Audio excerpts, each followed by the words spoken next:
Coming of the Red Anchor. Storms and New Lands.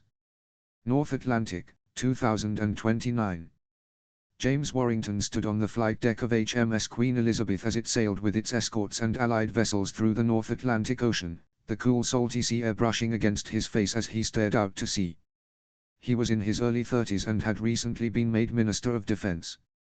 The reason he was out here at sea: the UK and the US had decided to hold a wargame fleet action with ships from both navies taking part, and they wanted a representative from the UK to observe.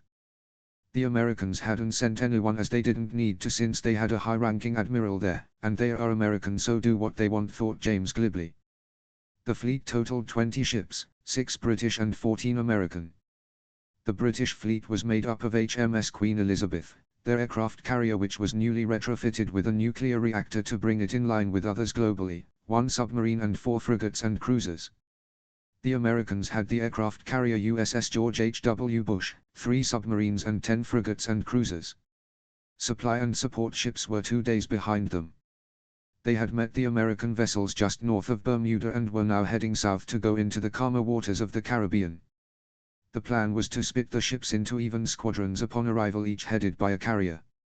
James was joined on board by his 2 assistants and a member of MI5 as a personal security escort. Turning back inside, he headed to the bridge, nodding to a few sailors and the occasional marine who went past. "So Admiral Gardner, how much further we got to go?" "Everything okay so far?" he asked, approaching the head of the British squadron. The Admiral sighed and turned towards James. "Everything is fine, sir. We still have 5 days more to travel till we arrive at the zone we have chosen, but it should be steady sailing. There is a storm approaching which will likely hit us sometime after we pass Bermuda, probably a few hours after. Nothing to worry about though, it's a common enough storm that passes through here according to the Americans." "Well, we better batten down the hatches, eh?" James joked. The Admiral just gave a polite smile. "Yes, Minister." "Very well, I'll leave you to it. If anything comes up, let me know. I'll be in my quarters with my team, probably working on some speech or some other work," James said before leaving the bridge to his quarters for a meeting with his assistants. Yes, this was going to be a long trip, James thought. Once the fleet had passed Bermuda and was heading south, the storm had arrived not much after and was stronger than forecast. Waves leapt up at the fleet, spraying water across the decks. By now most of the deck crews had tied down or removed loose items and retreated inside out of the storm. Rumbles of thunder could be heard, with the occasional lightning strike across the cloudy sky. "How much more is this going to last?" groaned James as he held onto a row of computer screens near a tactical table map while the ship pitched up and down through the heavy waves, which was making him a bit queasy. "We should clear it within a day or so. It's a large storm front, so it will take time. Much longer than we thought, and a stronger storm too. All ships are reporting in green so far, but we might have to make a short stop at one of the islands once we're through to do a once-over," replied the Admiral, though it was clear he equally wanted this over, which sooner rather than later. Unfortunately for all involved, the storm only grew stronger and the thunder rumbled more frequently, with lightning continuing to flicker across the sky with the wind howling and blowing a gale. Most of the bridge crew by this point seemed to be getting equally nervous, glancing about as the fleet moved further through this unusually strong storm. "Navigation, what's our current position?" "Currently 90 nautical miles south of Bermuda at a bearing of 060 degree, Admiral." "We are currently heading south on a heading of 220 degrees, replied a young officer from across the bridge. "Steady as she goes then, keep an eye on the storm, coordinate with our squadron and the Yanks," said the Admiral, putting a measure of calm into his voice to relax the bridge crew. Boom! Bright flashes of lighting filled the sky, blinding the crew momentarily. Boom! Crash! More lightning, this time lasting longer and getting brighter somehow. Waves picked up and were crashing against the steel hulls of the ships, rocking them more violently than before. The crew that were standing were thrown to one side while others held onto their desks. A louder boom followed, deafening the crew as the lightning struck the ships, glowing brightly, blinding the whole crew, before finally a large strong wave struck the fleet, throwing the crews to the ground, with the Admiral flung back against the metal wall and James against a desk. The last thing any remember seeing are waves pouring over the decks and a bright flash of white light. James groaned and he felt a throbbing pain in his head and aching muscles all over his body. Blinking open his eyes, he blearily spotted a dulled flickering lamp on the ceiling swaying to and fro. Slowly sitting up, he saw bits of paper and the odd map or two flung everywhere, and the bridge crew sprawled around, some awkwardly perched against tables or computer desks while others were slumped in their chairs, strapped in, preventing them from falling out. Groans and a few grunts sounded filled the silence as the various men and women slowly picked themselves up and began checking their colleagues. James pulled himself into a spare nearby chair which looked intact and began to take in the activity of the room before shaking his head to clear the throbbing in his head away, and then began helping the remaining bridge crew to their feet. "Report," yelled Admiral Gardner, getting up off the ground though looking disheveled and holding a hand to the back of his head. The crew moved back to their stations, turning screens back on and rebooting various systems while others picked up the papers and cleared the maps away. The flickering lamps stilled and came fully on. "Minor injuries reported across the ship, no hull breaches, so we're not taking on water, thank God. Also our comms tower, although it seems alright, and radar is operational too, though we've had to reboot and restart the radar due to some unusual readings. Aircraft crew report that 3 of our fighters came loose and collided, so there's a mess in the hangar they are clearing up." "That's about it, sir," replied an officer, the captain. "Good, well done, Johnson. Get in communication with the other ships and get reports from them." "Aye, sir." "Admiral, I'm still not getting anything on long-range or satellite communications," called out another man from across the bridge. "Something wrong with our antennae or dish?" "I've sent technicians to check, but on visual inspection both seem intact." "Getting signals from the other ships in the fleet though?" "All ships present and accounted for, including submarines. Both ours and American. The submariners are in a worse state than us in terms of injuries, as they got knocked about more, but otherwise are intact. All ships reporting similar long-range comm problems." "Well, that's odd, Admiral. Us I can understand, but every ship having problems contacting Washington or London." James spoke up with some concern. "Indeed, though given the storm not too impossible, but yes, a bit worrisome. Hopefully it's just a glitch caused by the storm we can fix once in port." "Navigation, current position?" I'm not too sure, sir. In theory we are still facing our previous heading, though we are currently stationary and restarting engines." "In theory, ensign." The young woman gulped nervously. "Well, Admiral, like I said, our bearings seem to indicate we are on or facing our previous heading, but our radar and visual check are not picking up any of the usual landmarks. I rebooted the system after the storm when I initially checked it when we woke up, but it had some different readings to what I expected, so I rebooted. Problem is I'm still getting them. We should be picking up Bermuda not far behind us, but instead we seem to be picking up a fairly strong signal from 050 degree through to 135 degrees. There's nothing to the west when there should be something, but the position of the sun indicates we are facing south and haven't just turned around. Sir, if I didn't know any better I'd almost guess we were by Africa, but the faint coastline we are picking up on long range varying from 25 to 60 nautical miles away doesn't match. So basically, I'm lost, sir." "All right, signal our ships to hold position till we can confirm. Suggest to Admiral Cosmo that he do the same and bring the subs to the surface. We'll focus repair on comms and engines, then convene a meeting of senior officers." "Well, get to it, people." With that the crew got to work, with the communications officers began relaying instructions to other ships and other sections of this ship. James just watched as the crew carried out their task with professionalism and great care. He was highly impressed that the crew did well under these conditions and that the ship itself fared well despite some radio trouble. "Our minister, you all right?" He turned at the voice to see his assistants and security officer approaching. "Mary, George, Rob, yes, I'm fine, thanks, bit of a bump on the head but fine otherwise, you three?" They all nodded and he walked out the room, indicating for them to follow. After walking a few more paces he turned to speak. "So everything okay?" "Good. Well, it turns out our long-range communications are down. We can talk to the fleet fine, but anything like London or DC is out.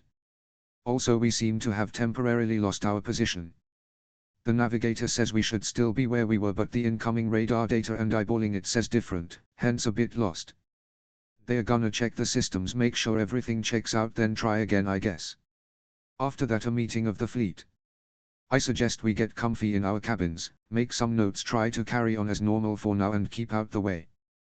We'd likely only get in the way if we hover about, so for now it's probably best to stay in our rooms." Though as minister I will be on the bridge often to keep up to date, he said, though ended with a fake pompous voice which got eye rolls from his aides and a sigh from the MI5 agent. With that agreed, they went their separate ways. Admiral Gardner sighed. Nothing was going to plan. A simple wargame exercise had turned into a disaster, plus he had the Minister of Defense on board, which didn't help, who was even now hovering on the bridge. At least he kept to one corner and was just observing everything. Reports across the fleet concluded that long-range comms was dead. Nothing was picked up or received, almost as if no one was out there. The engineers confirmed the transmitter was fully operational and still they had nothing. Added to that, the GPS network was dead, though again the engineers insisted nothing was wrong with the receiver itself.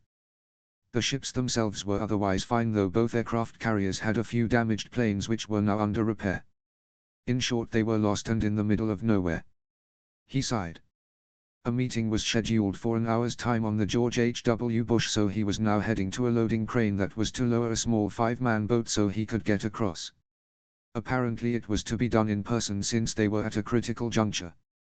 Joining him was the minister as a senior official and his aide. Gardner just had the young navigator to act as his aide while his actual one compiled reports for him to view later. The water was calmer now as they crossed between ships. The large carriers positioned at the center of the fleet as they consolidated their position and formed up to provide cover from all angles. Once on board, they were met by the first officer while the captain was on the bridge and the admiral was in the meeting room. "Welcome aboard, Admiral, Minister." Admiral Cosmo is in the meeting room waiting for the senior captains. "I believe there are just 2 more after you two. We decided that the senior captains would attend in person while the others would listen over radio. Follow me, please." They were led through a series of corridors and up several flights of stairs before coming to the meeting room. In the room were several men and one woman. The oldest, a man in his 50s with graying cropped hair, turned to them. "Admiral Gardner, good to see you. Minister Warrington, how are you doing? You both coping on your carrier?" "Just fine, Admiral. The crew there is doing a good job under the circumstances and things seem alright here too, so I commend you both on your fine cruise and both our nation's navies," James replied with a smile. "My thanks, Minister. I see our last 2 have joined us. Good. Everyone take a seat." Everyone took their places around the meeting table, though the navigator and the minister's aide took seat behind them. "Good, right then, welcome to the George Bush. As you know, the storm has apparently knocked our long-range comms offline, though our engineers insist it still works and that it simply isn't receiving anything. The same goes for our GPS. I hear similar from other ships, yes?" There were nods around the table. "Radar has picked up land to the east and our fleet holds position facing south. Given our similar states, suggestions?" Cosmo looked around the room watching as the men and women pondered for a moment or two. "Admiral," spoke up one captain, a man in his 30s by appearance with brown hair and a slightly tired look, a look that many shared around the room. Cosmo nodded. "What if we send a couple of drones or fighters to head in various directions, have them scout around and come back? Then based on what they find we make a decision. We've got the carriers, might as well use them, right?" A few other captains nodded, even the minister seemed to agree. "Indeed, I had thought that that would be our next likely step. To be honest, I probably would have ordered it regardless, but I thought I'd see what others thought. Gardner, your thoughts?" "I agree, send them up for a quick scout. It gives us reliable coastline data, plus we might see someone to talk to confirm our location. I say go for it." "Drones or aircraft would be my question." "Yes, with our long-range comms, questionable fighters would be better, as the pilot can deal with anything himself without having to rely on the carriers for precise orders, unlike a drone." "All right, we'll send a couple of fighters out heading north, east and south. They'll fly till they reach the coastline, then a bit further to spot anything, then return with the data. From there we'll regroup and discuss." "Agreed." I sounded from everyone around the table. "Admiral, what if we find that it doesn't tell us where we are?" asked Minister Warrington. "Then we will just have to contact the locals and see what they say," replied the Admiral with a tone of finality. "Yes, I see. Perhaps then we should compile a list of who we have. A census, if you will, so we know our numbers and available skills. Could make planning anything long-term easier if we know who and what we've got," Warrington suggested. Gardner could see 1 or 2 captains nodding or considering it. Even Cosmo looked thoughtful. "For the moment I will say no. Simply because we don't know where we are, if we need the info and we have other things to do. Maybe when we've worked out more we can compile a census as you put it. Right, get back to your ships, John, make your fighters ready for deployment. They leave in 3 hours. Understood, sir. Gardner replied. Another quick question before we leave, but who put Warrington was saying. I am the senior admiral here, you are just a civilian. Now you might be a senior one and a government minister, but under these circumstances I'm sure you'd agree that it's best that, for now, the senior military officer is in command. Correct. Cosmo said sternly. Yes, of course, absolutely, was just checking is all, no harm, he replied quickly, putting his hands up non-threateningly. A couple of the officers lightly chuckled at the rushed response, even Gardner smiled slightly. Good, well dismissed everyone. Everyone stood and filed out the room with Gardner waiting back with Cosmo. You got a sly one there, John. Yeah, George, though he's not too bad once you're used to him. He actually lets us get on with our jobs instead of pestering us with questions or posing for pictures, better than previous ministers. Got the Navy more funding too in the last budget, which was nice. Yeah, I bet it was, haha. Well, you can keep him for now, though we might need him later if things get bad. Well, good luck, get those fighters flying. I'll speak to you once we're about to deploy. Dismissed. Then they saluted each other. Then Gardner went down to the docking area to leave with Minister Warrington and their aides. 4 hours later and the 6 aircraft had approached the coastline at various points, all but 2, that is. Control, this is Skyjack, we seem to entering a large bay area to the northeast of you. There's a medium-size island in the center of the bay, possibly inhabited, as I see smoke, moving in for a closer view, picking up nothing on comms. Understood, Skyjack, keep us informed. Control, Skyjack, in the far distance there seems to be a large white, possibly ice, wall, must be tall to view from this distance. Sending Red 2 out to investigate, over. Confirmed. Control to Red 2, maintain high altitude and observe, confirm. Red 2 to Control, confirmed, maintaining height and investigating, see ya Skyjack. Skyjack Barnes acknowledged, then flew his F-35B over towards the island and using his radar, infrared sensors and visual cameras he flew over and around the island, taking readings and mapping the place. He then lowered his height a bit, then flipped the plane so he could look down to the ground. From this height he could view what looked to be a couple of small fishing villages and a large wooden walled castle with a wooden long hole in the center. The island seemed mostly covered in thick forests, though the shores were clear. Righting his fighter, his cameras caught some flags fluttering in the breeze. It seemed to be a black bear standing on a white field. Clearly the ruler's sigil, or at least the country's flag, he thought as he did one more flyover. Control, this is Skyjack, got confirmed inhabitants of the island. Seems medieval if you can believe it, castle and all. There's a flag flying that shows a bear on it, possibly the nation's flag or ruler's sigil at a guess. No electronics detected nor any radio waves picked up. Either we're in some backwater or this is some medieval world like Lord of the Rings we've come to. Please confirm flight. Did you say medieval world? Confirmed, Control, no steel ships, just little wooden ones and a wooden castle. Acknowledged, Skyjack, return to base for debrief. Roger, heading home. With that he turned his fighter to do a half circle clockwise of the bay before heading directly to the fleet. As he approached the southern section of the bay and its coastline, he saw another wooden castle with a palisade located by the coast on some hills. He did a quick fly over that castle too, spotting a red flag and a silver fist. They do love their sigils here, looks like another country or ruler. Having done his flyover at some height, he turned his plane and went straight for the fleet, flying over a small bay and then a piece of land which stuck out to sea, then the open ocean. Watching this all from the control room of the Queen Elizabeth, Admiral Gardner listened to the pilots as they reported in what they saw and their sensors detected. What they reported wasn't good. Quite a few of the crew he could see were looking concerned from hearing what was called over the radio. Looking over to the corner of the Situation Room, he could see Minister Warrington observing and looking equally worried by what he heard. James walked over to the Admiral, seeing him look his way. What do you think, Admiral? Medieval world and castles? He asked. Not good either way. 1. We are on our own in some unknown land or world. Or 2, it means we found some unknown continent, which is impossible since we've observed our world fully, so there can't be 1. where somehow medieval life continued despite there not being anywhere medieval to this scale in our world. It also means we are the only ones this advanced, which leads me to assume there is no one who can help us return. The Admiral sighed in conclusion. Yes indeed, this might be a problem. I like history, but to live it is something else. Funnily enough, I never cared much for medieval strategy games for my computer. It was always Roman or space games I went for, James said with a chuckle. Gardner smiled at that. I went for any with naval command in, he said with his own chuckle, which James joined. All I can think is to set course for that island with the bear sigil and speak to them. As an island they likely have more maps for ships than the couple of other castles we've spotted, which were all inland to varying degrees. I'd agree, though equally it means that they might be a bit hostile to any traveler by boat as raiders would come by ship.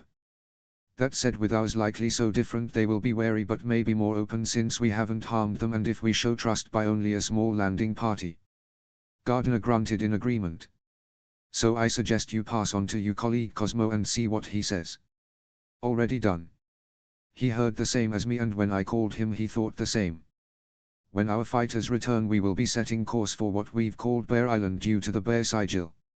Hopefully they'll have maps and charts we can use. How did he sound? Asked Warrington with some concern. Concerned like the both of us. Morale will plummet if this turns out true, especially with no way home. We might need to be prepared to find a home here, though not many will like that. In fact, I bet no one will. I don't like the idea much either. He sighed. You best get ready to meet the locals, probably better if you handle it as the civilian and a government official, plus you're used to administration and all that. Haha, not quite that used to it, but I see your point. I'll get my team to put some ideas together. Guessing maps and info is all we want currently. Should I ask if there's any unclaimed land by the coast we could take? He asked while moving to leave. Might as well, doesn't hurt to ask, see what's about, we might need the land in the future. With that Warrington left, leaving Gardner alone to his rather concerned thoughts. Bear Island, mid-283 AC. The sun was high in the sky and the air filled with the clatter of steel as a tall dark-haired young woman fought against an older man. Watching them from the side, an older lady with similar features to the younger one watched proudly as the girl trained, cheering at hits while pointing out mistakes and japing. Go on, daughter, show him the strength of a she-bear and that you're not a cub. The young woman moved swiftly, dodging a downward swing of the blade, parrying it to the side with a black steel mace before slamming the mace in the side of the man, making him grunt and drop to his knees before nodding and saying, "Yield, I yield." Well done, Lady Daisy, you have quite the swing with that, much like your mother. Keep up with the footwork and remember not to swing so wide at it gives the opponent a clue as to where you'll hit and leaves you open to a quick attack. Of course, thank you million. You still have some tricks yet, next time don't hold back. I'm sure you were this time, old man, she japed. Ha, got to keep something back to keep you sharp, young lady, he answered. I'm not a Southorn lady, I'm a she-bear, she smirked, though not seriously. Well done, Daisy, you just need a husband now and someone to take over this island with for when I'm gone, which won't be for some time, I'll grant you, Mage added quickly at her daughter's open mouth, ready to argue the point. But mother, who would want me? No Southorn lord would most likely, and there's currently no men of age available to wed here in the north. The nearest is possibly small Janumber, but he's younger than me. The South will certainly complain I'm not ladylike, and we saw that with Lord Stark's wife looking down on us when we visited when he came back from the war. Lady Stark will grow accustomed to us. It has only been a year, nearly two, since the war ended. Give her time and she'll surely be better than before and more used to the north and our ways, Mage replied sympathetically. They were interrupted from further talk when shouts of a rider approaching came from the walls. The gates opened slowly inwards, allowing the man to ride in. He wore dark furs and had a shield, the Mormont sigil emblazoned upon it, and sword at his side. My lady, ships spotted on the horizon. Approaching quickly. All happiness in the courtyard vanished as the sighting of ships rarely meant good news. How many and what sigil? Mage asked, feeling concerned. Around 10 and 6, my lady, and no sigil we could see. But they looked like nothing we've ever seen. No sails at all, they looked to be made of metal too, if you can believe it, my lady. Assemble a force to the shore. Where do they seem to be heading on the island? Somewhere along our southern coast, possibly heading for the bay as it is also near here. Assemble forces there and send a raven to Winterfell informing them of unknown ships in our waters flying no sigil. We'll send more information when we've spoken to or fought whoever these people are. Saddle up, soldiers of Bear Island, we might be hunting squids. Spoke Mage, the lady of the island, to a cheer. With that the courtyard activity grew as men gather swords, maces and shields before mounting up, with ravens dispatched to keep surround the island summoning forces. When everyone was ready, including Daisy who had her mace and shield, they went through the gates and down towards the cove. It took an hour of careful traveling, passing through the forest and down coastal paths to reach an area suitable for landings and receiving boats. Looking out into the bay, Daisy could now see 6 and 10 vessels larger than anything they'd seen and all appearing to be made of metal. By the old gods, look at the size of them. And metal too, called one soldier near her. More gasps were heard when the ships halted and suddenly 4 more vessels seemed to rise up from the sea, water flowing off to reveal a cylindrical shape enclosing the people who must be inside. Reaching the beaches, they formed into a smaller party which headed closer to the sea, while the bulk of their troops held back with their sigil, the rampant bear, flying on a pole that was placed into the ground, which was a mix of pebbles and sand. Daisy watched alongside her mother as 2 small boats were lowered into the water and after a few minutes later began speeding towards the shore. No oars, she thought as it came closer, and a humming or buzzing noise could be heard getting louder, seemingly coming from the approaching boats. They ain't no Ironborn, mother. Those ships are not theirs, nor do these people seem dressed or acting like them either. Daisy spoke to her mother and lady. Indeed, my cub, but we must meet them regardless. Thankfully they don't appear to want to fight if they only send a handful of men to meet our 80, that or they are massively overconfident. Let us see what they want, Mage replied with a small smile, though was clearly as curious as Daisy was to these newcomers. As the strange oarless boats approached the shore, they slowed down before beaching themselves and the people aboard jumped out. From what Daisy could see, these people wore thick coats but were not too bulky, which had some markings on their shoulders, chests and upper arms. Most appeared to be holding some sort of medium-length tube-like object about the size of a crossbow, though not as bulky, more slimline and made of metal. They love their metal, these people, Daisy thought as both parties approached the other.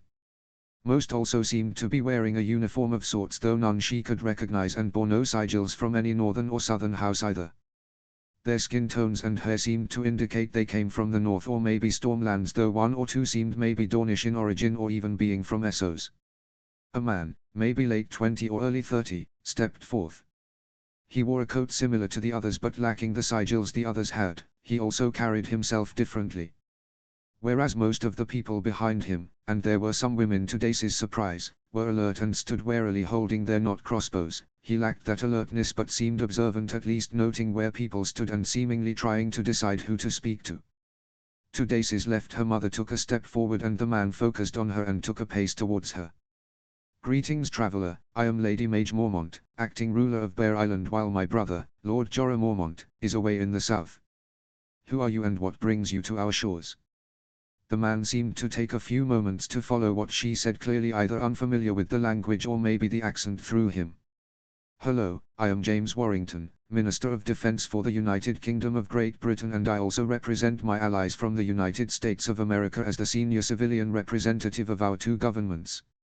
We come here seeking maps and information as we were caught in a storm which blew us far off course to these unknown waters. We wish to know where we are so we may attempt a return voyage home. He spoke with a cross of a southern and northern accent, though one of standing, perhaps a low-level lord back home, though he did say he was their master of war, so perhaps a major lord, Daisy pondered while watching her mother and the man speak. We may be able to help. We have maps and charts of these waters and lands, mostly of the western coast of Westeros and more detailed for northern waters. Westeros? The man, Warrington, asked. The continent we are on is called Westeros. You are in its northern kingdom. There are vast lands beyond the wall as well which could be called the true north, but from the neck upwards this is called the north, one kingdom of the 7 kingdoms of Westeros. Oh, so there are 7 kings then. You are not united in one country. We are now, but we used to be 7 individual kingdoms. We have a Lord Paramount and Warden of the North who rules from Winterfell on behalf of the king, who lives down in the south in a city called King's Landing, Mage explained. I see. Well, could we see these maps and charts so we can make copies then? After that we will consider our options. May I ask, if we should decide to stay in your 7 kingdoms due to being unable to return, who should we speak to? Lord Stark, the Lord of Winterfell and Warden of the North would be your best option. He is the warden of the north, so he may know of suitable lands for you to claim, and he is close friends of the new king, so if staying is your choice, Lord Stark is your best bet, replied Mage proudly. Many thanks, my lady. I think it is best that we get the maps first then, so we take up less of your time, as you must surely have more important things to do than look after some lost sheep. You are hardly sheep, my lord, Warrington was it. More like sharks with those metal ships of yours, Mage joked. Warrington merely snorted. I am no lord, my lady, merely a servant of the people, elected to serve and chosen to be Minister of Defense. Really, not a lord? Indeed, my lady, my family is merely middle class by our standards back home, and I went to state-run schools before studying a tiny amount of higher education before then standing as a people's representative in our parliament, he explained, before adding at their blank looks at the word parliament, an assembly of representatives. I see. Well then, we will still address you as a lord, since that would be the equivalent for a master of war. Master of war. That is your position, correct? You plan and lead your nation's forces in times of war. Oh well, it's a bit more and less than that, I suppose. I advocate on behalf of our army and navy and others parts for their budget to support them. I approve operations our military wants to conduct and help create military policy and vision for what our head of government wants. But I don't go to war and lead our forces. It is a desk job essentially. Our generals and admirals lead as we tell them. Administrative and political rather than fighting. Oh, I see, Mage said with some disappointment towards him. The minister in turn frowned slightly at the tone. Right, well anyway, let me introduce you to my colleague Admiral John Gardiner, who commands half the fleet before you. He and his aide will go with you to acquire the maps and charts, if that is all right with you. Of course, Admiral, if you follow my daughter Daisy Mormont, she will lead you to our maester back at Mormont Keep, who will in turn show you the items you requested. Will you, Minister, stay and partake guest right and bread and salt while your people search for that which they want? Sure, of course, bread and salt. Also, what or who is a maester? Bread and salt is part of a sacred custom strongly held and followed in the north and to varying degrees down south. When invoked, neither the guest nor the host can harm the other for the length of the guest's stay. If either does, the oath-breaker is said to be accursed and will be paid their due. What utter, started one man near the boats. Yes, thank you, Lieutenant. Warrington turned and interrupted swiftly before facing Mage again. Of course we will observe your local custom. While we don't really have a similar one, we too feel it is a great insult and crime to harm a guest. The Mormonts glanced at each other before indicating 5 horses being brought up along with their own. Good. A maester is a man of great knowledge who helps teach the children of a lord or lady reading, maths, history, politics maybe, and other academic subjects. They are men of great wisdom and are normally at every keep in the land as the citadel, their base, does not take sides, merely provides knowledge. Right then, mount up and follow us back. We'll get your maps and you can tell us about yourselves. Never know, those ships of yours might be more and a pretty paperweight if you stay. The North could use some warships. Mage turned and noticed Warrington, the Admiral and 3 others had paused at the horses, looking nervously amongst themselves. Daisy, spotting it too, spoke up. Don't tell us you can't ride a horse. You might be sailors, but surely you know how to ride, she said, mostly in jest, which slowly turned to a frown. The minister looked to the other, who all slowly shook their heads. I'm afraid not, my lady. Very few in either of our societies ride horses. They are mainly ridden for enjoyment or sport, not actual travel. We developed other methods which allowed this to become so. The main method of transport we use now has probably been around for about 120 years or so. Some rural areas and farms might use the odd horse or two to plow fields, but that is it in terms of working horses. I don't suppose you have other mean, otherwise we'll just give it a go, I guess. At Mage's shake of her head, Warrington rallied. Well, up for a challenge then, Admiral. I've always wanted to try riding but never got round to it, he said with a small smile. The other man merely gave a small smile and a shrug before approaching his own horse and attempting to mount it. Warrington and the others approached their own and spent the next few minutes trying to get up on or just stay on the horses, providing the 2 Mormonts and their soldiers much amusement. Once they were settled, the group of foreigners nodded to Mage and Daisy, who then led them off at a slow trot to allow their guests to get used to riding, leading them back up towards the castle and their maps. Up front, Daisy and Mage discussed their guests. This lot will never survive here if they can't ride a horse. They don't even have swords or shields, just those strange crossbow-like metal tubes, Daisy said, shaking her head. They're lucky they chose us to land at and not the Ironborn. Those monsters would have taken their ships and killed every man and stolen the women. I wonder what those tubes are though that they don't use swords. Might not matter if we take forever to get back. Took us barely an hour to get down there, this'll take 3 at this rate.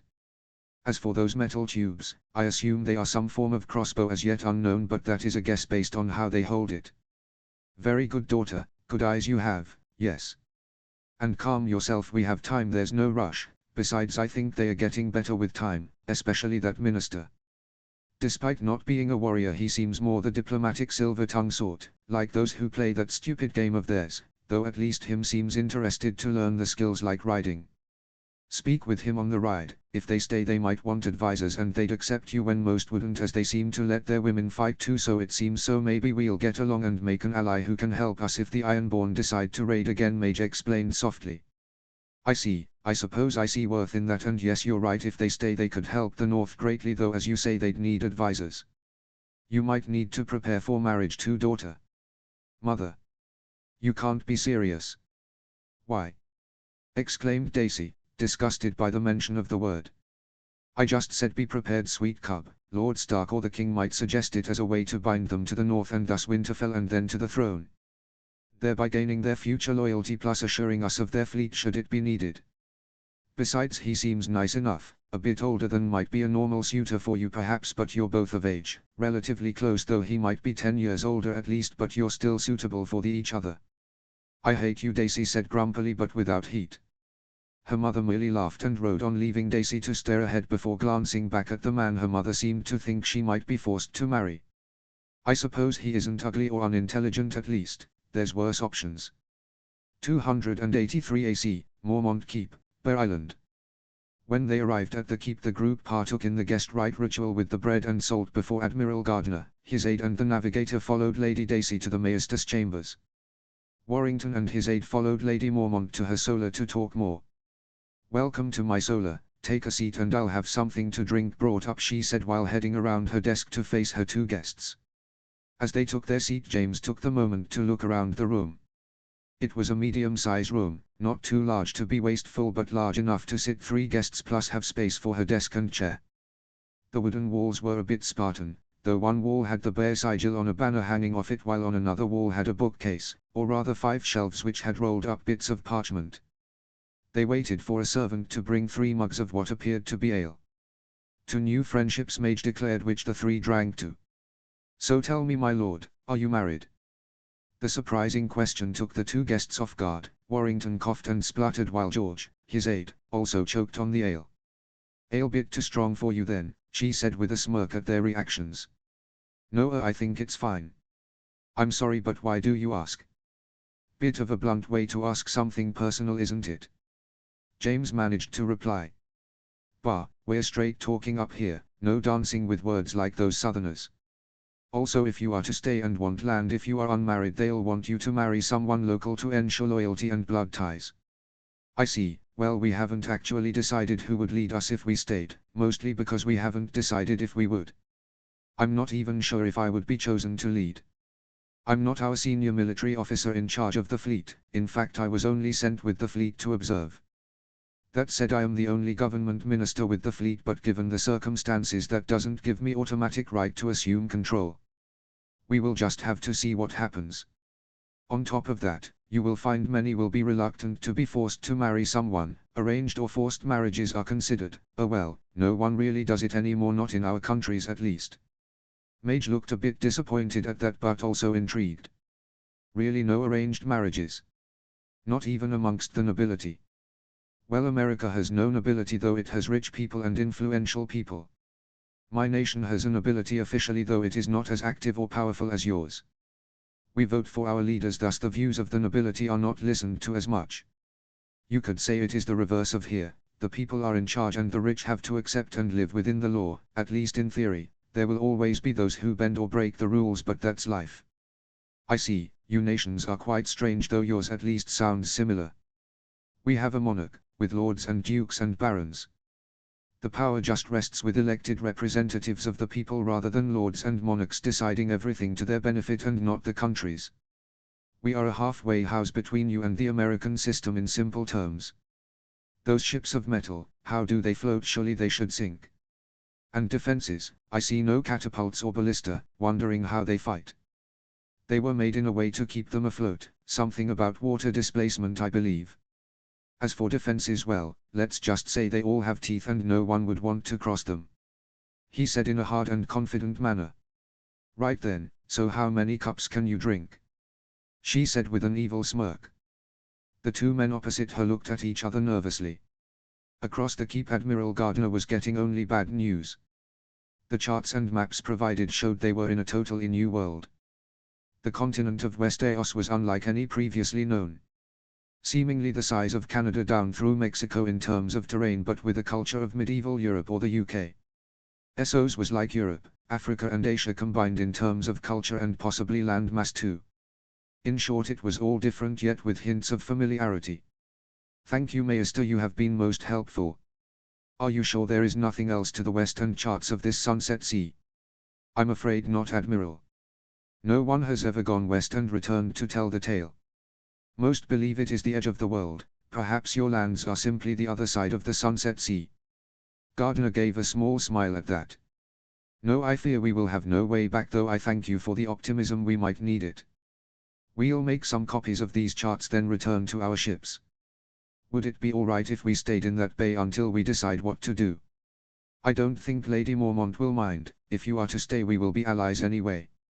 You seek not food or other resources from us, so to allow you to stay sheltered in the bay costs nothing. My thanks then. Right, Ensign, take pictures, we'll load them onto the computers and send it to the fleet. At least we should be able to locate ourselves then. He turned to the Maester who was walking to the door. By the way, Maester Ulrich, one of my people spotted a large white, possibly icy, object in the distance to the northeast of here. What was it? Oh, you mean the wall? Yes, it built centuries ago, some say 8,000 years ago by Bran the Builder. The stories say he built it after the last hero drove back the White Walkers out of the north, and he then raised the wall out of ice with the aid of magic and giants. He later went on to build Winterfell and Storm's End in the Stormlands before founding House Stark. Magic and giants. Surely that's nonsense, the Admiral scoffed. And many would agree, but how else would one build a wall that high out of ice back then, and a wall which has never melted home? I will go see what else we might have. With that, the man wearing a grey robe with a metal chain toddled off to another part of the small library in Mormont Keep. Do you think he's right, sir? Asked his aide while the navigator took pictures of the various charts. What do you think? Magic and giant, barload of superstitious rubbish. Probably just had advanced technology or something, and the primitives at the time just blindly followed. Besides, you heard him, most don't believe in that anymore. You got everything, Becca? Admiral, came the reply from the young woman as she packed the camera away in her rucksack. When they met in the courtyard, the sun had begun to set. Admiral, how did your map hunt go? Asked a slightly unsteady minister. We got what we wanted. Are you all right, sir? The Admiral replied. Looking at both the minister and his aide, he could see them both a bit unsteady and unwell. I think, that given time we'll be fine. I must warn you that their lady can drink quite a bit of ale and still be fine. We only had 2 before we felt it. Gardner smirked. That'll teach ya to drink on the job, ha ha. Ha. Well, technically it was the job. Besides, we aren't too bad. Seen worse, though I've felt better. So what did you find?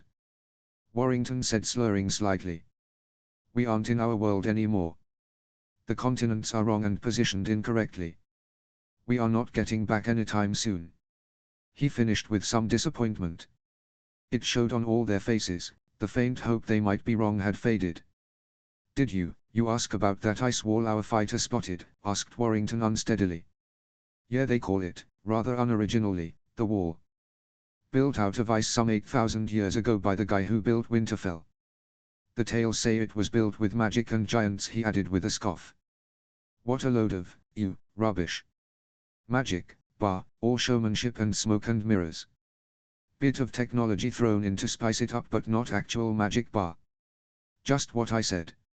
Right then, it's probably best you tell the fleet we'll stay the night, since it's best we don't ride in the dark, considering it was our first time riding earlier today. Yes, Minister, replied the Admiral. The following morning after the feast the previous night the group were sitting having breakfast, or breaking your fast as the locals called it. Daisy came up to the group wearing her usual leathers and breeches. "So Minister, do fancy trying your hand at the sword or bow? You'll likely need both if you intend to stay in our land." "Do we have time, Admiral? I always enjoyed archery when I was in the Cub Scouts." "Well, we weren't going to leave for another hour, so I suppose you have time for a few shots," he replied cautiously. "Right to the courtyard then, my lady," Warrington replied rather excitedly. "This way, Minister," she said with a smirk, clearly not expecting much of him. She led the way outside and over to a small range. The target was a straw man held up by a post. "Ah, well, I've never actually fired at those targets before. Always had the ring targets, you know the sort," he said nervously when he saw what he was to shoot at. "I know the type. They are used for competitions at tourneys. These are for practicing for war. Not playing at it in a tourney. Here's your bow."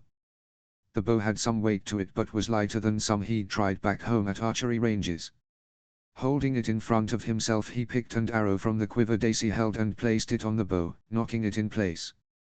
Standing side on, feet apart, he raised the bow and drew back the arrow. Aiming down the arrow for the chest on the target he let it go. It missed to the left though not by much. Cursing, he picked a second arrow up and repeated the action, now getting a feel for the bow and its draw strength. The second shot hit the left arm. His third and fourth shots were much the same, missing or getting lower chest or arm. Not bad for a first time. You have the right stance and hold the bow correct, it's just a matter of aim to work on. How often have you done archery? Daisy asked. Like once a year and for an hour each time since I was, probably 18 or so. Seeing her confusion he added, 8 and 10. Ah, so not often but more than from scratch. Like I said, not bad, you'd be of some use in a fight at range or the battlements, she said with a smile. Now be off to your ships, I'm sure your people await you. Thanks for the practice and for your aid, my lady, James said with what he hoped was a charming smile. His group gathered up their things, mounted their horses again with some trouble, before heading down to the boats. Lady Mage, my thanks on behalf of our people for your aid. It has proven an enlightening and comfortable stay, Gardner said. Indeed you have our thanks, depending on what we decide we may be in touch soon. So I bid you farewell. You are most welcome, you are better visitors than the iron-born raiders or wildlings we get occasionally, answered Mage. After some shaking of arms the groups parted and the visitors boarded their boats to return to the ships moored in the bay. Once aboard they got the ship captains and Admiral Cosmo on the radio. So what did you find out? The Admiral asked bluntly. Warrington looked to Gardner and nodded. In short, we are not in our world, we may be on another planet or reality entirely.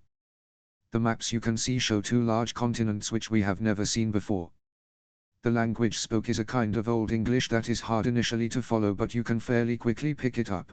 The accents made it harder, I think. So in short, we are stuck in this backward medieval society with no way home. Unless you all fancy chasing storms and hope it sends us back. That got a few chuckles to break the mood, which was, in a word, depressed. It seems then that our worst fears were realized, Cosmo began. As of now we conserve fuel. Switch off all unnecessary sources of fuel consumption. If we get in a fight, use the guns but not the missiles unless there's no other choice. How long can our diesel last? If we are conservative and only take short journeys, 2 years or more maybe. That's without using the fuel we got for various aircraft we have.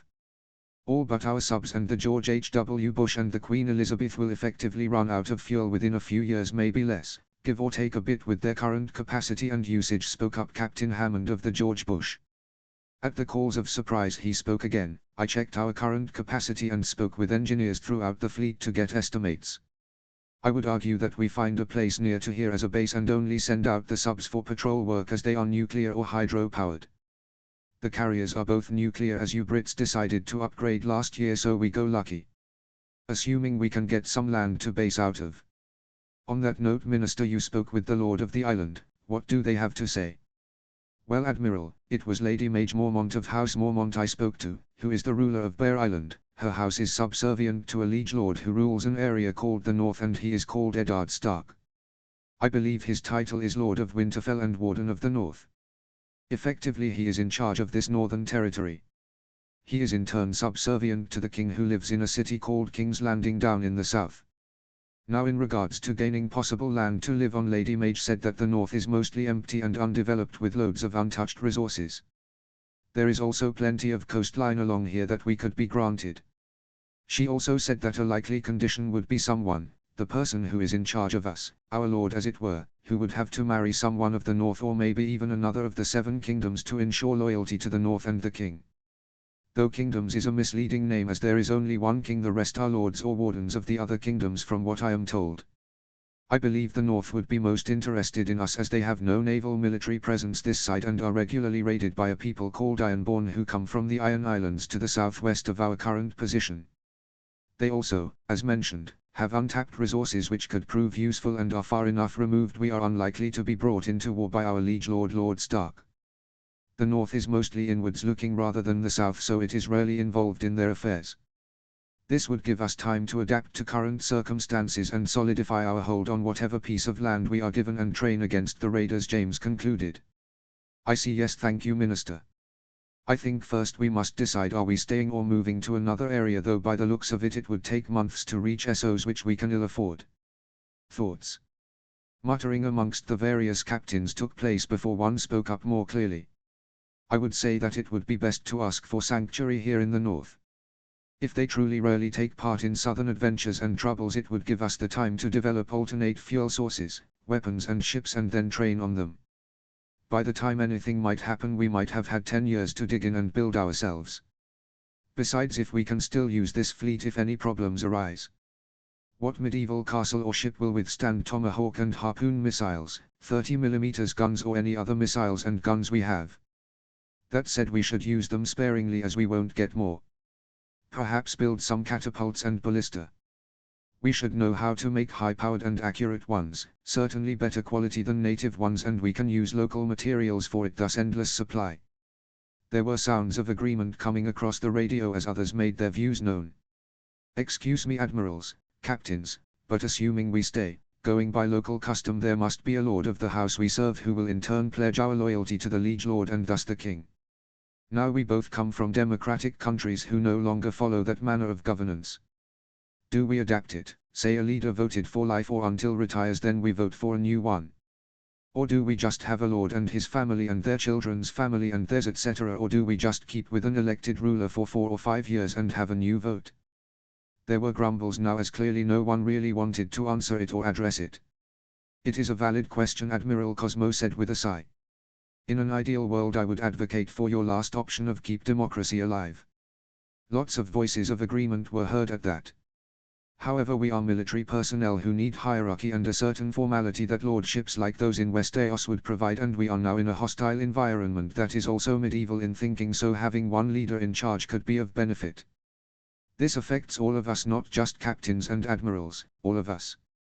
We'll schedule a vote to be held on the 3 options, we'll lay out the facts of Westeros as we currently know them to be and see what everyone thinks. Unless everyone here knows what they think and we should just run with that, he asked questioningly. Silence was heard over the comms. Gardner and Warrington looked nervously at each other while they waited for any answer. Under normal circumstances I would vote for the democracy we all live and fight for, however given the situation and the culture here we would not last long under that method, came the voice of one captain, heavy with regret. I therefore would vote for one of the lordship options. There was a large amount of grumbling from others captains as the idea sank in. I agree, though I wish I didn't, but our normal way of governance would not work here unless we were a city-state, and those are only in Essos, not here in Westeros, and we can't reach there without stretching our fuel supplies to the limit, came another over the radio. After that came a chorus of similar opinions stating that they had no choice but to choose one form of lordship due to military nature of the majority wanting a hierarchy with a commanding officer, but also due to the local culture and lack of travel options. Captains and admirals, if I may. If we are to go down a lordship route, I would add this so you are aware. The Night's Watch, which man the castles on the wall, elects their lord commander who serves until he dies. We could therefore use a similar system which maintains our democratic history but allows for a singular lord to run our land and castle, and while they might not understand why we chose this method, they would know of the method as it is used elsewhere in their lands. This I learned from our hosts while we were there, informed Warrington. This got some positive sounds from most of the people present. Thank you, Minister, that just might solve our moral dilemma over to be democratic or not. We can always change one way or another at a later time depending on circumstances. So we're agreed then, a lordship based on the popular vote till they die or retire. A chorus of ayes were heard over the radio. I spoke Gardiner, yes, answered Warrington. Good, then I'll nominate Warrington to lead. I'm no governor nor do I like politics, give me a ship or fleet and a target and I'm good, but governing territory and administration with the politics included. Let the man who likes that to lead, I'd be willing to follow. This caught many by surprise, even Warrington looked surprised to Gardiner's eyes. Sir, are you sure? Many in the fleet would follow you, even the Brits, as you're the senior ranking officer, questioned the sole female captain. That I am, Rachel, and I'm sure I would, which makes me proud that you'd all vote that way. But we need someone who can work the system, who knows governance and knows when to leave it to the military experts. From what I've heard, that's Warrington. Plus in a way he is technically our leader as he is a member of the UK government who is a close ally of the US. That got murmur of agreement, though some sounded displeased or uncertain with the choice. Good, then my last act as Supreme Commander, as it were, is to direct you, Warrington, to get us some land to base out of. Preferably coastal and on this side of the continent. Can you do that? Cosmo asked. Yes, Admiral, I'll do my best to get us some good land. If you have any requirements for what sort of coastal area you want or something, send them to my aide and I'll look it over. Maybe you or Admiral Gardiner could join me in the negotiations, as you would know what sort of lands you'd like and their defensive situation. I would perhaps suggest we also look at what we could barter away or sell to earn some local currency, as that could allow us to acquire local building materials to build a port and forward/or repair or build a castle. I'll try to get a pre-existing castle so we only need repair and enhance it. Good, and yes, Gardiner, would you mind assisting James with that? The rest of you, I want a full inventory of equipment and goods we possess, weapons and ammo included. After that, a census of how many men and women we have along with what skills they possess, be it fishing, carpentry or electrical training, anything. If we are staying put, we need to focus on what we've got and use it. All right, dismissed, and congratulations, Lord Warrington. Before we go, just a quick question, what name is our house? I doubt you'll want it as House Warrington, correct? You raise a fair point. What did you have in mind? Asked Cosmo. I was thinking Britannicon or something along those lines, Warrington suggested. There were murmurs of agreement from the other captains, though not overly enthusiastic. I think we'll go with it for now. Anything else? A sigil and maybe words are all that's left. For words we could use, from the seas, prosperity, suggested Rachel Stevenson, the female captain from before. Or strength instead of prosperity, as we are a navy, chimed in another. A chorus of agreement for strength, after considering that they are a navy, so it should reflect that. Perhaps our sigil should be a blood-red anchor on an ocean or sea background. To reflect that naval tradition, suggested Captain Johnson of the Roosevelt. Again more agreement, as it reflected their naval power and the naval history of both nations. Thank you, gentlemen and lady, for your time, confidence and decisions on our future name, sigil and words. I will try to lead us to the best of my ability and try not to let you down or ruin us. When it comes to naval matters, I will always consult with the admirals and on any other military issues along with our marine captains for land-based issues, or at least I'll try to where possible. Very good, Lord Warrington, or would that be Britannicon? Probably Warrington, as Britannicon would be our faction, like the Night's Watch. Or at least that's how I will phrase it when asked. Right, dismissed everyone, Cosmo concluded. 283 AC, Bay of Ice, Bear Island. Admiral Cosmo was at his desk reading over the latest reports on equipment lists when a knock came at the door. Come, he called. He looked up to see Captain Hammond come in. What can I do for you, Captain? Cosmo asked, putting the notes he was reading down to focus on his subordinate. Admiral Gardiner and Minister Warrington are heading ashore to speak with the Mormonts about settling down. Good, the sooner the better, as we don't have years with our fuel situation. Cosmo looked to see the captain appeared uncomfortable. Speak, what's on your mind? Sir, me and from what I hear most of the fleet are a bit uncomfortable with the idea of a lord, even an elected one. The Brits don't like it but will follow without too much hassle since they still have lords and their new king was just sworn in back home so they can cope, but most of the American fleet is unhappy. Some were being quite loud in their anger about having lords and kings. The Americans, that is not the Brits, who don't mind as much, Hammond said rather apologetically. Believe me, I know how they feel. But did you see the stars last night? At the captain's confused look, Cosmo continued, I did. The constellations are wrong. Not just a little bit skewed like a star missing, I mean gone. There's entirely new ones up there.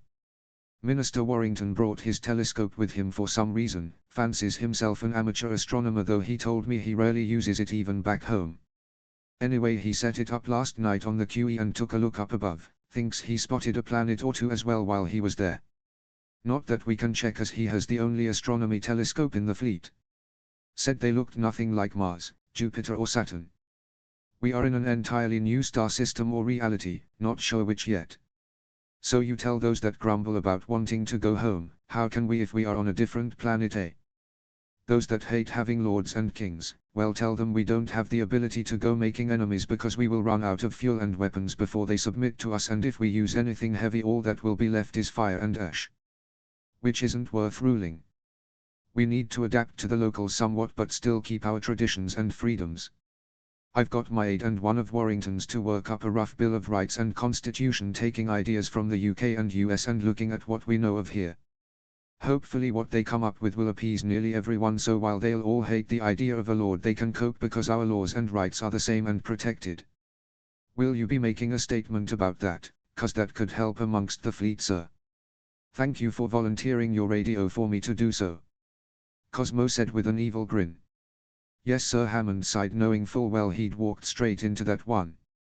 He left to make ready to broadcast to the fleet.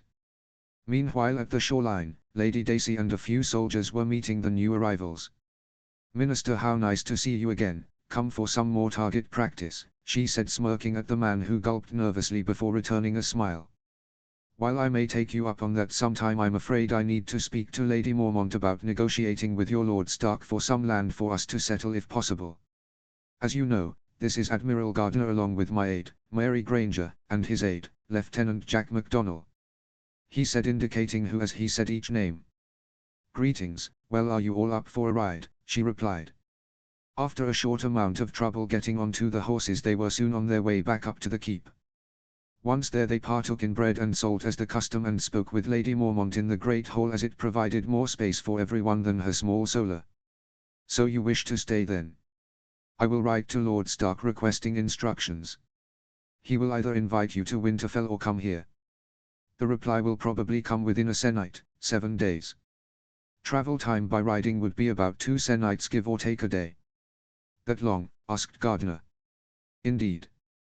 There are no real roads from Deepwood Motte to Winterfell, just a dirt track if you're lucky, which may be muddy or covered in snow and is likely uneven too. Not particularly fast, I'm afraid. The King's Road is the only main road in the north, with 2 additional sections going west to Barrowton and east to White Harbour. They are better than the dirt track but not as fancy as some of the southern roads. Messages are sent by Raven, so give it a day or 2 to get there, a day for them to decide, then another few days for a reply to come, thus a sennight or so. In all you should probably expect to wait 2 to 3 sennights to discuss with Lord Stark what you want. Perhaps we should just take a helicopter to Winterfell and be done with it, the Minster jokingly said. Helicopter? Asked Mage. Oh, just some form of transport that is fast, Warrington hastily explained. Mage looked at him hard before shrugging. If you wish to use that then you can try, but only once we have sent a message to Winterfell and had reply. It would not do to turn up unannounced and unexpected. Very well, then we will leave the particulars of the message to your capable hands. Excuse me, Lord Warrington, but have you got in mind where you would want to be located? It may help Lord Stark in deciding if you can give him some idea now as to what you would like, asked the old Maester. Yes, we believe somewhere coastal along this side of the continent, so we do not have far to travel. It would be preferable if there was a castle nearby we can use, as we do not really have the resources to build a fort from scratch currently. Restoring one may be acceptable, however. I see, yes, I will add that in the letter so they can get some suggestions ready for you. My thanks. Thank you, Maester and my lady, for your aid and patience in this matter. With the contents of the letter agreed, the Maester went to the rookery and dispatched it to Winterfell. Winterfell. 2 days later a raven arrived at an ancient, well-built fortress. Its 80-foot outer wall made of grey granite stood strong against the cold winds of the north, while the 100-foot inner wall was an unmovable object designed to break armies who dared assault its walls. The raven approached one of the towers within the main castle area, where it landed with a caw. An old man who had been sitting nearby writing on some parchment looked up and saw the new arrival. "Well, who have we here?" He stood and slowly walked over to the raven as his chains jingled with the movement. Seeing a letter held by the raven, he unraveled it and saw the Mormont bear sigil was sealing it. Opening the letter as was one of his duties, so he quickly read who it was for and the subject before heading out of the rookery and down into the castle proper. Heading from his turret, he walked across the courtyard past the library tower towards the great keep where the Lord Solar was located. Hurrying through various passages and corridors, he arrived at a strong wooden door. Knocking, he heard a single enter, before opening the door. Lord Stark looked up with his grey eyes to see Maester Luwin enter the room holding an open letter. "A letter from Bear Island, my lord." "They've had visitors?" "Ironborn?" asked Eddard, worried about another war or more raids along his western shore. "Thankfully not, my lord. It seems they came from afar and were caught in a storm which carried them away from their usual routes, so they are lost without a way back. The poor men. Let's see what the letter has to say then, Luwin." Taking the offered letter, he opened it to read what Lord Mormont had to say. Reading it, he found it was as Luwin had summarized. Lady Mage Mormont, not Jorah as he assumed, said that these people had come from a distant land and were now unable to return, and so had requested sanctuary in the north. They wish some for land on the western shore to build a harbor and seaport. Maester, would you check who rules along that coastline and if there is any unclaimed land? I'm not willing to give up Moat Cailin, as one of my children will inherit that to secure the south, but the north has lots of open land. There must be something we could give them. Indeed, my lord, keeping the moat for your family would be wise due to its importance to the north and its size equaling if not surpassing Winterfell itself. As for what land's available, Stony Shore, while populated, is technically unclaimed as House Fisher is extinct now. Their old castle, I believe, still stands, though it is likely a ruin, but it is relatively close to the shore but is inland by a few leagues. The only trouble you may have is that the Ryswells patrol that area since no one else does, so they nominally claim the Stony Shore as part of the Rills, which to a degree it is. That said, patrolling the vast area does stretch their resources, so they may be accepting to lose that part. Indeed, the Rills is a large area, especially if you include the shore. I believe there is a river that divides the two, correct? I would need to check, but that sounds right, my lord. Before Luwin could move, Lord Stark opened a drawer of his desk and pulled out a large rolled-up scroll. Unfurling it, he revealed a detailed map of the north. Pegging it out, he focused on the Rills and Stony Shore. "See there, Maester, a river divides the Rills and Stony Shore, leading up into the hills, with the Wolfswood forming a northern boundary of the territory. Yes, that could work as their new land, as long as they pay their taxes and pledge to support the north. Is there anywhere else we could offer instead? In theory, parts of Cape Kraken could be suitable for them, but with the Ironborn nearby it is not as secure as they would be up on Stony Shore. Sea Dragon Point would also work, I suppose, my lord, but it lacks land, as most is tied to the Glovers or their vassals," explained Luwin. "Yes, I see, though they'd have easy access to wood for shipbuilding and castle repair up there. Is there much stone or masonry material for them at Stony Shore if they are to build a port or rebuild the existing castle?" "There may be some, my lord, although a full survey would need to be done of the lands, which they would more than likely be happy to do themselves. They can always trade for what they need if they lack anything. One issue you will have is your bannermen will question the newcomers' loyalty to the North and Winterfell. The North are loyal, the Winterfell Maester they will support what I decide if it is fair and honorable, though the point is valid about these newcomers' loyalty. Marriage is usually the way it would be resolved, correct?" "Indeed, though I believe when the Mandaelis came an oath of loyalty to the Starks was asked before charging them with defending the White Knife. At a later point they married into House Stark. However, this letter, my lord, states their intent to elect a lord in the manner of the Night's Watch. That said, a marriage would secure them more immediately to the north than just an oath, even if it is only this one lord who is married in. By the next lord they may already have northern wives and children. Although you have a problem of who the new lord would marry. The available women suitable for this are rather limited. I believe Jorah's Aunt Mage Mormont has a daughter of 9 and 10 or 20 that could work, and the new people know them already, otherwise there are none old enough if marriage is your choice. An oath of fealty should be enough. I think we need to meet them to discuss this in person. Perhaps the Wyman Mondaly could come to Winterfell to help negotiate, as he would know of naval affairs and trade more than I, plus they were welcomed in as these people could be. An excellent thought, my lord. Shall I send a letter requesting their presence here and a letter to Bear Island requesting that the new lord come to discuss lands? Do it. How long should it take for either to arrive? I would say a sennight or so for House Mondaly, maybe 2 for the newcomers due to lack of roads and weather conditions. If that is all, my lord, I will dispatch the ravens. By all means, Maester Lewin, thank you for your thoughts. With that the older man got up from his chair, bowed, then left the room and its lord to his thoughts. Strangers with a fleet who are willing to stay, they could be what we need to drive the Ironborn away from our shores. At last a northern fleet might be realized again. I will have to inform Robert of this. No, I will wait till I have met them first, then I can write with more details. Yes, that's a better plan. Now we wait. Bear Island. A few days later, after much archery practice and general discussions with the 2 ladies of Bear Island, a reply was finally received.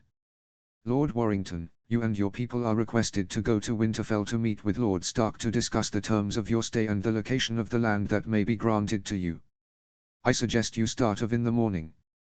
We've already had a raven from the Glovers asking about your ships, as they have spotted them in the bay. They can give you a more precise route though the Wolfswood to Winterfell. My thanks, Lady Mormont, but I believe we will travel via our method and head to Winterfell much more quickly. If you could give us a map of the north with Winterfell's location, we can go ourselves. Are you sure that is what you wish? Lord Stark will not be impressed if you are late. Mage said sternly. Indeed, thank you for your time and hospitality, but we will now return to the fleet and inform them of the meeting. Do you have an idea of where they might locate us? If I was to wager, I would place it on Stony Shore, south of here. At this she got up and pointed to a spot on an old map which hung on the wall. It has a few fishing villages, a number of bays or coves, and is mostly unclaimed by any lord now, though the nearby House Ryswell patrols out that way occasionally. I see. We will arrange some ships to head there and survey the shore then. It will give us something to do and may prove useful if that is to be our land. With that the group went back to the main gate, had fun mounting up on their horses, before being led down to the bay to get a boat back to their ships. On board they met with Admiral Cosmo over video link. We have a meeting in about 2 weeks' time with Lord Stark. We will discuss with him where we go, though apparently the likely spot is here, Stony Shore. At this, Gardner sent a picture with the highlighted area on the screen for all to see. Warrington and I thought to send ships to survey that coastline while we wait, then take a helicopter to meet Lord Stark. Are you sure you want to reveal that to them? It does give away our capabilities, Cosmo said rather grumpily. Not if we say that is the only thing we have and it is unarmed. We play down what we have so the risks are less. Besides, they can't replicate it anyway nor challenge it. Don't be too overconfident in our technological superiority. If they have ballista they can probably take down a helicopter, though not with ease, I'll grant you. He warned. We'll keep that under advisement. For now I suggest we survey the probable land so we have a head start. I believe HMS Enterprise and 2 escorts will do, as the Enterprise is a survey/mine countermeasure vessel, so it should be able to do that. We can wait till we confirm that it will be ours before doing any flight surveys with fighters and helicopters. Can we afford to do that though, fuel-wise? Warrington asked. We should be able to. Talks with the locals indicate they do have some form of oil they use in sieges, so we may be able to convert to that or refine it, but the engineers are still uncertain, Cosmo replied cautiously. Okay then, we'll use aircraft sparingly, though we should still be able to travel via helicopter to Winterfell. Time went quickly for the rest of the fleet as the next week and a half went by. The survey ship and escorts had been left alone and had found that the shoreline had some good locations for a naval base or port.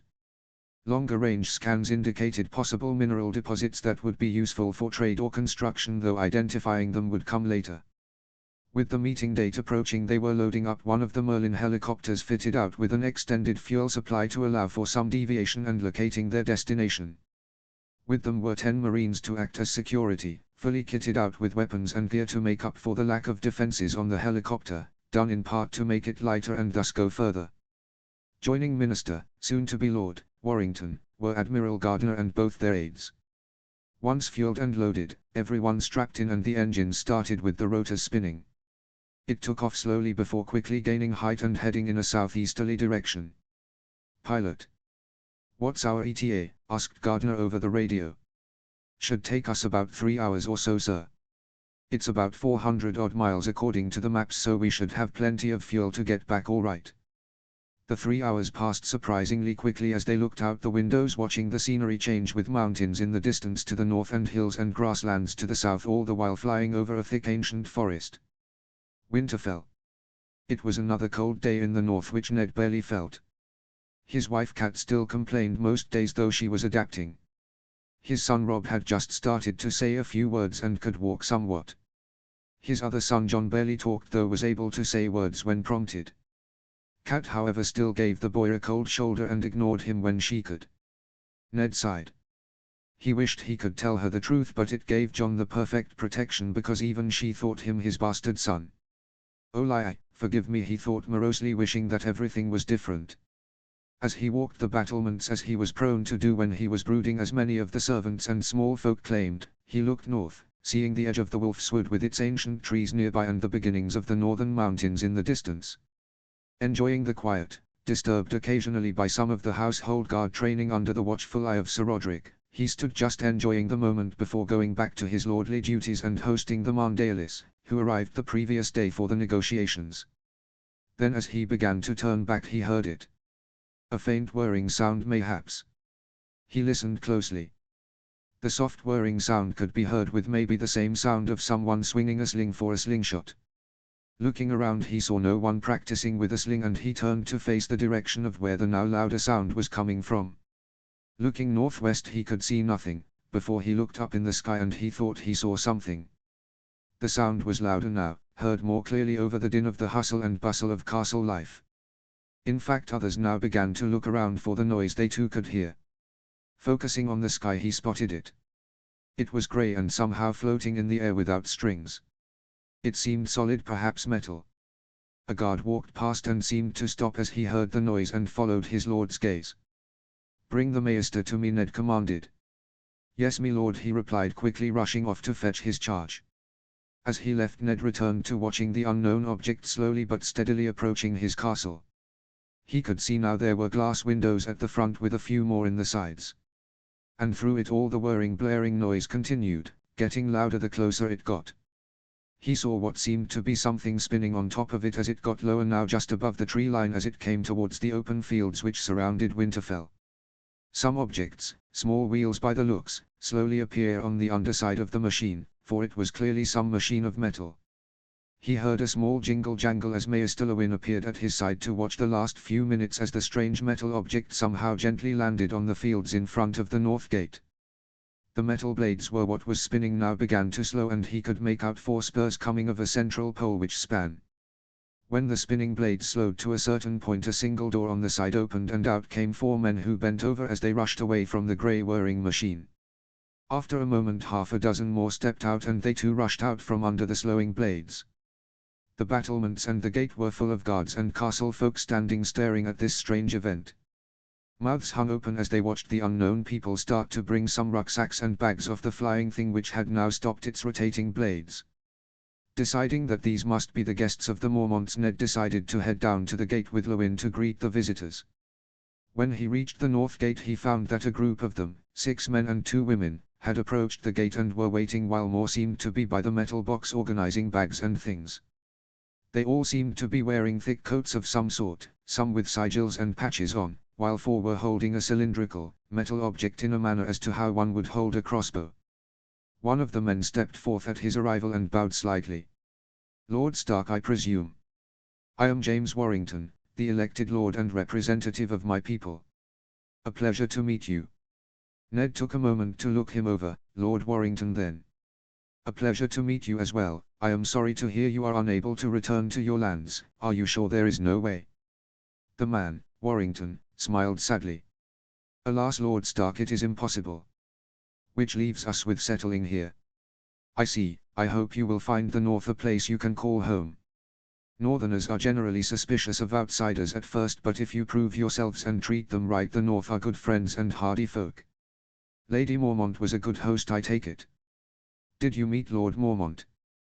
She was a good host and patient when explaining things, though straight talking, not one for lots of words when a few will do. It was refreshing, to be honest. And no, we did not meet Lord Mormont. Lady Mage said her nephew was at some tourney in the south apparently. I see, that explains why it was Mage and not Jorah. So I may ask, why choose to live in the north? I doubt it was for the weather. Eddard japed. Warrington smiled at that. No, it was not the weather, though we all love the snow sometimes. I believe the main reason was you had space for us and, if I may say so, we offered something that would be valuable, a fleet on your west coast. It is true the North has been without a true fleet for centuries since one of my ancestors burned ours in anger and sorrow. It has left us open to the Ironborn since then. We have not had the resources or wealth to rebuild it. I see. Well, I'm sure the North is glad for some ships then. On that note, may I introduce Admiral John Gardner and his aide Lieutenant Jack MacDonnell. And this is my aide Mary Granger, Warrington said while indicating the respective person. Hello. This is Maester Lewin, an advisor and learned man from the Citadel who serves Winterfell. My wife and sons are around somewhere. I am sure you will meet them at dinner. Come, I will have my people show you to your rooms and then have you brought to my solar to discuss your sanctuary. My thanks. Thought there are 6 further soldiers gathering our belongs for our stay plus 2 pilots. They control the metal machine. I see. I will make sure the servants know to make space for 10 soldiers then. Yes, thank you. Come this way then. With that, the group of 8 followed the servants to their rooms before Lord Warrington, Admiral Gardner and their aides then went to Lord Stark's solar. Upon arrival they found Lord Stark, and 3 other men, one of whom was the Maester. Lord Stark's solar was similar to Lady Mormont's, but his was larger. It was also more furnished and had a larger desk made of a white wood. On one wall hung the Stark banner, while on another a map of the North decorated it. Lord Warrington, Admiral Gardner, may I introduce Lord Wyman Marndaly and his son Willis. They, like you, found sanctuary here, and like you are a more naval and trade-inclined house than any other in the North. I thought they would prove useful in our discussions. I see. Yes, they would perhaps understand us better than someone who I'm guessing lacks naval knowledge, said Gardner. Lord Stark nodded his assent. With their help we have checked the west coast for possible sites for you to locate to. We only really had one real option, which was to locate you on the Stony Shore. There is a castle there, likely ruined, from a now extinct house, so that gives you a seat to base yourselves. There are a few fishing villages, so you have income and food as well as taxable lands. A true survey of what the lands contain will be needed, as no one has done so for centuries. You may want to do that yourselves to work out what your lands possess. Indeed, those lands should suit us. We asked Lady Mormont what lands she thought would be chosen, and she suggested the same. We sent a ship or 2 to survey the shore from their ships, and there are a number of bays and coves we can locate and shelter our fleet in. We would also like to build a port or 2, explained Warrington. Why 2? Asked Lord Marndaly.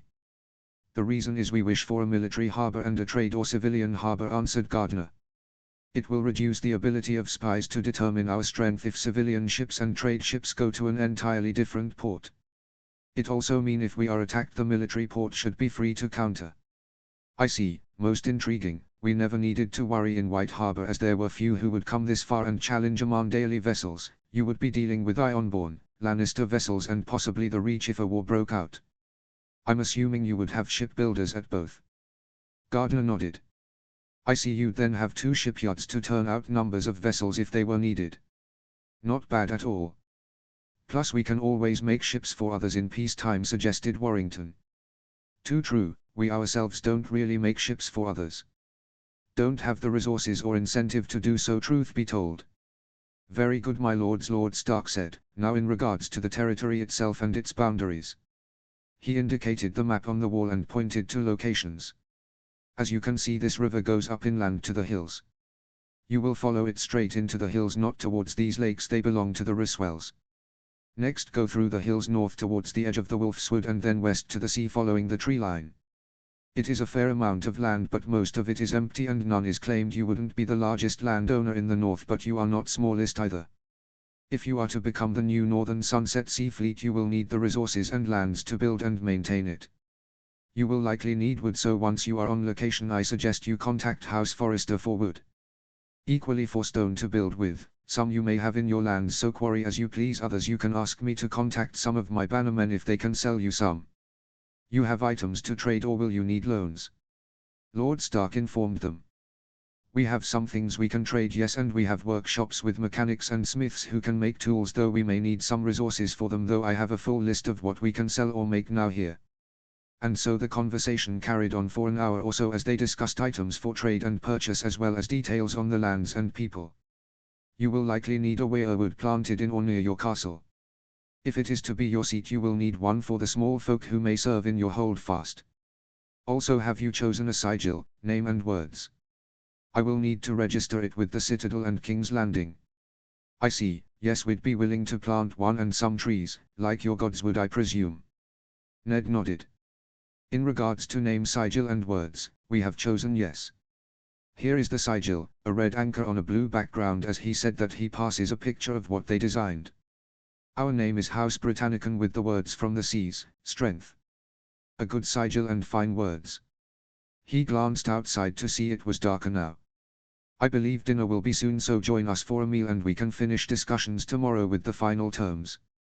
As you wish, my lord. We'll go to our rooms and clean up for dinner.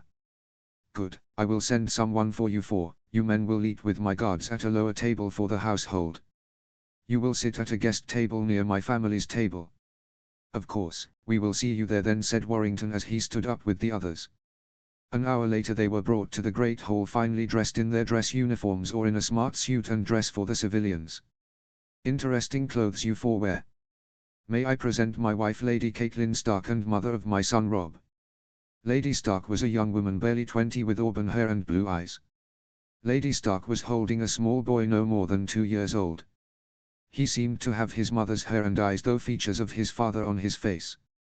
My lady, a pleasure to meet you. I am the newly elected Lord Warrington. With me are Admiral Gardner, Lieutenant Jack McDonnell, and my aide Mary Granger. Warrington said while indicating his colleagues. In terms of clothes we wear, the Admiral and Lieutenant are wearing their formal dress uniforms made for special events or dinners where such formality is needed. I and my aide are wearing what would be considered formal dinner wear for meeting a lord and his wife or a king or such high-level evening or dinner event. I see. I am sure over time you will likely adopt some local wear into your fashion over time. Admiral, your name is Gardner, correct? Any relation to the Gardeners of the Reach? I believe not, my lady. We come from a land far from here. That said, I know an ancestor of mine disappeared in similar circumstances and area to us many years ago. He was called Gareth Gardner. Indeed, it is said that Garth Greenhand came from afar and came here with the first men and settled the Reach and other areas. His son became king of the Reach and another became the father of our house founder Bran the Builder. It could be that your ancestor is Garth Greenhand, not that it really would matter anymore as it is so long ago, but interesting if true, Lord Stark commented. Now let's have the feast. I'm sure we are all hungry. As the drink flowed and the food eaten, the newcomers were treated to a northern feast and a few songs from a passing minster who was asked in to play. As James observed the various household member and the Marndalis eating, he noticed a woman feeding a child of similar age to the young Stark boy Robb. The boy had dark hair similar to Lord Stark and grey, maybe black eyes. Looking up, Warrington saw Lord Stark had seen him looking as he looked to between the new lord and the small boy. Lady Stark had stiffened and her lips thinned with distaste. If you do not wish him here, I can get him out of your sight, my lord, she said to Warrington. Pardon, my lady. Who? The boy you were looking at. He is a bastard, so I understand you look at him for being present, but my husband insisted. A bastard? But he is a baby, how can he be bastard? Asked Warrington, genuinely confused. Even Gardner and a few of the Marines seemed a bit thrown by the word. He is my son, but not from my wife, said Lord Stark quietly. He is my shame, but I promised to raise him. Oh, I see. Well, nice to meet him, James replied and just went back to eating, as did most of his fellow visitors. Now the Northerners were the ones confused by the causal dismissal of a bastard in their presence. You do not seem insulted to have a bastard here, my lord. Do you not fear it? Bastards are said to be cruel and vicious and want to supplant their true-born siblings. At this a few of the Marines, and even Warrington, cracked a smile and coughed back a laugh. "Do you not have problems like this back home?" asked Eddard, now genuinely curious as to why they seemed to have no care for illegitimate children. The North mostly didn't care either, but still treated bastards as lesser than their true-born siblings. "Sorry my lord, but to us most of that is considered outdated and just wrong. If you treat them like a monster they will become one. It is nature versus nurture. There may be some who will naturally be as you say, but most, if treated right, most would become useful members of society. Having a child out of wedlock is not uncommon. It usually leads to marriage of the parents anyway, so the child is considered their first. We do not look down on a child born as your son is simply because it does not matter. Only for some would having a child in such a way matter. We still call people bastards, but it's just an insult now, usually given to someone being mean or cruel or insulting." "But what of inheritance and lines of succession?" asked a worried Lady Stark. "In our countries we split any bequeathment evenly amongst any children or relatives, or at least do so in theory. Since we have few lords such as yourselves in my country only, they really worry about lines of succession, and even then they treat the half-sibling well. In the other country from which my people come it does not matter at all, as they have not lords and ladies. So in short, we simply do not care about whether the child had born in wedlock or out. Hence our not being bothered by the boy being here. After all, he is a motherless child who would have died if not taken in by his sole remaining relative, correct?" Lord Stark nodded slowly at this, and even Lady Catelyn sighed and seemed thoughtful, though still glanced at the boy. The Marndalis had just watched the exchange with rapt attention. After all, they learned a bit more about their fellow guests and something of their lord. After the discussion came the desserts, before finally everyone slowly departed the hall back to their rooms in various states of drunkenness. That morning, after having breakfast, or breaking their fast, the four guests met with the Marndalis and the Starks for the final discussions. "The final terms are that you will make an oath of loyalty to my house and the North.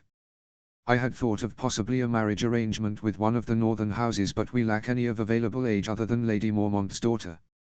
So for the moment we believe that the oath shall do for now. The king may decide differently when informed, but I will not force such a thing just yet.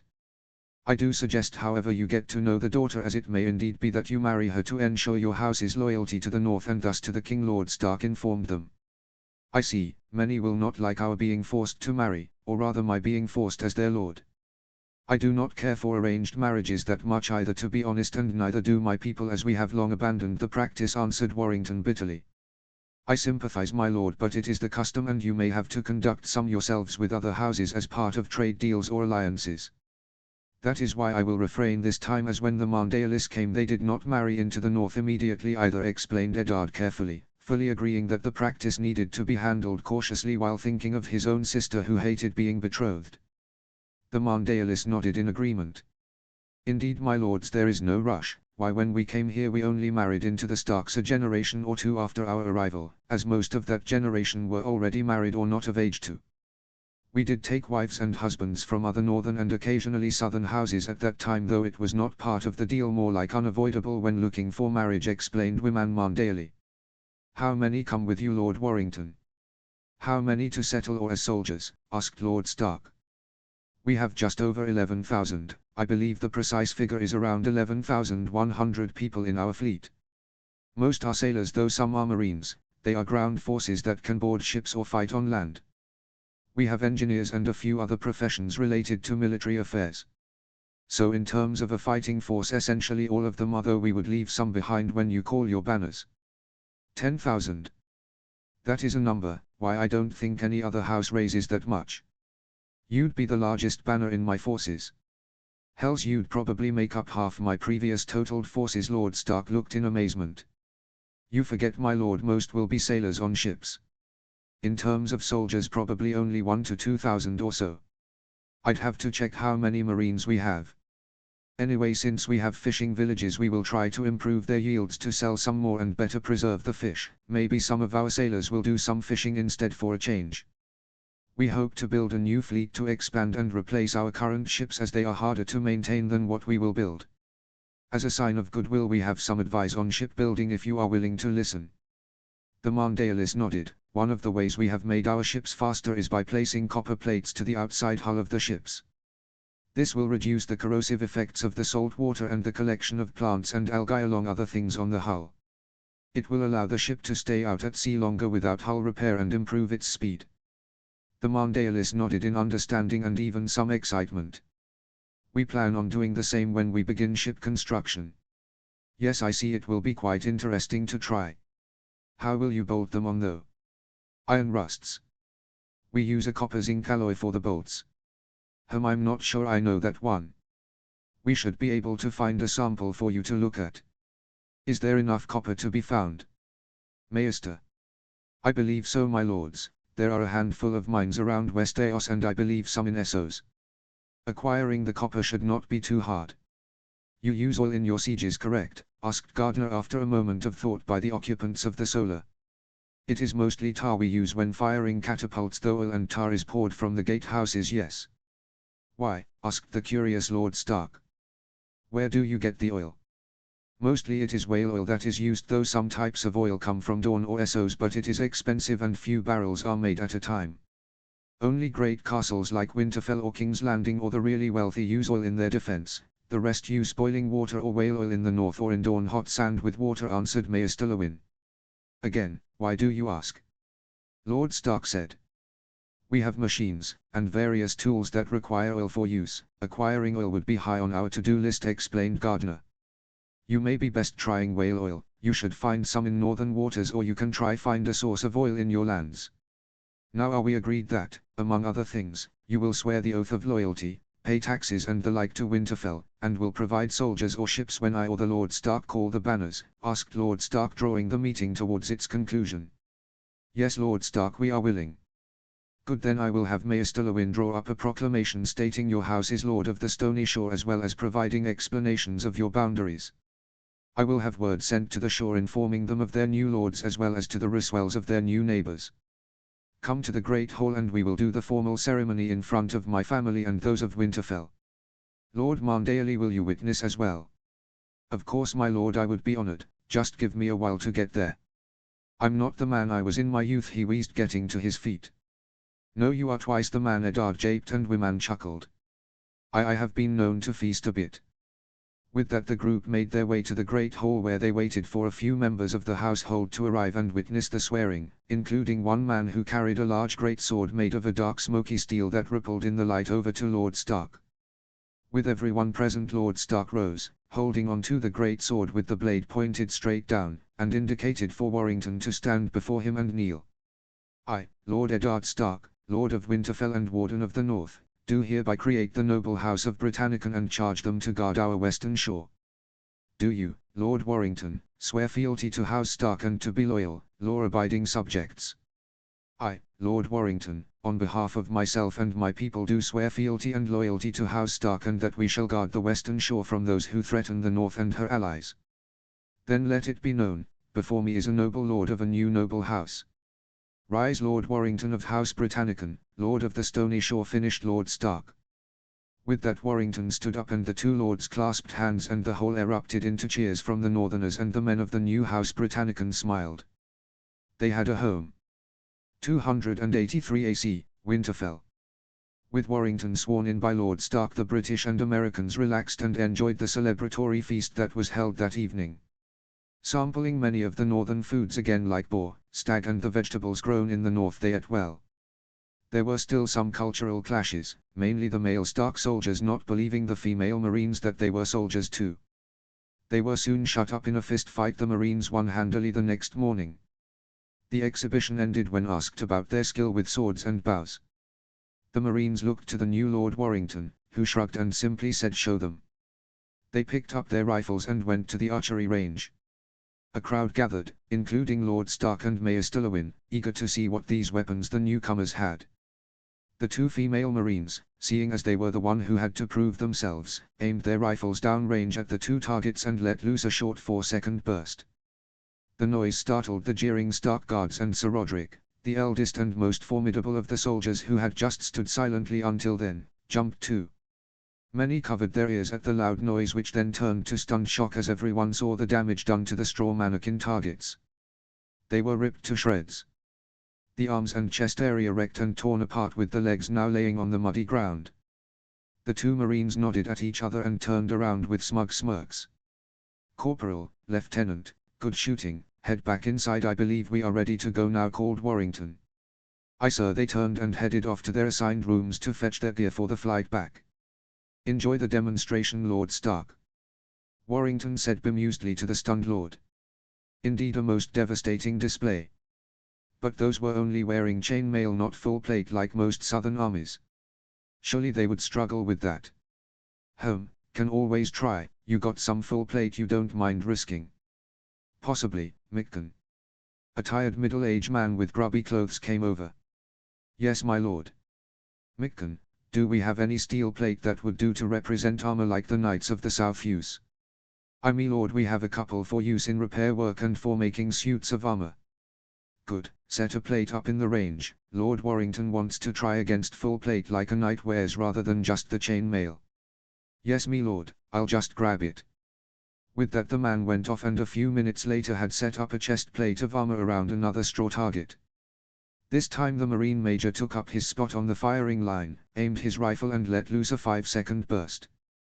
The loudness of the rifle startled many again, but still the shock of the result sacred many.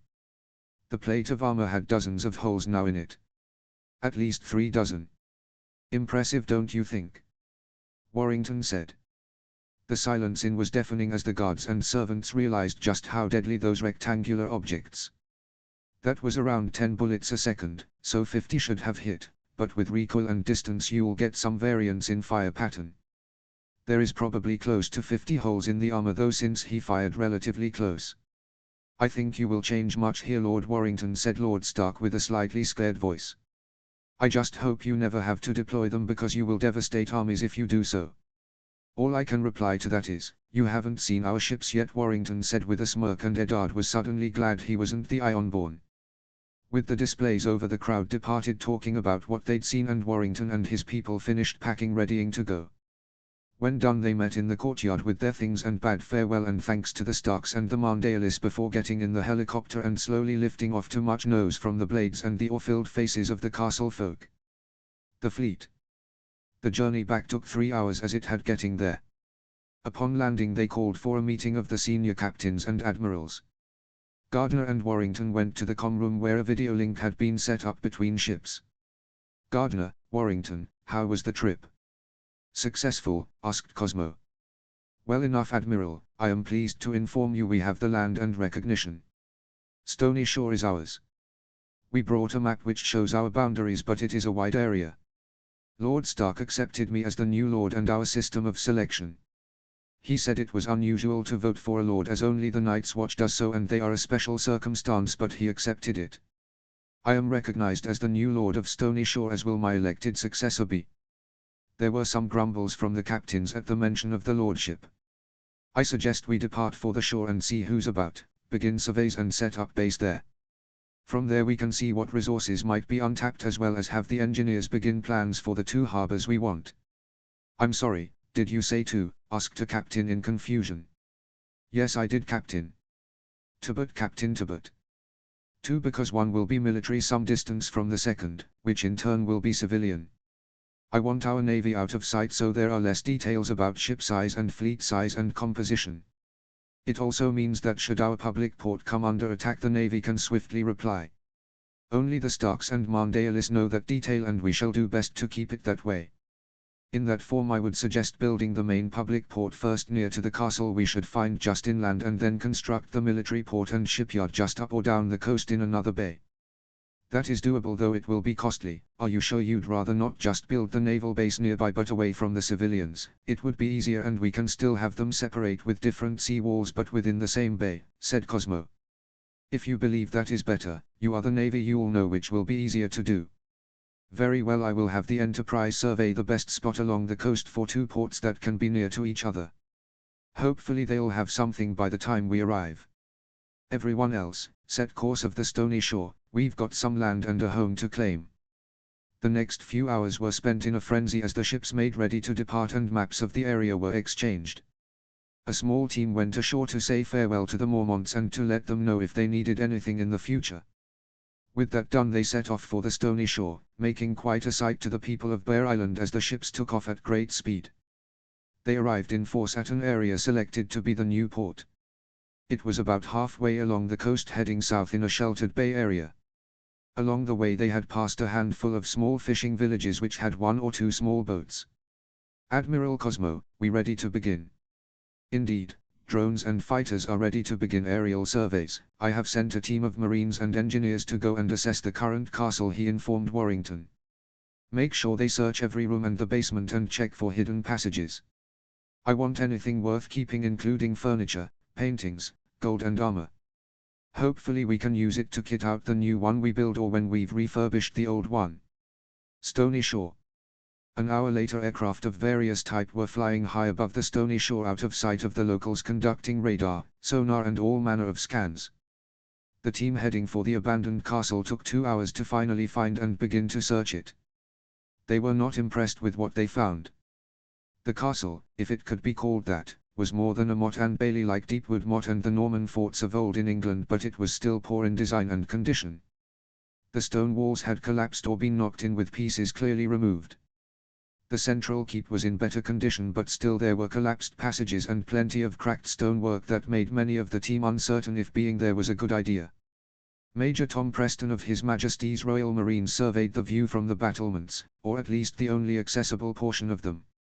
It was a good position. On a hill looking out towards the sea they would observe any ship approach the bay where the port would be built and have views to the surrounding area. They had set up camp in the courtyard in front of the keep, with patrols arranged to walk around the castle focusing on entryways. The engineers meanwhile got to work testing wall strengths and shoring up passageways to allow for a full search. From what rooms they'd searched so far, most were barren with some rotten wood furniture in the occasional room. Rooms deeper in the castle were blocked by collapsed ceilings and fallen masonry. The weather was dry, at least if a bit cool. Apparently this was summer here in the north. "Just another reason we shouldn't have stayed up here," he thought grimly. "Major, I think we found something," came the voice of a young woman. He turned to see Captain Hannah Shepard approaching. "What do we have, Captain?" "Engineers have just cleared away into the keep ground floors. They said it's fine to look about. They've moved on to the upper floors. While searching we found a few rooms which had some furniture in decent nick, but also a stairway down to cellars or crypts. Thought you should know." Not bad. They wanted anything that could be kept for the new castle when we start building. Let's check those cellars and crypts then." He followed her into the main hall of the keep. It was barren as expected, though a few remains of banners clung to the walls and he could see some rotten wood in lumps in the center where a table and chairs or benches had probably stood. Shepard walked over to a corridor leading him away from the hall and came to some spiral stairs heading down. There were a few piles of stonework and rotten wood from where the engineers had cleared paths through corridors. Switching their torches on they began their descent into the darkness. 2 Marines who had accompanied them followed behind with their rifles held and torches lit. It got colder as they walked, the walls still smooth despite their age and made of grey stone. At the bottom of the stairs they had been walking down they came to an open room. Their torches cast shadows and it was hard to see far in the pitch black, but there appeared to be statues placed every few paces or so with a grey stone altar or tomb behind them.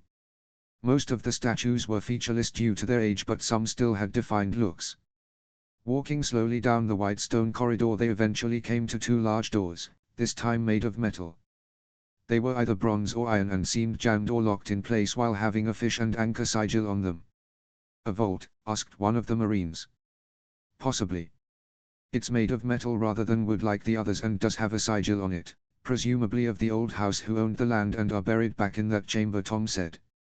"All right, you and me shoulder against the doors and on a 3 count shove hard, got it?" "Aye, Major." As they positioned themselves against the doors Shepard and the other Marine took up defensive postures to cover them as they went in. "All right. 1, 2, 3, push." With that they gave a heave and the doors moved and slightly buckled but remained closed. "Damn, thought we had it there." "Okay, one more try and then we'll get the engineers to take a crack at it." 1, 2, 3, push. With a final shove the doors finally fell inwards with a loud clang, their old, rusting and uncared for hinges giving way to the brute force applied on the old doors. Loads of dust was flung up causing them to cough before the air finally cleared. Sweeping across the newly revealed room with their torches, they were startled by what they found. A number of wooden chests and a white wooden desk along with rotting bags lay about the room. On the walls hung some tapestries in varying states of repair, some viewable and preserved but others mere rags with bits of string falling off. Opening the chests, they revealed a number of different items. The first 2 of the 7 chests had gold and silver coins in. A third had some jewelry, while the rest had some rusted swords and armor along with daggers, swords and arrowheads made of some black rock. The final chest held a long package wrapped in leather, while underneath were a number of pieces of parchment, some were even arranged like books.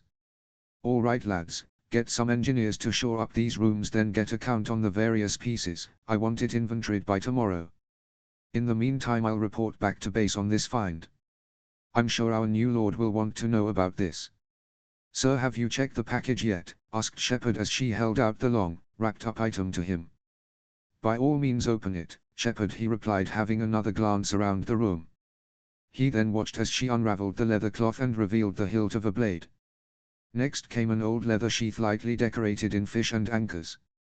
Pulling the sword partly out revealed a dark rippled-looking steel blade. The hilt had a fish pommel with blue gems for eyes. "Wow, that's some fancy blade. Get that secured with other items heading back to the fleet. Make sure it's out of sight. I'm sure the few engineers back aboard will want a look, plus the Lord. Everyone seems to have swords here, so I bet he takes it as his sword." "Aye, Major," she replied before hurrying off to place in the courtyard pile of items. Taking one final look around the room, he turned and headed back upstairs. Once in the courtyard, he could see in the center in clear view of everyone the pile of objects that had been collected to be taken to the fleet for secure storage, including a number of wardrobes, tables and chairs, plus chests of swords and armor that were still usable. The long wrapped sword was placed on those chests.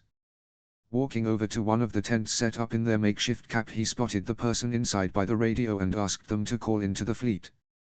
"Major Preston to Colonel Devonshire, please respond." "Colonel Devonshire, copy over." "This is Devonshire, what you got, Major?" came the gruff no-nonsense Welsh accent of their Royal Marine colonel. "Initial survey and search of the castle complete, sir. It is a ruin here. Initial opinion of the engineers is to knock it mostly down and rebuild. The keep is fairly intact and they think I'll be okay to repair, but the walls, towers and outbuildings need a total redo. We also found a number of objects that'll be useful furniture-wise as well as money. Furniture is only moderately useful as we can furnish it how we like with better stuff, but acceptable. Money though? How much we talking and what sort? We do need funds." "Well, it was 2 medium-sized chests full of gold and silver coins, Colonel. I've got some people doing a count. It was in a vault area underneath the castle in the crypts. It had been blocked for decades if not centuries, so no one could access it. Amongst all the stuff down there we found some fancy sword, looks like some tough steel as it hasn't rusted and is still sharp, got some fancy fish hilt to it, and the steel looks like it's got ripples in." "Did you say ripples in?" asked the colonel. "Yes sir, why?"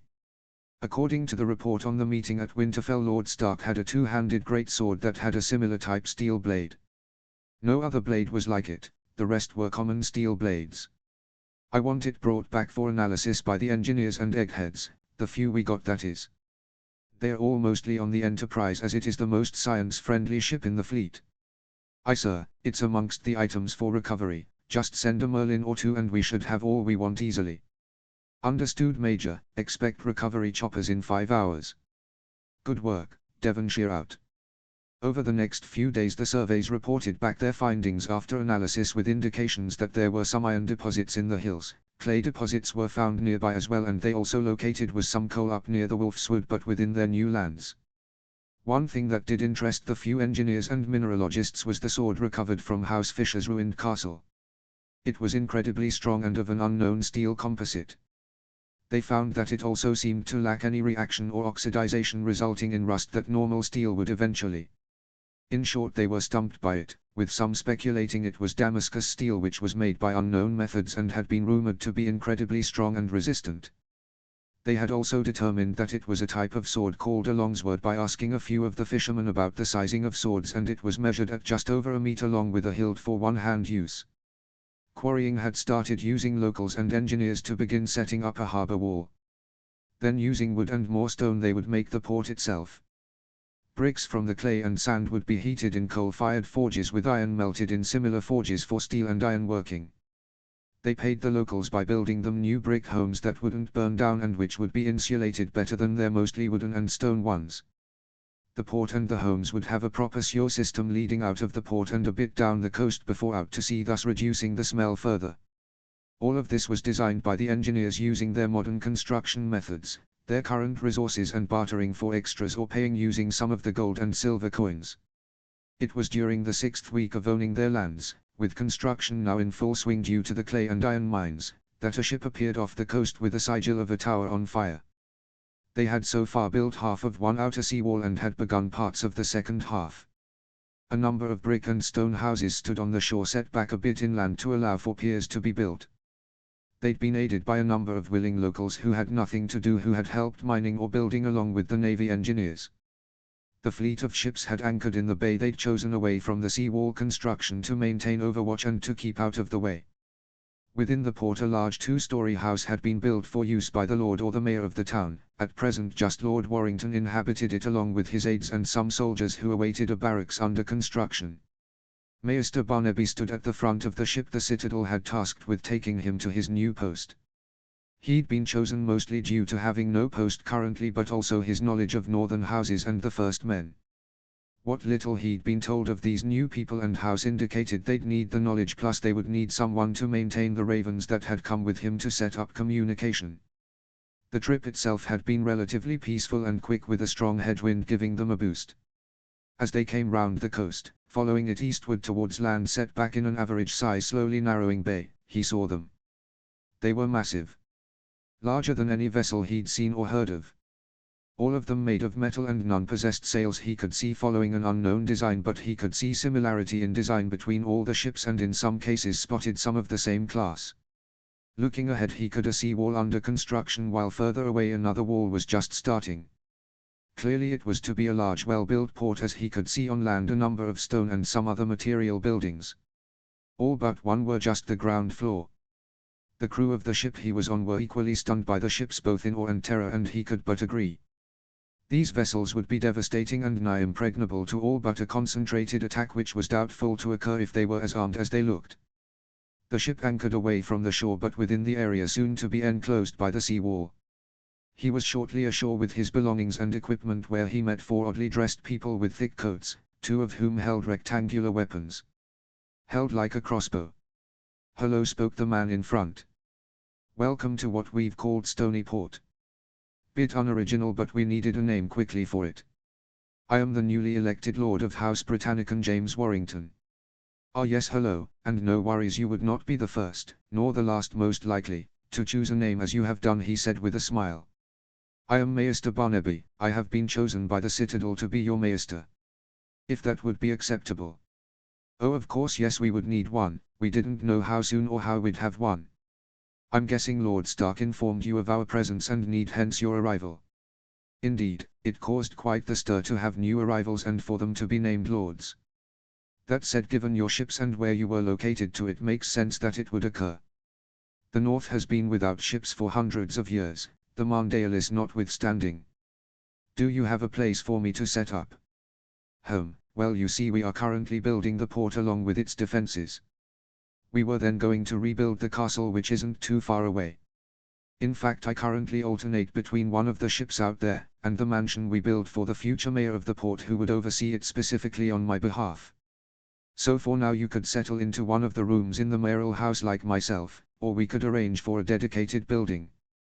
How soon would you start rebuilding the castle, or have parts habitable?" he asked, as he'd rather not get set up then move. "To be honest, probably a year or 2 for the castle to be rebuilt. We are making strong headway on the seawall, and from there it's just a few piers, then we're essentially done. The sewers are in place and the mines are open." "How have you got this done so fast?" Barnaby gaped. "By using everyone not essential to the fleet or off surveying the land. We also recruited heavily among the locals if they weren't already employed. After that it was just using our pre-existing knowledge of how things worked back home and using equipment from our ships. It has been hard going, but we are mostly eager to get it done."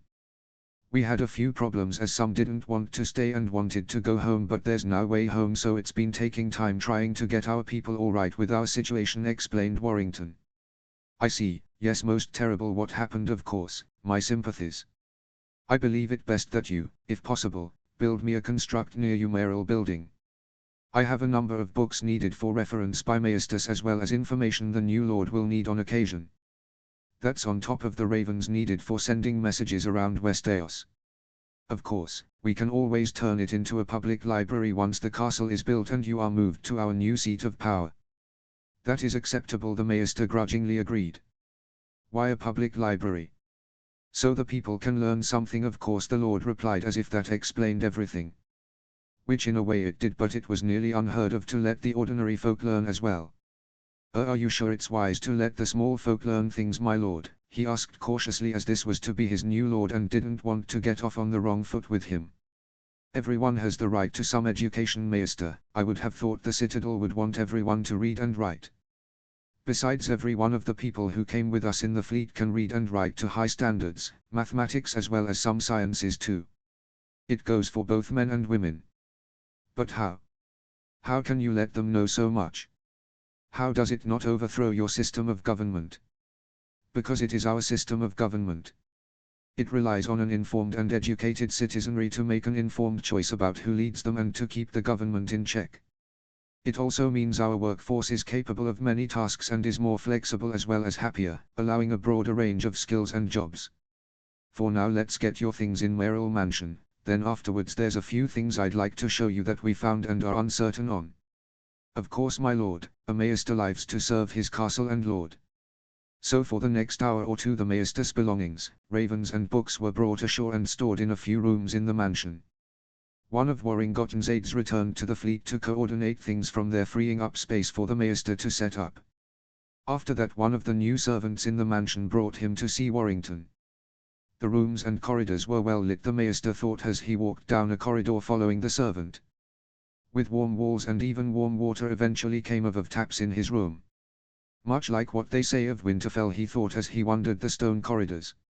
Eventually he came to a wooden door which had the new house's sigil on it. Entering, he saw the lord sitting behind a white wooden desk with maps and diagrams covering the top. A box with blinking lights and a small handheld object sat in the corner. "Ah, Maester, good you're here. Settled in well?" "Yes, my lord, quite well. The room is surprisingly light and warm," he answered, happy with his new quarters. "Good, good. Okay, firstly, these items were recovered from House Fisher's castle, in a vault deep under the keep within the crypts. We hoped you could tell us what these are." Knock, knock. "Come in," Warrington called, and in came a woman carrying a long object wrapped in leather. Behind her came 4 men carrying 2 chests between them. "Place that on the table, Captain. Those can go over there by the desk, gentlemen." "Gardener coming?"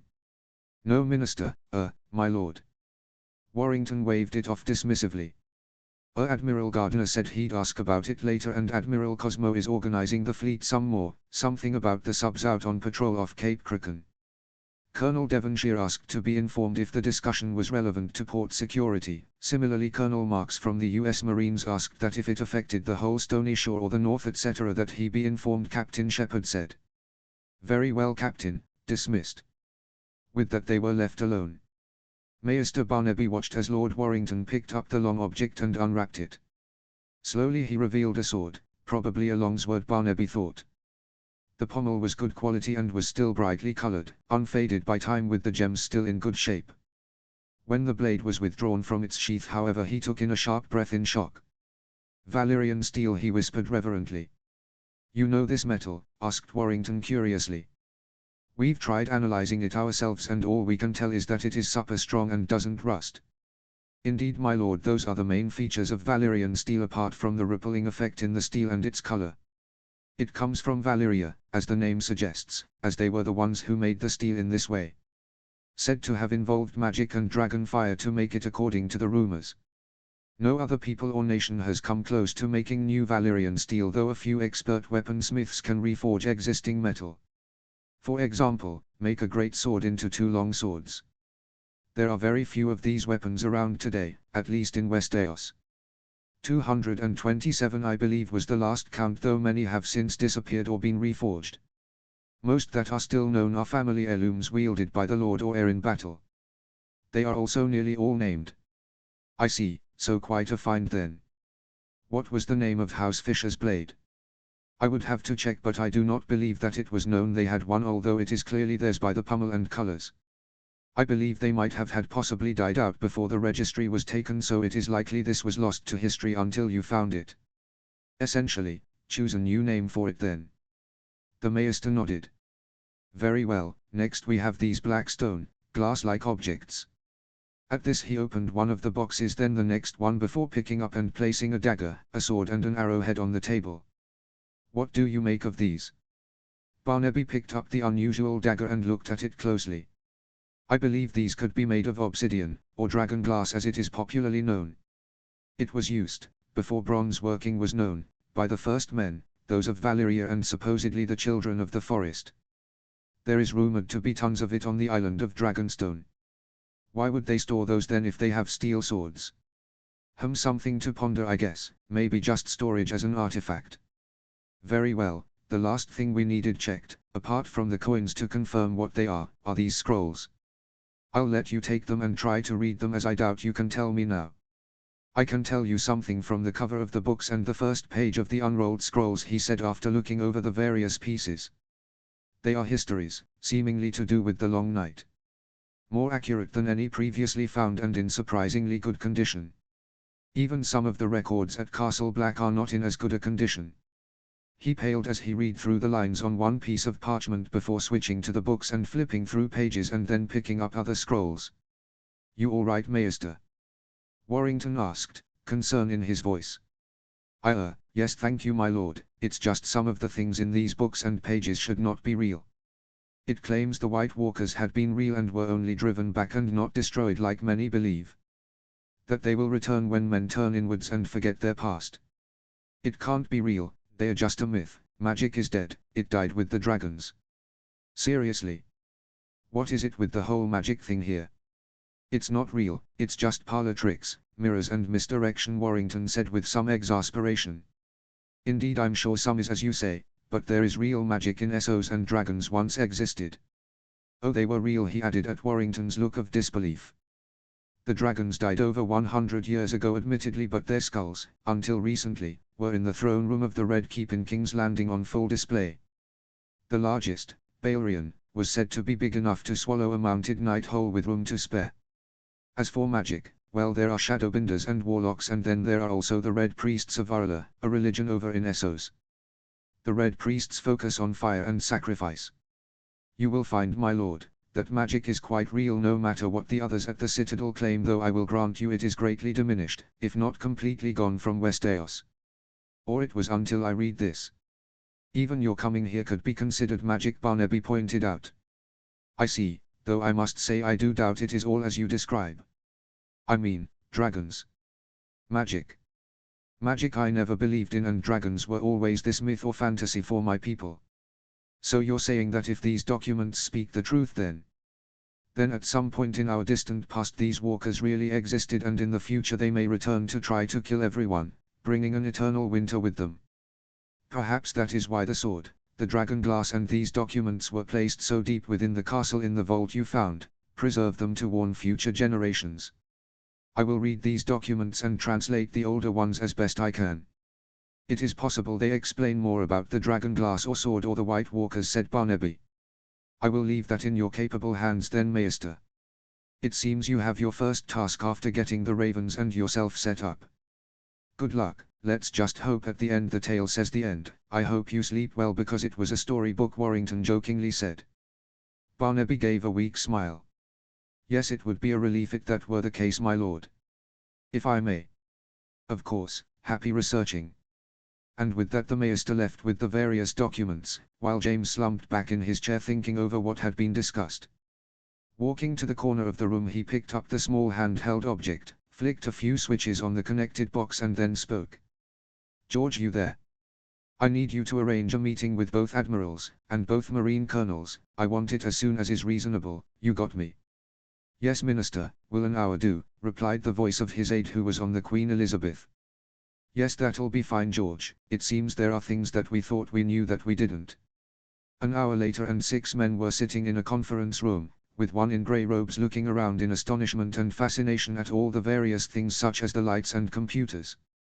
Minister, you said you wanted a meeting urgently. What is the problem? Asked Cosmo.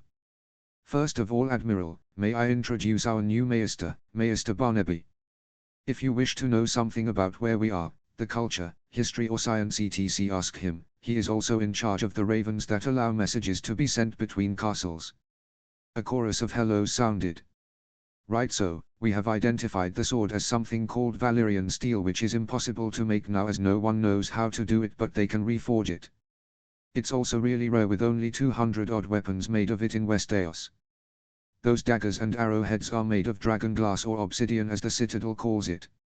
And finally, those documents tell, in apparently far greater detail than previously recorded, of an event called the Long Night, which occurred 8,000 years ago, and gives warning that the enemy they fought is not dead but waiting to return. That about summarize it correctly, Maester? I believe so, my lord. As I said, the myth of the Long Night is widely thought to be just that, or if it happened many, many generations ago. 8,000 years ago or thereabouts. If it happened. So, your thoughts, gentlemen? What exactly is this Long Night, and who did they fight? Plus, was it real? Asked Cosmo, breaking it down into different parts. Essentially, my lord, admirals and colonels correct.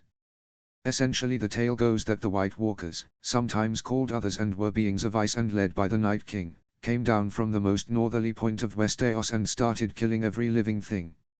And I mean everything. The children of the forest and the first men eventually joined together to defeat the walkers and their army of the dead. It was said that any who died fighting them was brought back as whites. Great zombies, someone muttered. Eventually, with the aid of the last hero, the White Walkers and their army was pushed into the far north and defeated. The wall was built shortly after their victory. That is what the tales say. In the south it is taken to be a myth, and the wall was built to keep out wildlings. Truthfully, very few believe that it happened, even in the north, though from the rumors I've heard it is possible the Red Priests believe it, as they look for someone called Azor Ahai to bring the light and end the Great Other, presumed to be the White Walkers. The Valyrian sword and the obsidian, why might those be present in the room? Asked Colonel Devonshire. Truthfully, I cannot say. It might simply have been placed in the vault to keep safe historical artifacts. Equally, they could kill the enemy, hence were located with the texts. There is no way to know unless the enemy comes, the Maester explained. Well, I still not entirely sure if it was true or not, but I see no reason not to make a stockpile of obsidian daggers and arrowheads somewhere just in case. Always be prepared was the scout's motto. I suggest we follow it. Gather it all together in a few new trunks and store it in the basement, suggested Warrington. It doesn't hurt to have a stockpile. But I mean, really. Zombies. Next they'll say dragons exist, Gardiner said with a scoff. Oh, dragons did exist, my lord admiral. Their skulls lie somewhere in the Red Keep after sitting in the throne room for hundreds of years. Magic has been said to exist in Essos too, with tales of blood sacrifice and the like. So no, it is not out of the realm of possibility that it did happen, my lords, Maester Barnaby informed them, leaving those other than Warrington stunned in disbelief that such a creature existed. Magic. Really? One spluttered. Barnaby merely nodded sagely. Are we sure there's a valid threat? I don't object to stockpiling something useful or potentially useful, but are we sure there's something to prepare for? Asked Cosmo. My lord, admirals and colonels, it is a valid point. As I've said, many do not believe it, but the Night's Watch may have answers you seek. Ask them of any unusual activity beyond the wall, perhaps even find some wildlings and question them if you must, though I caution you, as they are said to be violent. They nodded at the Maester's suggestion. Send a raven to Castle Black, Maester, asking about the latest beyond the wall. Say we are curious to know its status, and inform them that any pirates or raiders caught will be sent to the wall. Sir, questioned Devonshire. We cannot hold many prisoners here. We do not have the space or resources, but we can dispatch them to the wall, which is common across this land. They nodded in understanding at that. Right then, seems I need to learn how to use a sword, and we need to get ships built to replace or expand our fleet. In the meantime, store those obsidian blades and arrowheads somewhere secure. We might need them, equally we might not. On another note, sirs, we need someone to train our people in swordplay. Archery, we actually have some who know already and can train up those that wish. I've got a couple of the locals making bows and soon arrows too, Colonel Marks informed them. Very good, Colonel, and I'll look into finding an instructor for us. All right, on that note, meeting adjourned. Crime and Punishment. Late 283 AC, 8 weeks since landing in Stony Shore. Stony Port, the Stony Shore. It had been 2 weeks since the new maester had arrived and the Stony Shore had not stopped being a hive of activity. In the south of the territory an observation post was set up to look out for incoming vessels. Equipped only with their rifles, the Marines were only there to keep an eye out and report any activity with their radio powered by the newly created whale oil generator. The port of Stony Port had been mostly completed with 2 wooden piers jutting out to sea made out of the strong ironwood from the Wolf's Wood and the sea walls then closing a reasonable area for a harbour. The mines digging coal, iron and clay were now fully operational, providing materials to build homes and the port itself, as well as allow for the forging of swords, arrows and armor that would eventually be needed. Indeed, it was said by Maester Barnaby that the quality of the swords and armor was superior to what even the Lannisters of Casterly Rock could forge. That was in part thanks to the blast furnaces they had built or were under construction, which allowed for higher temperatures when making steel and forging it. They had started trade with some of the northern houses, mostly the Riswells, Glovers and Mormonts, and trading mainly on the pottery from their clay, iron tools, as well as steel for equipping northern soldiers.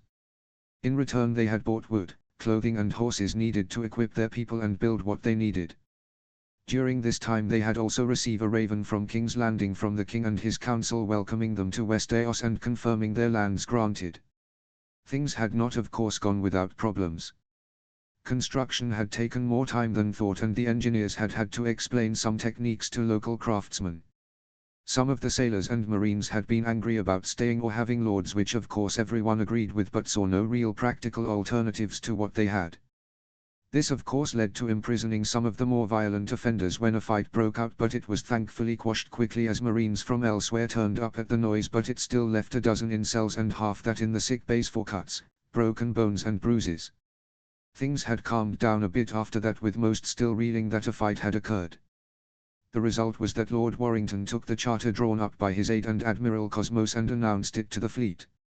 Effectively it was a copy of the US Bill of Rights with some changes and adaptations.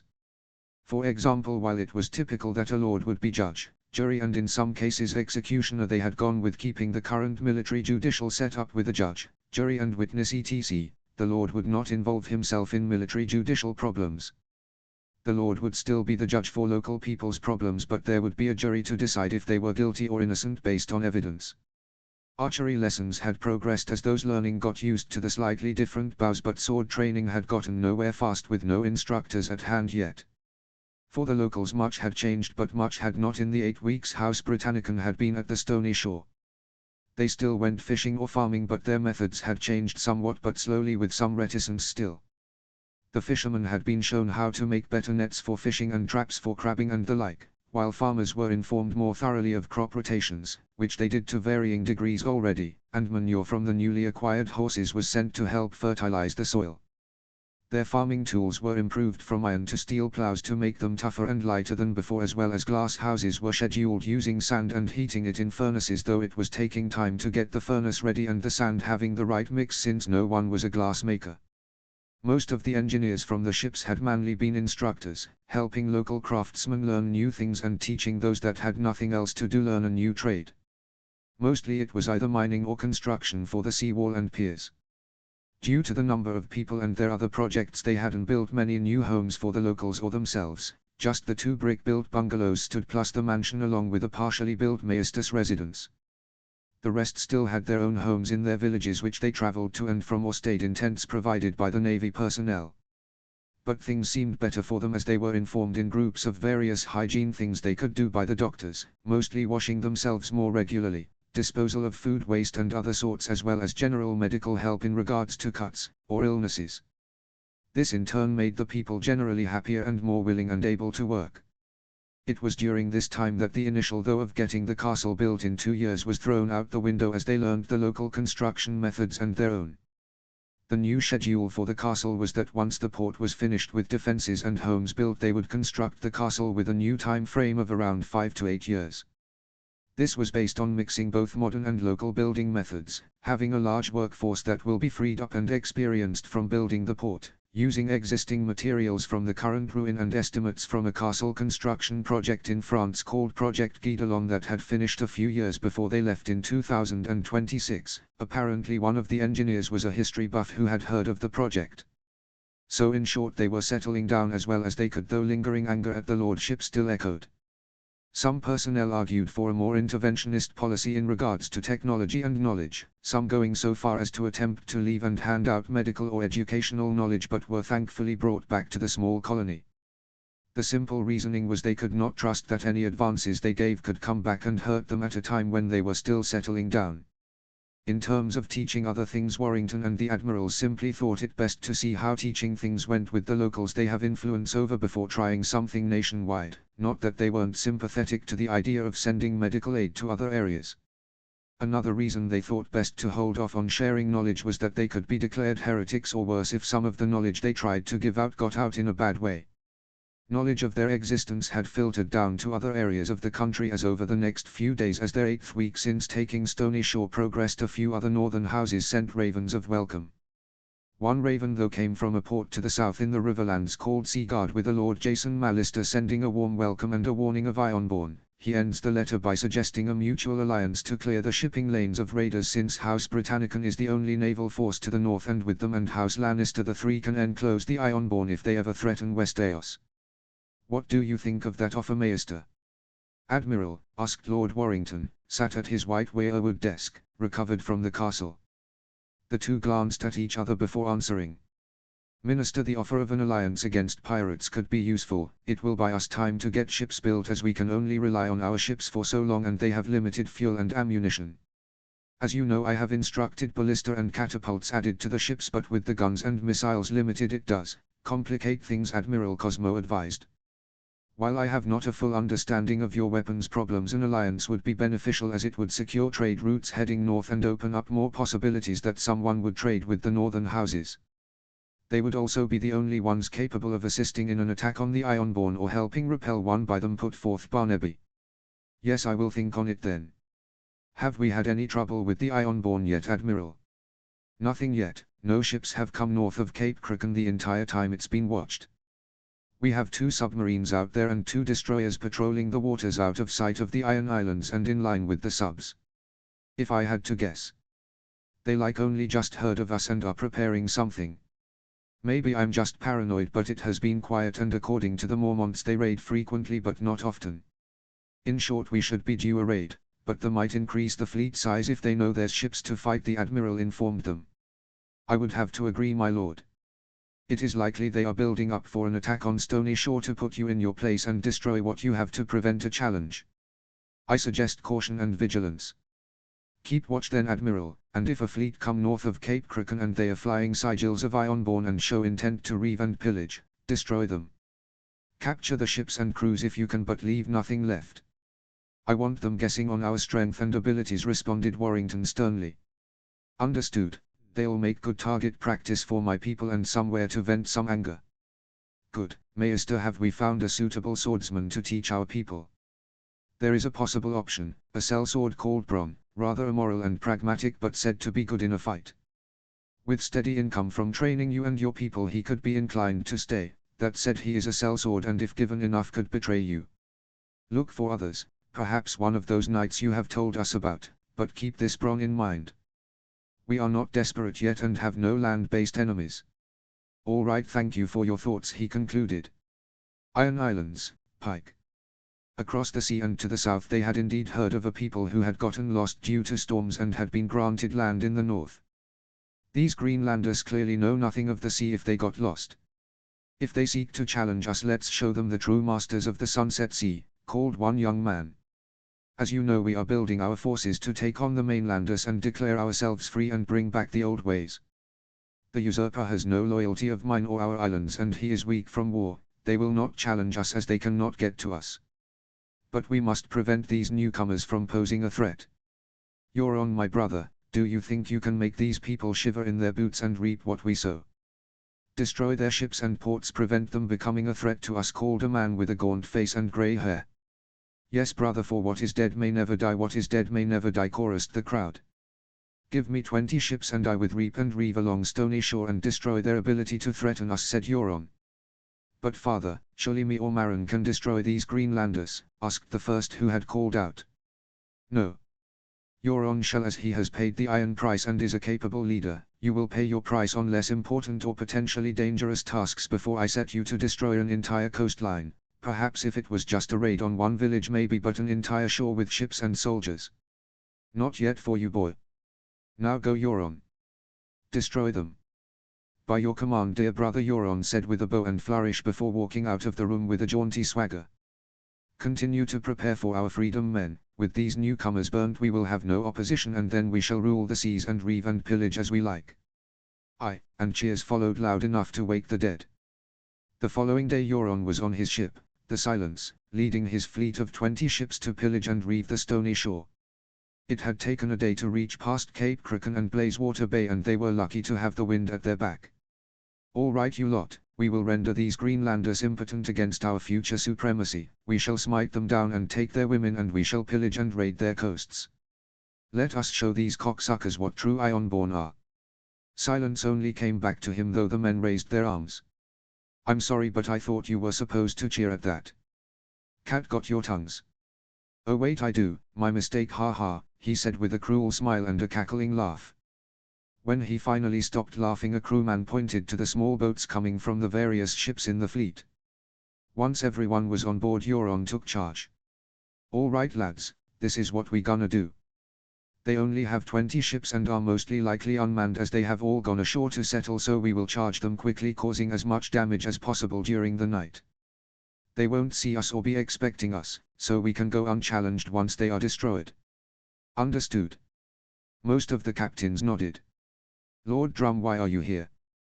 Surely an old man like you should be back on the islands getting old and staying in bed, leaving this to those that can fight. The older man in question looked at him with a sneer. I may be older than most of you twerps, but I can still fight and captain my ship. Plus my sword will cut through any who oppose me, and I still have Andrik with me. I think you'll find I am more than capable and still will be even in 20 years, he said while clutching the pommel of his Valyrian sword. So what are we waiting for, Greyjoy? Let's get some Greenlanders. The other captains cheered and Euron smiled maliciously. Yes, this was going to be great fun. Unbeknownst to them, their fleet had been followed by 2 Virginia-class attack submarines shadowing them at depth so as to not be spotted. Down periscope, drop down by 100 feet, called the captain. Send word to Admiral Cosmo, 20 Ironborn vessels going by sigils on course to Stony Shore. Likely ETA is day and a half, so during the night.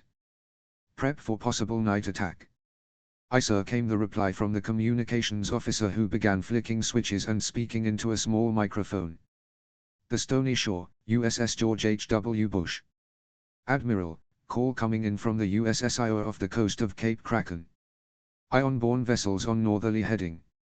20 ships with an ETA of tomorrow night, called out his comm officer. Thank you Jenkins, assemble all captains for briefing immediately. Get Gardner and Warrington aboard too. Meeting in 1 hour, he said gruffly. Exactly 1 hour later the captains and admiral were present in the briefing room with him. As you may have heard by now, a fleet of Ironborn vessels are on approach course. Current estimates put their ETA as tomorrow night, so they likely want to sneak in and hit us while we sleep. That is too late, and we will hit them before they are ready. We will go in guns blazing hard and fast. You are authorized to use what guns you have, but no missiles. Anything you want to administer, he asked, turning to Warrington who sat beside him. No, I think that as long as you are comfortable with the plan, carry on. Try and take the ship captains prisoner if you can, but otherwise engage as you would with pirates. I think the only other thing would be try capture the ships if possible so we can use them. Cosmo nodded in understanding. Yes, it would be beneficial if we can capture their ships, as it'll boost our numbers. I suppose you would want to trade them with the Mormonts too as thanks, or for us to use. Yes, good point Admiral. I'll leave it in your capable hands as to how we attack. Want to come watch? Just keep out of the way though. I'd be delighted Admiral, he replied smiling. The rest of the meeting covered their tactics and departure times. The sea had calmed as the day wore on and the sun was getting slow to setting. Euron smiled as he thought on the fight tonight. Yes, it will be glorious. They were still heading along the coast approaching the end of the land before they'd have to turn into the bay that was apparently where these newcomers were based. The crew was slowly waking, having taken the day easy to prepare for the fight tonight. It was then he heard a horn from above. Looking up to the crow's nest, he spotted the sailor above pointing to the horizon to the northeast. He could make out some spots but nothing detailed. Taking out his Mirish eye, he unfurled it and looked through. That was when he saw them and his heart paused and his breath hitched. Sailing towards them were monstrosities. Larger than anything in the known world, even their smallest ship was larger than any he'd ever seen. And worse still, they were all made of metal with no sails. He could see some catapults and ballista have been added onto the ships as he looked them over, which looked out of place for such warships, though the shape of the add-ons were unusual and not quite like previous designs he'd seen. What was just as troubling though was their speed. These ships were charging towards his fleet at incredible speeds. He heard more horns now as other ships in the fleet spotted the oncoming enemy ships, drawing him out of his stupor. By the drowned god, he need those ships. If he had those ships he could rule the sea unchallenged. Man the ballistas and catapults, he yelled at his crew, arm yourselves, we're gonna capture some mighty ships, lads. His crew jumped to action and he saw similar actions on the other longships in his fleet. Men loaded bolts into firing position while cranking the rope into the right tensions. While the Silence was larger than the other ships in the fleet with its many sails and battle ram at the front, it was still smaller than their opponents. As the two fleets got closer, Euron had his fleet split up to try and surround the enemy and board them, but before he could do so, two ships behind him exploded into pieces. Lumps of wood, rope and sail went everywhere while sailors dived overboard to escape the flames, forcing the Ironborn forward and away from the burning wrecks of the two ships. Then a series of loud bangs and booms sounded with large holes gorged into the fronts and sides of a number of his ships before the masts of another three longships collapsed in explosions, sending splinters into their crews. Euron watched the chaos around him as his fleet was slowly torn apart, and we aren't even in ballista range yet. By the gods, I want one of those ships. Unfurl our sails, full ahead, let's take them, ha ha. Ramming speed, he crowed madly, taking the helm and steering it towards the nearest opposing vessel while his oarsmen increased their rowing. The nearest ship turned out to be the smallest ship around, though it was still larger than his. On the deck he could see a number of sailors taking aim with some fixed emplacement. Must be some small ballistas, he thought, before the deck was ripped up in lots of splinters as a loud buzzing sound was heard coming from a man who was holding a rectangular object which was mounted on a stand by the railings. Euron watched as his men had legs, arms or faces torn apart by holes rapidly appearing in them, chests appearing to have been drilled through by nails with blood spurting over the deck.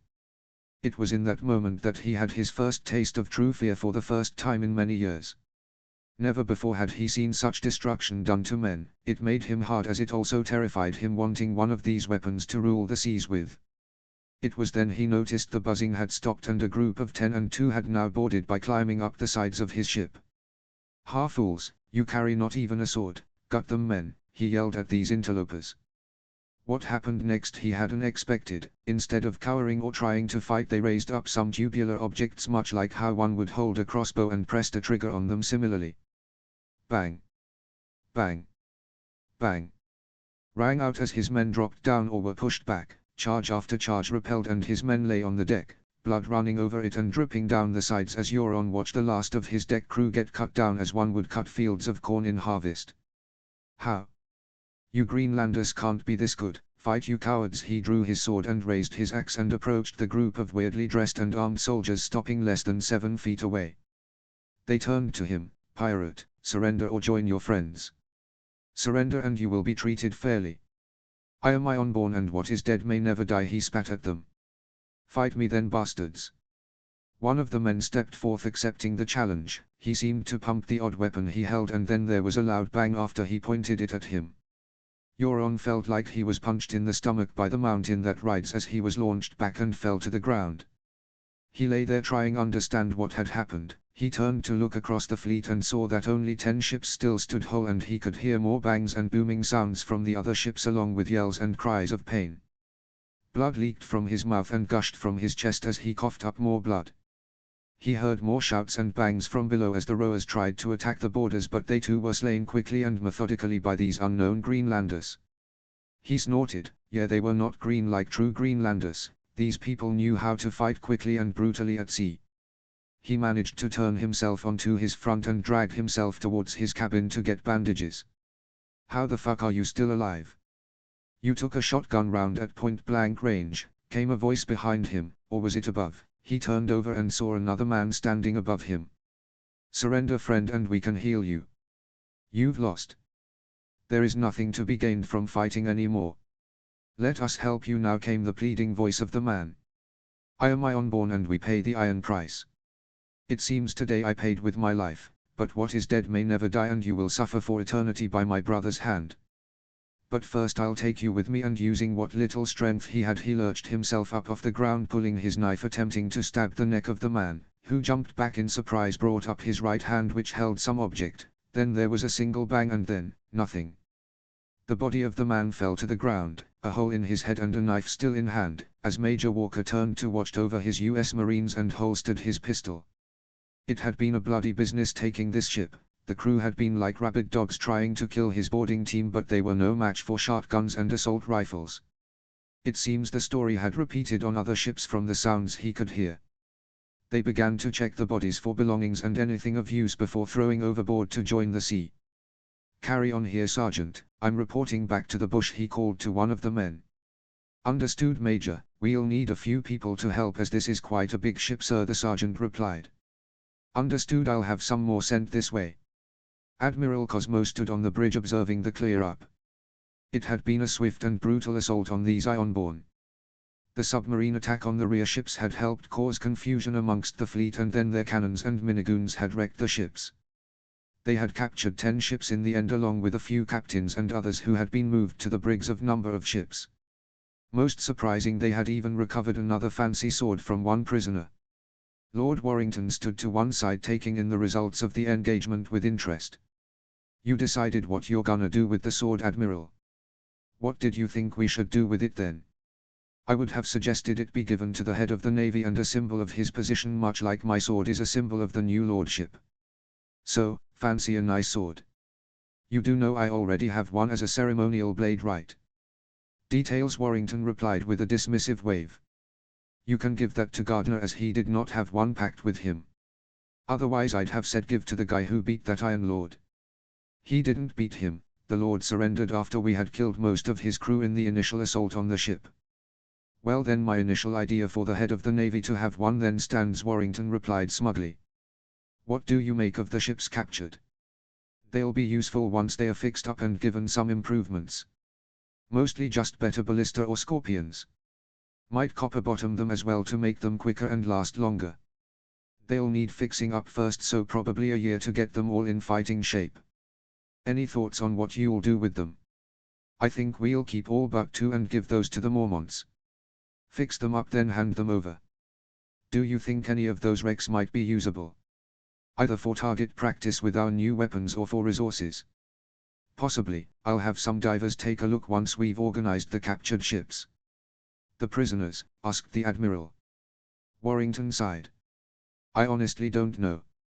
Part of me wants to imprison for life, as we technically don't have the death penalty, but the North and laws of Westeros does, and would probably execute most of them or send them to the wall. They don't have prisons here. Just cells in castles to keep captives before punishment is decided. I'll have the Maester send a raven to Winterfell requesting instruction. Maybe Lord Stark will have some idea on what to do. And if he says execute those not going to the wall, I may be forced to. It is the laws of this land, plus it's not like the US was without capital punishment, and even the UK would have polls saying people wanted it for extreme cases, but still we stopped it back in 60s and it was made illegal in the 90s for everything. So yes, I may have to, though I'll avoid it as much as possible, he sighed, not looking forward deciding their fates. Would trials matter? Only in determining their guilt, but since they were all caught in action against us it would make no difference, Cosmo said. What is the punishment for their piracy and attempted reaving? I believe death or the wall instead of death if they choose. In short, they die either way by the sound of it, and by all local laws I have no choice if the court decides them guilty. They could challenge in trial by combat apparently, but since none of us are swordsmen we'd just shoot them in a good old-fashioned pistol duel. So no difference in outcome. Guess all we can do is make it quick and as painless as possible. Either bullet to the head or if forced to use that Valyrian sword, should be sharp enough to make tea quick. Beheading, questioned Cosmo. Or through the heart, which is quicker? Oh well, the head I'd guess if you can do it in one, that's the reason we stopped. It was inconsistent unless you had the upper strength to take the head if my history is correct. I see, Warrington replied, the pair falling into silence as they thought more on punishments and the fallout from the attack. Winterfell. Lord Stark was sitting in his solo with Sir Roderick going over the latest on his guards and patrol routes when a knock at the door was heard. Enter, he called out. In came Maester Lewin, his chains clanging and holding a scroll. Raven in from the Stone Shore, my lord, he explained apologetically. No worries, Maester, let us see what Lord Warrington has to say. It is earlier than his other ravens, so must be important. Indeed, there is still 2 se'nights till the moon is complete. He has been on time previously in his Raven Moon reporting. Yes, it has made for some interesting reports. Jorah Mormont was quite happy with the new trade when he wrote me upon his return, Eddard said while unraveling the scroll to read the letter. To Lord Eddard Stark, Lord of Winterfell and Warden of the North. I am writing to inform you of an attempted attack by the Ironborn on Stony Shore. We intercepted 20 vessels commanded by a Euron Greyjoy. 10 vessels were captured including Euron's vessel, which I am informed is called the Silence, the rest were sunk with all hands lost. We killed most of the remaining crews during our boarding of the ships but have taken survivors prisoner including a Lord Drum. I am requesting instruction on how to handle the prisoners. Your loyal servant and defender of the coast. James Warrington. Lord of House Britannicon. Lord of Stony Shore. It seems Warrington has been busy, Eddard said upon reading the letter. How busy you call it, my lord? They killed Euron Greyjoy and took on a decent-sized fleet and captured ships. By the old gods they are good, Sir Roderick said with a laugh. What will you advise Warrington to do, my lord, in regards to the prisoners? Lewin asked, attempting to get them back to the question at hand. A fair question. I believe that they should be sent to the wall or executed per the law. I'm sure I informed Warrington of this when he was last here or in a letter to him. Wonder why he asked. My lord, meaning no disrespect, but from my impression of them they will not kill a defenseless person, especially as punishment. They seem weak, even more so than Southerners. Oh, they'll fight and fight well, but it seems they don't do bloody when they make war. You saw those weapons of theirs. They need only a few of those, bullets they called them, to kill a man from range. We get in close and hack limbs. They don't know war anymore, so they are probably squeamish to kill prisoners. He's probably hoping you give him an alternative, Roderick said rather dismissively while shaking his head in disappointment. That is rather insightful, sir. How did you come to that conclusion? Asked Lewin. Observation, and from some talking to them and those who spoke to them. Plus the look of their soldiers, even their veterans. I can see they didn't have the same look my lord has or those that came back from the war. They have a soldier's look, I agree, but not the brutality of war. Theirs is too clean. They'll adapt, I think. They fought and beat the Ironborn, so they are capable, but I think that they'll avoid hard choices. For now, at least, until forced. Force them now, my lord, then they'll survive the North, Roderick explained. The others in room looked thoughtful as they considered what had been said. I think that he might be right, Maester. I did see something similar to as Roderick says. Indeed, my lord, thinking back on how they behaved and acted, I would probably agree. It would seem best to instruct them to punish those responsible for their crimes or to send them to the wall. Let us hope that this forces them to toughen up and adapt to the North. With that, Lord Stark began writing a letter explaining the punishments for various crimes and the granting of service to the Night's Watch, along with hopes that not much damage had been done. Stony Shore. It had been almost 2 weeks since the attack, 3 days since a reply from Lord Stark, and Lord Warrington sat in his study in the mayoral mansion in Stonyport in contemplation and avoidance. Avoidance of deciding what to do with the prisoners. Prisoners who by Northern law were slated to be executed for their attempted piracy, raiding and raping, as well as for their previous raids. A knock at the door, and in came Admirals Cosmo and Gardner. Admirals, something I can help you with. They took their seats in front of his desk and sat uncomfortably, glancing at each other before finally one answered. I'll be succinct then. The prisoners. Have you decided what we are doing with them? Cosmo asked. Well, that's pretty succinct, I'll give you that, Warrington said with a sad smile. Honestly, I have no clue. The trials. Done, all were guilty. Now the punishments. According to Northern and West AOC law, reinforced by Lord Stark's letter, it is death or the wall for nearly all of them. The first-timers are to lose a hand. But do we really want to go down that route to what many would call backwards, dark times? What do you think? What do your people say? They are split.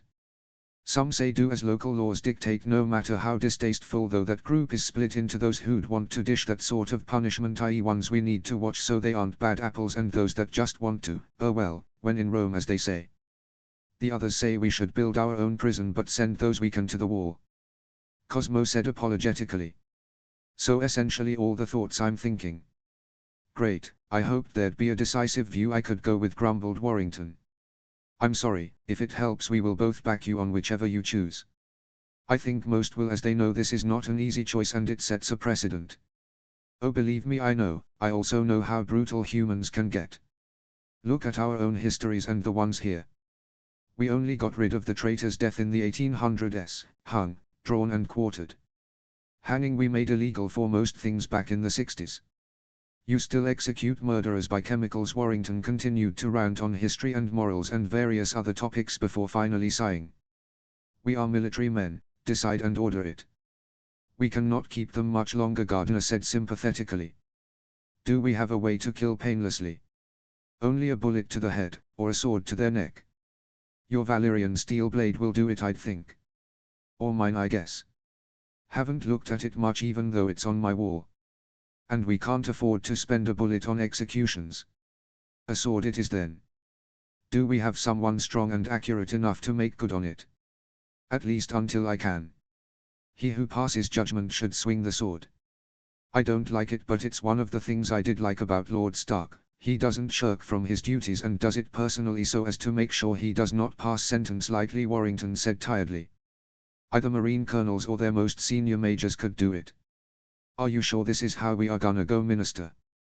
No, but we can't keep them, nor can we look weak to the north or the rest of them. I just hope history remember I didn't want this, he said with another heavy sigh. Inform the prisoners it applies to, the block or the wall. Get the chosen Marines ready, have my sword and yours brought to them. Give them an hour or two to practice on blocks of wood or something. Then this afternoon, in the main square, we'll do it. Get it over with and try and deal with the fallout amongst our people. God help us when this is over. We'll see to it, Minister. It was late afternoon when the first group who had chosen the block were brought out. Lord Drum hadn't thought these newcomers would actually do it in the end, but after 2 Senites they finally grew the balls and brought them ashore to the main square of this port. He looked about as they landed, seeing the impressive stone sea wall with defense emplacements spread along it. He saw a mansion not too far from the main square, along with a number of stone buildings and some made of some other building material. There seemed to be forges over to the north from the smells and the smoke he could see, while to the south construction of houses took place. There was a crowd waiting for the first group of 10, including himself. A mix of the weird newcomers and local Northmen. What confused him most, though he did sneer, was the pity and sadness on the faces of most of the newcomers, while there was anger and glee on the Northmen's. They were brought to a raised wooden platform in the center, where he saw 2 soldiers standing, each with a Valyrian steel blade, one of which was his. He snarled at that, but also surprised that they now had 2 blades. No one he knew of had 2, and now they did. He ground his teeth in anger. A man stepped forward, backed by 2 older men in uniforms. Attention, Ironborn. This is your last chance to choose the wall. I beg you, please reconsider this a final time. You can still live yet. Bar you know nothing of Ironborn, for what is dead may never die. We are already dead, so get on with it, you pansy Greenlander. We lost and now we pay the iron price, called out Lord Drum in answer before spitting on the ground. The man sighed. So be it, Lord Drum. You're first. By your own blade or by my house's. Just do it, Drum spat. The man nodded and the guards brought him up to the spot before forcing him to kneel at the block. Do you have any last words? The man asked. None for you, Drum answered, then he spat at his boot. Very well. With that he was held down and he saw his own blade, Red Rain, raised before he knew nothing but darkness, repercussions and new ideas. 283 AC 12 weeks after the fleet secured Stony Shore. King's Landing. In a city far to the south of all the goings-on in the north, an elderly man with grey hair and a slow walk made his way through the red stone keep towards a tower clinking as his chains jangled. Making his way slowly up the stairs he knocked on the door. Upon hearing a call to enter he opened the wooden door and came face to face with the hand of the King John Arryn. Arryn was a middle-aged man, though with rapidly thinning and greying hair, sitting behind his desk with piles of parchment split into neat piles upon it.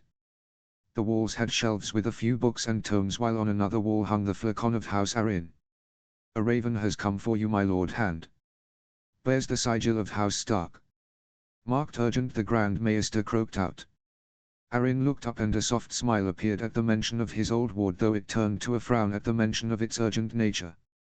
What could possibly have occurred now? "It was only a few weeks ago he informed us of the new arrivals," he muttered as he tore open the letter, breaking the wax seal. His face went pensive as he read before a small sigh of exasperation escaped his mouth. "Call the small council, Grand Maester. It appears the Ironborn have caused some trouble. I do not know if we need to respond just yet, but I want everyone to know." "Of course, my lord hand, I will get it done." With that the old man walked back out the room at his slow pace, leaving the hand of the king to wonder just what was going on up north. An hour later 6 men and a woman were seated around a table, patiently or impatiently waiting for Lord Arryn to start. "Why am I here, Lord Arryn? I have my darling boy to look after, so what is so important I have to leave him?" a beautiful and aristocratic golden-haired woman asked angrily. "Quiet, woman, and let John speak," shouted back a muscular lean man with dark hair and blue eyes from the head of the table. "Thank you, Robert, and I think your grace will most want to hear this. I received a message from Lord Stark." "Our good old Ned, how is he?" "Popped out another kid, has his wife?" asked Robert. "I believe he is well, Robert, but that was not the message. It appears the Ironborn attacked the west coast 4 nights ago, Stony Shore specifically." Gasps of surprise were heard around the room. "Is that not where the newcomers have settled? Do they request monetary aid to rebuild?" "I can offer them a good loan and can earn us some money from the interest." "We're going to need it," spoke a slim, fancily dressed man from further down the table. "No, Oliver, they do not need a loan.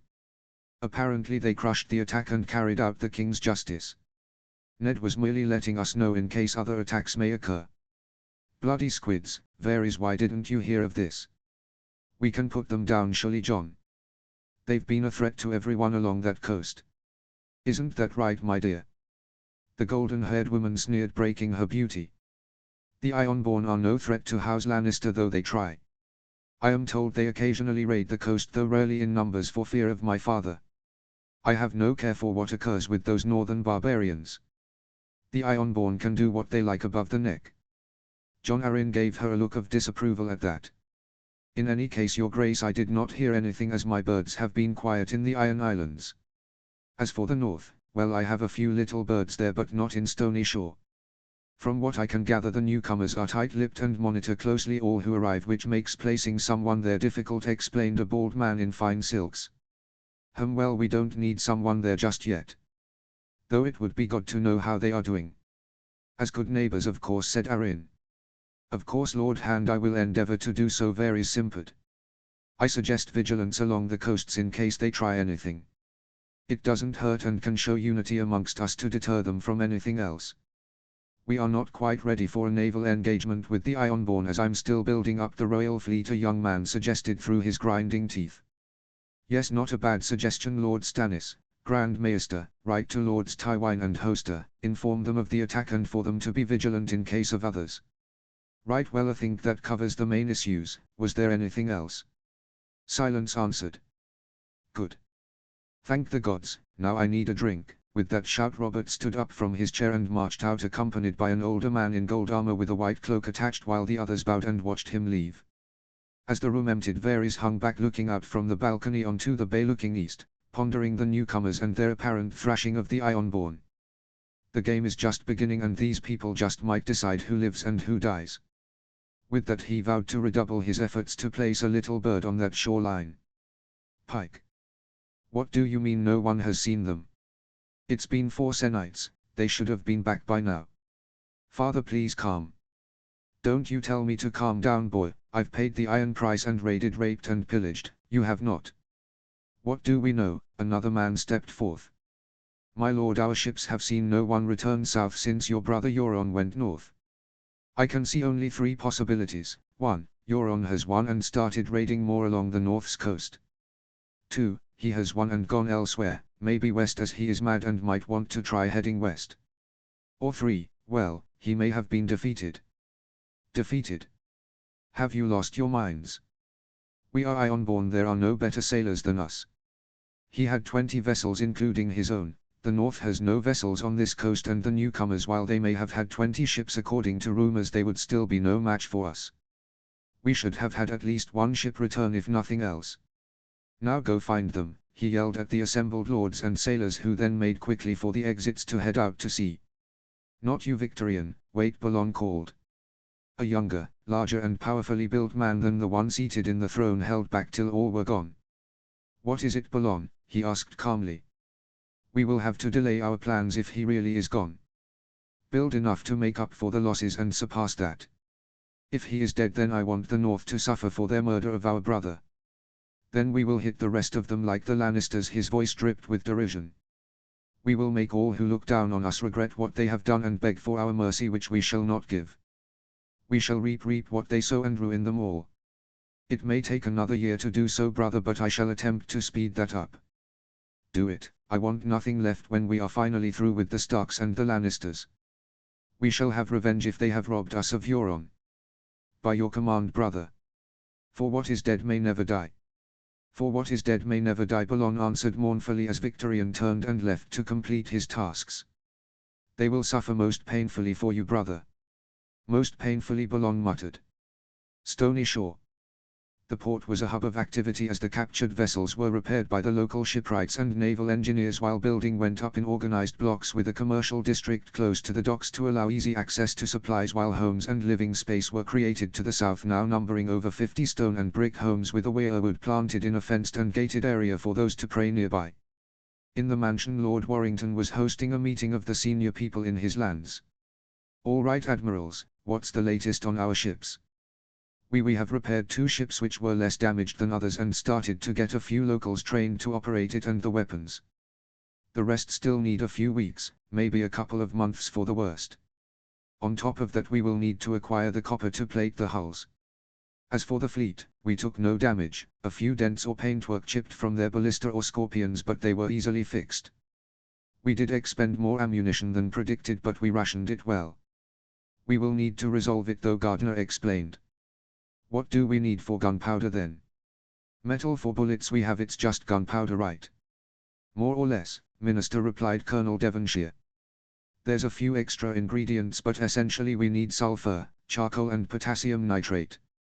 Our modern version of gunpowder is a modification to the mixture with other things added, but we should, if we possess the main 3, be able to work something up. I see. Coordinate with Maester Barnaby on where those 3 may be located and what to look for, and we can arrange trade or mine it ourselves. The 2 men nodded in confirmation. Now, fuel for the fleet. How low are we after the battle? We can sustain the fleet for another year, maybe 2, assuming low usage and we keep them moored, though the carriers and subs will go for longer. We need a source of oil. The whale oil generator we worked up is alright for easy stuff like lights and a radio, but for doing many things or a ship it isn't effective, Cosmo explained gruffly. Do we have an idea where we can get some? HMS Enterprise is doing a survey of the ocean floor, seeing if there's evidence of a potential oil field. Being at sea will make it difficult to get at, but more likely to find than on shore here in the north. With our iron and wood resources we should be able to fix up a rig if we find oil, though I don't know how easy it'll be. Alright, we'll keep an eye out. Baker, anything security or intelligence-wise we should know? Everyone then turned to the young but experienced MI5 spy who had come with the minister. As you know, I have begun to set up a rudimentary network. Basically just a couple of people around Stony Shore who can send a message if they see or hear anything. I've kept tabs on any new arrivals and so far there been no trouble, but there is a kid who is hanging around, no parents I can see, and given what I've seen of Northerns I don't think the kid is one. You're suspicious of an orphan kid? Warrington said with surprise. I know you'll think I'm paranoid, but the kid just sits around, watching, occasionally doing a chore for the odd person so as to be seen doing something, he said defensively. If I may, my lords, the Master of Whisperers, Varys, also known as the Spider, is said to have many in his employ. The rumors say he calls them his little birds. One could take that to imply children. Thus from that one could argue this child is a little bird of Varys. Baker nodded in agreement and sat rather smugly at potentially being proven correct. All right, pick the boy up and ask a few questions, then let him go. After that, keep a close eye on him depending on what the kid says, Warrington decided after some thought. It was a girl actually, but yeah, I can send a couple of Marines to go question the kid and see what she says. Next, the port is finished, correct? Mostly, Maester Barnaby replied. Your engineers and local craftsmen have progressed well with the sewers and homes built, along with construction of the market area being completed. The seawall is also done, though your defenses need to be put in place. They are just on the last homes and infrastructure plus my Maester's residence. Very good, so just the castle we need to decide on. Do we know what is usable and what should be replaced? This time Colonel Marks spoke up. Well, the walls need a total redo, Minister, he said with his Texan accent. The inner buildings like stables and barracks will also need replacing too, though like the walls we can reuse most of the existing material. The keep itself is intact and cuboid in shape, much like your White Tower in the Tower of London, though it's flatter and has no roof access. We could add a small turret to each corner along with roof access to allow for more defenses to be positioned up there. As for walls, we can build an outer and inner curtain wall.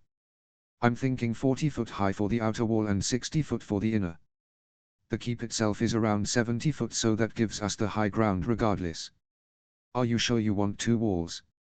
Can we afford to do that? Questioned Warrington. For the inner wall we can use the existing wall as a basis but rebuild it and improve it. The outer wall will surround that. In total about 9 maybe 10 acres of land will be held plus the moat in front of the outer curtain wall. My current plan is to have 8 towers plus the gatehouse in the outer wall and 12 towers on the inner wall. These inner towers will provide positions from which flanking fire can be deployed against a potential enemy, and they will also contain additional accommodation space for staff and soldiers not using the main barracks and servants' quarters we will build. You've clearly thought hard on this, Colonel. I'm impressed. I like medieval history. It's one of the few reasons I visited Europe, so as to see the castles. I took some ideas from Winterfell as a true northern fortress and took ideas from the Tower of London, as neither of them have fallen. I see. Well, can we begin construction? My lord, I would suggest waiting a sennight or so after finishing the port. This will allow workers a chance to visit families and relax before heading off to the castle. It will also mean you can deploy extra by waiting till everything else is done, so you have a large and experienced workforce. Assuming all goes to plan, according to estimates on what we need and the timetable based on the designs Colonel Marks has handed to me, you should be finished in around 6 or 7 years. Depending on weather conditions, resources, changes to the plan, and if winter comes or not, the schedule may change. The people around the room nodded in agreement as the designs for the castle were laid before them. Very well, then we will wait for them to finish the port, though those who wish, I think we can start some early preparatory work surely. Possibly we can get something started with a small group if they are willing to start. Good, do so. We need defenses and a large home to house our many people. Plus it will be useful in winter to have the large cellars to store food. With nods of agreement, the design was confirmed and initial timelines drawn up. Finally, my friends, I have had one other thought. We're doomed, someone said to a few chuckles. Yes, thank you for that. My ideas aren't that bad, Warrington said with mock hurt. We need a presence in King's Landing. I was thinking a trade group based there to show off some of our wares. We can use the warehouse or whatever building we acquire as a base from which to monitor the capital for anything of note while earning some money in trade. Baker nodded, as did the colonels. Barnaby was more hesitant but nodded. Yes, if we get a spot near the docks we can come and go as we like and set up a radio post in the upper floors to relay news home, commented Baker. We should earn a fair amount from your steel and iron. You could earn a bit more from other things you may sell, such as glass or ships, if you wish, my lord, Barnaby said. But I do say you should be careful if you plan to place agents in King's Landing. The Spider is ever present, and I have heard tales about the Master of Coin. Understood, Maester. Baker, Barney, set up a group that can go trade in the capital along with the personnel necessary for radioing back here and monitoring the capital, Warrington said, and the two men nodded. Right then, if we are all done, I'm heading off for some riding practice. It's quite freeing just you and the horse riding out there, you lot should learn too. There were a few grumbles at this suggestion as everyone departed Warrington Solar. The next few days passed as the final tasks were completed in the port and the workers were given time off before the next big construction work began. The port had come alive quickly once the building work was done and trade ships from the Westerlands and from Bear Island began appearing as word of Stony Port's superior steel and decent glass making became known. While the glass itself was of a lesser quality, for now, than that in MYR, that it was cheaper and made locally rather than from afar made it more cost-effective to many northern houses for their own glass houses and for decoration in the wealthier southern families. The steel they made was of 3 varieties. The best quality was for House Britannicum for use in construction, weapons or armor etc. The next level was for any northern house and finally the lowest quality was for those outside the north. That said, the steel sold southward was still better than almost any other southern house could make but priced a bit below Lannister steel so as to get more customers. To help with trade in the north plans were made for 3 roads to be built heading north towards Deepwood Mart, south and east towards Barrowton, via Rilfort home of the Riswells, and finally a 3rd road taking the most direct and straightest route to Winterfell. While construction would take time they had spoken to the Riswells and Glovers for their routes and both had agreed in principle for the road to continue into their lands if House Britannicum provided the materials and additional funds while they provided workers and some funds. The roads would not begin construction until some progress had been made on the castle though dirt tracks were created following along the routes chosen which were enhanced with some pebbles to stabilize it and improve grip. For the port as another defensive measure a wall around it was planned for the future much like Lannisport though nothing had been settled on nor would any construction of it occur until after the castle was complete. It was a sennight later in another meeting when they discussed a more personal problem they now had to face. There aren't enough of us. Or rather there aren't enough women in the fleet to make every man and woman paired and that's not taking into account those with, other, inclinations. Cosmo stumbled through uncomfortably. So just let nature take its course with the locals. We have homes built with more underway surely that will help. Warrington suggested. But perhaps an official statement on relations between shipmates and locals should be issued. Gardner said. Perhaps a way around it would be to continue the standing instruction of no relations between those under their command but allow for those on other ships or assignments or locals. That would allow for relations to develop but also mean they don't harm command decisions or the like. If you're sure admirals, you know current regulations better than I and I do want to help and you do raise a valid point about personal relations and that sort of thing. Okay, get your aides to draw up a new regulation and we'll announce it to the fleet. Anything else you need to discuss? Well, the locals and the Maester have mentioned you and when you were going to get a lady of the house. Cosmo coughed lightly. Minister. Aha. And just what do they say about that, Admiral? Warrington asked both teasingly and out of curiosity. Well, they wondered when you'll marry and who it will be. The locals and the Maester both believe it should be someone of the north, finished Gardner, taking over from his uncomfortable superior. I see, Warrington replied in a steady voice. In all honesty, I haven't even thought about it. Have either of you? Both men shook their heads. I had a wife and 2 kids back home, answered Cosmo. Same, but just a son, replied Gardner, and we probably aren't the only ones. I don't know how many were married back home, we might have to check it and see. How many women are there in the fleet? I think it was about 15% to 20% of the fleet are women, give or take a bit. Alright, see what we can do with relationships and everything. We are going to have to integrate more with the locals over time. As for marriage, well, unless I find someone I like, I don't plan on it just yet. Yes, Minister, the 2 admirals chorused. As time passed, Warrington took the time out each day to practice with his sword and do some archery drills with the others of his men. While he had no formal teacher, he could still go through some motions and work on building some upper body strength to improve his ability to use a sword and shield or just the sword alone. As for other things like footwork, it was just a play-by-ear method of learning and based on scenes from various films or TV shows, none of which is entirely helpful. Those learning swordplay as an addition to their marksmanship with their rifles would occasionally help James as he practiced fighting one-on-one and against groups. Of course, this was all amateur training and not anywhere in the leagues of a master-at-arms or a knight. It was due to this that James wrote to Ned Stark requesting someone to train him and his men who wanted to learn. Winterfell. Ned Stark sat next to his boy as he helped him learn to read. Robb was coming along, being able to say a fair few words now and being almost 3 days old. Jon sat opposite trying to do the same, and while he could talk as much as Robb, he rarely did, being a quiet and thoughtful child in contrast to Robb's exuberance. His wife, Catelyn, sat knitting while watching on, though occasionally glancing hatefully at Jon. A knock came at the door as they sat in the Lord's Solar. "Come in," Ned called in his deep northern voice. Maester Lewyn came in holding a piece of parchment. "A letter for you, my lord." "Of course, thank you, Maester. Why don't you help the boys with their reading while I deal with this?" "Of course, my lord." Ned took the letter handed to him while Lewyn walked over to Jon to see how he was, as the nearest to the door, before moving to check on Robb. Ned looked at the letter and read it a few times while thinking over how he could answer it. "Is everything all right, my lord husband?" Catelyn said with some worry as he sat there staring at the letter. "Oh yes, nothing to worry about. It was a request for a sword instructor. Lord Warrington and some of his men wish to learn, and they can only do so much by themselves, and so asked if I knew of anyone who could instruct them." "I see, not an unusual request, though most lords would be familiar by now, wouldn't they, or they have been to war, so know by experience. Who would you send?" "In part I'm tempted to send Sir Rodrik. As Master-at-Arms here he would teach my guards how to fight, but as you say most fought in the war, so know mostly what to do." "Pardon the interruption, my lord, but you could send Sir Rodrik for a few years to get them started and leave instruction for how to proceed, and he can return when your sons are of an age to begin learning the sword themselves," Lewyn suggested.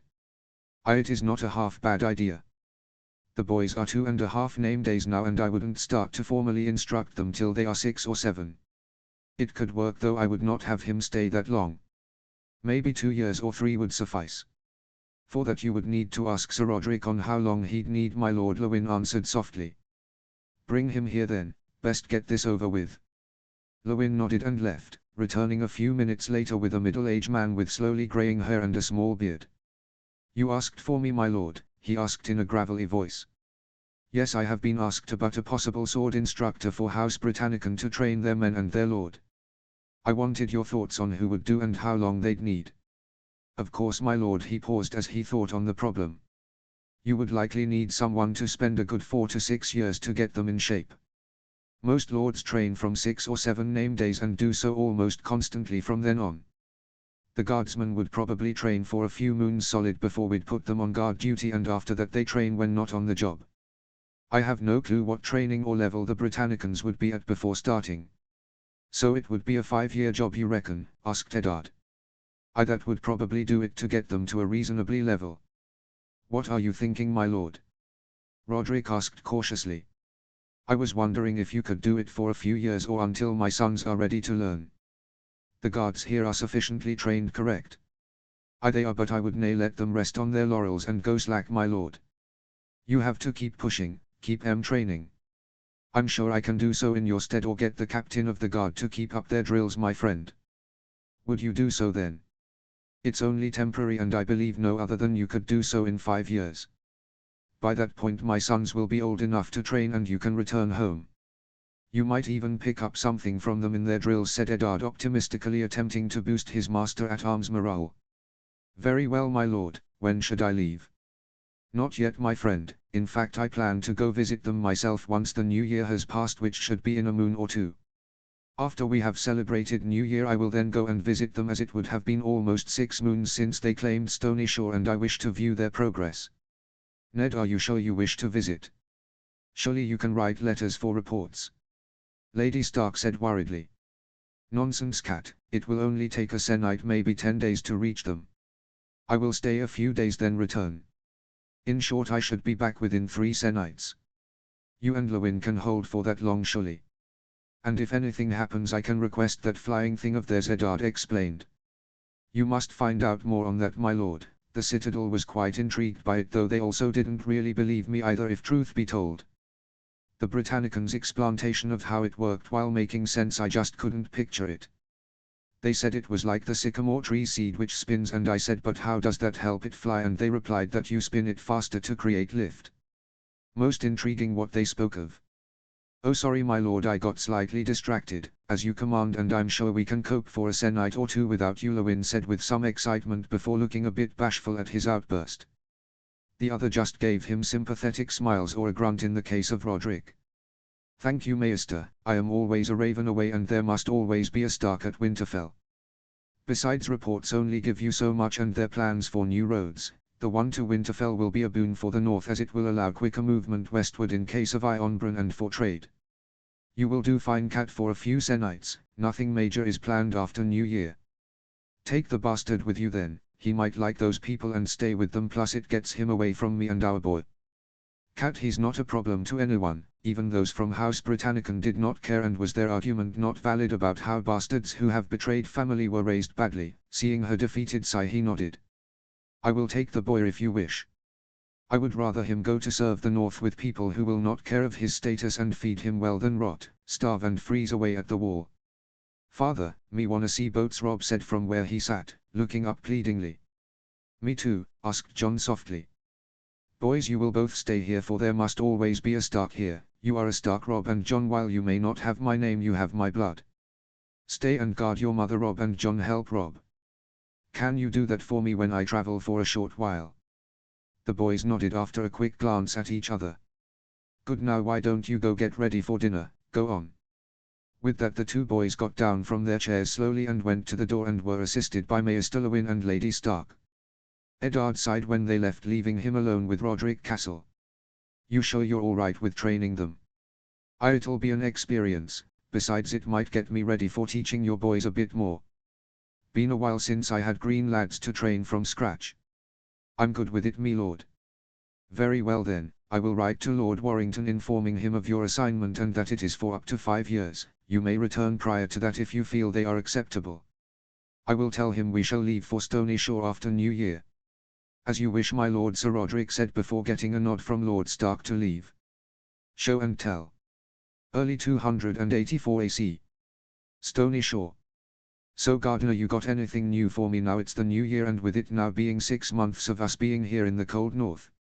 As you know, we are currently looking for sources of gunpowder, but the problem is that traditional gunpowder or black powder is not exactly what we want. We want a derivative of it called smokeless powder, which uses similar ingredients but is put together differently. We could use traditional gunpowder, I guess, put old-fashioned cannons on our new wooden sailing vessels like the Silence, or build new ships similar to galleons. But for modern weapons, rifles, missiles and the guns on our cruisers and destroyers, we need the smokeless powder. We are close to getting what we want and setting up some supply lines with those that have the ingredients. We just need time and getting the powder formula correct. Alright, that's good, we can work with that while keeping up the archery training for our people. You have been letting the local men and women join. Yes, though a few of the male locals did object slightly or were surprised. The women meanwhile were thankful for the opportunity, but most declined. Some agreed to join though. I think the Mormonts were inspiration since they apparently train their women too. How? Maybe we'll have to ask the Mormonts how they train theirs, as they have the experience and know what the people would be capable of, whereas we only know how ours would cope given our society, but also what they are training for. Now that survey I asked for, did the Enterprise and the QE find anything? No sign of the anomaly. It's the 4th time we've checked the area, replied Gardner sadly. Shit, I was hoping for something. It certainly wasn't magic that brought us here. Wasn't it? Oh come on, really? Magic, certainly in our world, doesn't exist. I'll grant you that there's things in this world that the word magic may explain, but there must be a reasonable explanation for most of those things. I mean, dragons are apparently real and they have skulls to prove it, so that's self-evident, but monsters that can raise the dead. Yet you want us to prepare for them? Asked Gardner skeptically. At the time evidence was starting to pile that something other than these wildlings we've heard of might be out there. It seemed reasonable to partially prepare with the methods they suggest to defeat this Night King, I think they called it, as I've always believed it is best to have and not need than need and not have. I can understand that logic, but you don't believe in magic. Hell, even I'm a skeptic, as are most of our people, though I bet a lot enjoy magic shows, as do I, but surely we should believe that perhaps in this world magic is real. And the anomaly that brought us here, magic, or that I can say was a spatial tear, looks just how we'd show it in TV shows and films, fine, but would you accept magic here might be real? Possibly, he sighed. I don't know what we will find or if we'll ever find a way back like most still want. Why do you think I send an expedition every couple of weeks or so back to where we arrived? As for magic, there is growing evidence that there is something here. The wall, White Walkers if they are real, dragons, the tales of various things from Essos. There is something here and we need to prepare. Understood. Now, Lord Stark should be arriving within the week. Are we ready? We've cleaned up and furnished a number of rooms here in the manor for him and his staff, while we should have space in the Newport barracks for any guards he brings. Good. Do we have enough food, Maester? The middle-aged man who had sat quietly watching the debate on magic leaned forward, causing his chains to jingle. We have enough, my lord, for a number of feasts if that is your desire. I must say your discussion on magic was quite interesting. In fact, there is a Archmaester in the Citadel called Marwyn who studies the higher mysteries, who I'm sure would love to read the books on the walkers we found and debate magic with you and your people. The two other men smiled indulgently at the man before Warrington replied, well then maybe he can help understand some of the tomes better than us. I don't believe you mentioned higher mysteries as your expertise. No, you are right, my lord. Ravenry, engineering, northern politics, runes and economics were my specialities, though all maesters cover a wide range of topics to varying degrees, including farming and healing in their studies. So I know a little of other subjects as well, he explained. I see, thank you. Now the road progress. The roads you asked to be built have gone well, though only dirt tracks for the most part. However, the one that goes between the port and the castle has been paved using extra stone and pebbles. The route towards Rill Fort in the Rills is partially paved, as it makes use of the route to our castle. The road to Winterfell is paved only up to the hills to allow quick access for nearby villages. The same goes for the one to Deepwood Motte, but that is only paved for 5 miles to save resources for the castle. Good progress, they've worked fast. Indeed, my lord, plentiful resources and work has drawn in those from neighboring settlements including Wintertown and Barrowton, thus allowing for a greater workforce and more tasks to be completed. Most have now been assigned to the castle build. I believe you wanted to save most road building till after the castle was complete. Yes, I did, as I wanted to focus on our defenses and a real home for my people to live in, and then deploy the experienced builders to improve my new people's lives with better infrastructure. How is the castle build going? Is there anything I should know for greeting Lord Stark and having him here? The castle is progressing slowly. The initial foundations have been made for the inner wall while they rebuild the upper part of the keep. Have someone greet him when he approaches the city to guide him to the manor, but when he dismounts, and inform him that Stonyport is his. Yes, his. It's a traditional greeting when meeting your liege lord or the king. Once the greeting and introductions are done, give bread and salt for guest rights, and then do as you would any guest. Just remember to say my lord or his name if granted the right. I will of course remind you closer to the time, but those are the main things you need worry about for now. Thank you, Maester, that will be welcome. Now I have some archery practice to attend to. Hit the bullseye twice last time. Warrington said happily as the others rose and said their goodbyes. The north. It had been a long 6 days riding through the woods of the Wolfswood just north of Torrens Square and going over a few hills in the Rills, but now on the 7th day they had peeked over another hill, and the sight before them surprised the group of 20 riders. Before them a dirt track leading down from a nearby hill gradually gave way to a paved road with smaller dirt tracks leading off towards nearby villages, with the paved road heading down towards the coast and a large settlement that Ned knew must be Stonyport. The new town was a day's ride away given the distances, but the paved road would make it an easier and perhaps quicker ride too. Deciding that camping near the end of the paved section of road to arrive in good time tomorrow was a good idea, they dismounted and made camp, enjoying the relatively warm northern weather and thanking the gods for the dry though occasionally snowy days they'd been riding in, warm by their standards but cold to most. The following morning they broke their fast and mounted their horses again, fresh for what would turn out to only be half a day's ride. Approaching the town from the north with the Stark banners fluttering in the wind, held by 2 riders behind him and Sir Roderick, Ned took in the sight of the new settlement. It was vast from what he could tell. It was also clearly divided into areas, as he could see industry of many sorts in the northern side of the town nearest to him, while to the east he could just make out a manor house that looked elegantly done but solid and practical. He grunted in approval at the building. It wasn't extravagant and gaudy like some southern manors he'd seen, and it had the look of the north in it, with the woods and grey stone used in its construction. To the east he could just see the shore and what seemed to be the port. The town was loud and alive with activity, with smoke billowing from chimneys and towers made of some reddish-brown blocks, while the sound of hammering and shouts could be heard nearby. As they approached the edge of the town they were met by 3 riders, one of whom carried a banner of House Bryanticon, the Red Anchor. They wore similar clothes to the soldiers he met with Lord Warrington at Winterfell, uniforms he was told, while they also had coats on for warmth. "Lord Stark, I presume?" asked the lead soldier, flanked by the 2 others, one of whom was a woman, which he could tell from the longer hair and facial features. Neither of the 3 soldiers wore helmets, whereas his own guards, except Sir Roderick, did, and also wore their usual leathers, chain mail with swords at their sides and shields on their backs or attached to the horse. He himself had ice on his back while wearing leathers over mail along with his thick cloak around him. I am Lord Eddard Stark of Winterfell. I have come to see Lord Warrington and inspect the settlement to see how you are faring." "Of course, Lord Stark, we have been expecting you. I am Major Tom Preston and we'll lead you to the manor where you and those you wish can stay, while afterwards escort your guards to the barracks we have built, if that is agreeable." "Aye, it is, lead on." With a nod Major Preston turned his horse and led Eddard and his men into the town via what he presumed was the main street towards the center of the town, passing side streets and various workshops, some of which seemed to be metal works while other were pottery or glass. "I'd heard they'd started glass making. Mayor Stillowin even suggested we get some for expansion of our glass house. I'll have to enquire about it, as it would be a godsend." Enjoying the slight to Lord Stark, came the voice of Major Preston, knocking Eddard out of his thoughts. "Indeed, Major, was it? It is quite the setup you have here. The people seem happy and I'm glad you have protected them and given them hope. I am surprised how quickly you built this up though. It was hard going, but we needed a home and the people here were willing. Once we had the mines going, building started quickly with homes and a seawall first, then the port itself along with the mayor's mansion." "Mayor?" Ned asked after looking confusedly at the major. "Yep. The mayor will be elected by the people of the town to help run and administer it on Lord Warrington's behalf, so Warrington can focus on the wider territory and the castle.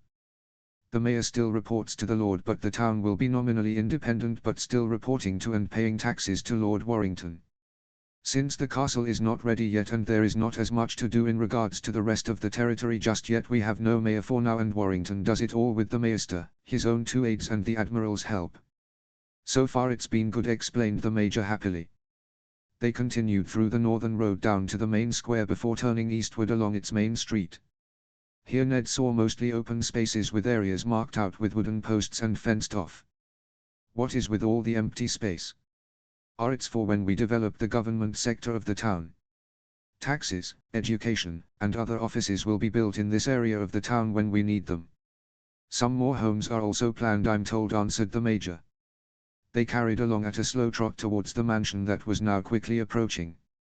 "May I present the mayoral mansion, my Lord Stark?" They entered the courtyard in front of the manor, where he saw a few men in front of the mansion with servants off to one side and a number of soldiers scattered about, looking both inwards to the yard and out into town. He dismounted and approached who he knew to be Lord Warrington, taking in the new maester, Admiral Gardner, and another man he didn't know.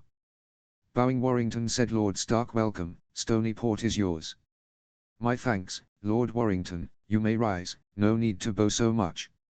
Your town and port looks most impressive from what I could see." "Many thanks, my lord, we are quite proud of what we've done so quickly." "Your journey was uneventful, I take it?" "Yes, it went well, a bit tiring, and we'll all be glad for proper beds, I'm sure," Ned replied. "No worries, Lord Stark, rooms are arranged for you and your men. Most I presume will go to the barracks. Who do you wish to stay here at the manor?" "Sir Roderick and 2 of my guard if possible." "We might take you up on that bed rest though after we have discussed a few things." "To my solar then?" Warrington suggested. At Ned's nod he told his men to escort those not staying to the barracks and see to those who were had their things taken to the rooms prepared. With that he led Ned, Roderick, and the others to the solar on the 2nd floor. Once they settled into the seats arrayed in front of the Weirwood desk, refreshments were brought in by 2 servants. "You have a Weirwood desk?" asked Ned curiously, looking at the white wooden desk. "Yes, we found it in the vault in the old castle in good condition, so I took it as my new desk. Plenty of drawers, so it's proving quite useful, but I doubt it's desks you wished to discuss," James said with a smile. "That is true, a good find anyway." No, I wished to offer Sir Roderick Castle here as instructor for you and your men for a few years. We were thinking he could return after 3 years or longer if he feels the need. Warrington's eyes widened in surprise, looks shared by some of the others in the room. That is most generous, my Lord Stark. If Sir Roderick is willing, we will be most grateful. He will find that we are quite willing. It is quite a few boys' fantasies to wield a sword even if they were no longer used in our warfare. We will in exchange put him through a few of our trials in return. He smirked evilly at that. Don't worry, my lord, I will whip your boys into shape. In a few years you'll have a decent fighting force that the Ironborn scum and any wildlings or raiders will run in fear from, Sir Roderick said gruffly and with pride. Then I wish you luck and welcome, good sir, answered James gladly. Consult with Colonel Devonshire here as he is in charge of town security, indicating the man in uniform that Ned did not know. He will gather those who are to be trained by you and will coordinate a training schedule. So as you know, a few of those learning will be women who are part of our military, though I believe it will be only 2 in your lessons. I see, it shouldn't be a problem. The Mormonts aren't too far away, we can always have a few of their women come and help train your people up if we need the extra hand. Indeed, on that note, I received a raven yesterday indicating that a ship from Bear Island was to arrive tomorrow. I will therefore offer a tour of our port and view of ships then rather than today. We can show you some of the town then if you wish, my lord, or we can wait for the Mormont representative. We can wait till the morrow, Lord Warrington. It gives us time to rest and be fresh, plus it saves multiple tours. As you command, my lord, my thanks. They then went on to discuss various small details and trade, as well as a short summary of what was now being produced in the town. Most of what we produce is going to our construction efforts in terms of steel and stone, but we are selling fair amounts to other northern houses. Our glass is proving to have high demand, so we have reduced how many orders we take so as to keep up with our orders and internal needs. We have also sent a request for a warehouse and building in King's Landing to set up a trade office. We may also observe the coming and goings of the city and keep appraised of the actions of various people. Most impressive, my lord, you have done quite well, but spies? You are deploying spies. Why would you do this? It is not honorable or right. What if it is revealed and starts a war? Eddard said angrily. It won't start a war even if they are caught. Everyone has spies, Lord Stark, that is the way of the world, and if you don't you are going to lose in politics and life, so no one will care if one spy is caught. We need to know if anyone is hostile to us or a threat either through politics or by direct action.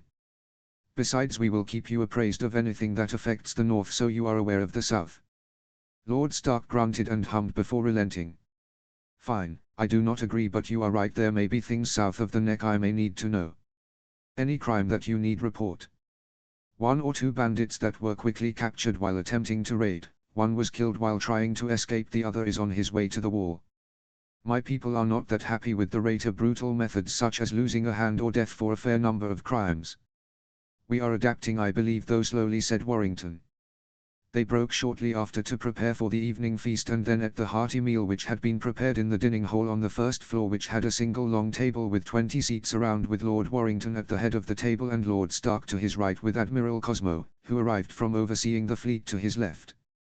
May I welcome Lord Stark and our guests to Stony Port and thank them for the aid they have rendered previously, that this is the start of a long, a wonderful friendship and alliance. To new friends. To friends, the call echoed. As the guards that had stayed and Sister Roderick talked with Colonel Devonshire and Major Preston, Lord Eddard talked with Warrington and the admirals. So as you know, that means that we will have around a dozen or so galleys and longboats operational within a month. Most being the captured Ironborn ships. We are currently designing some new ships that we can build ourselves. That is good news. Having ships to patrol our west coast has been something we have lacked for some time. Many will feel relief there is something to stop or slow Ironborn raids. I'm glad you agree, and we shall do what we can to limit raids. As the night started to come to a close, Ned noticed that the light from the chandelier above them, made from extravagant glass pieces and shaped finely from the wooden fitting, a lack of flicker from where candles should be. He must have been staring up for some time as Warrington spoke to him. So you have noticed the lack of candles in this room, my lord? There is no flicker of light. Why? Is it some new candle you have? He asked in confusion. Of a sort, I guess. There is no candle there, it is what we call a light bulb. Essentially it is a glass dome on a mount with a wire passing through to a piece of metal that heats up brightly when an electric current is passed through it.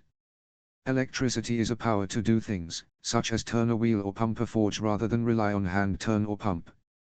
With it we can do many different tasks like lighting a room or creating sound. Many of our advanced technology relies on this electricity, as you will see when we tow the ships.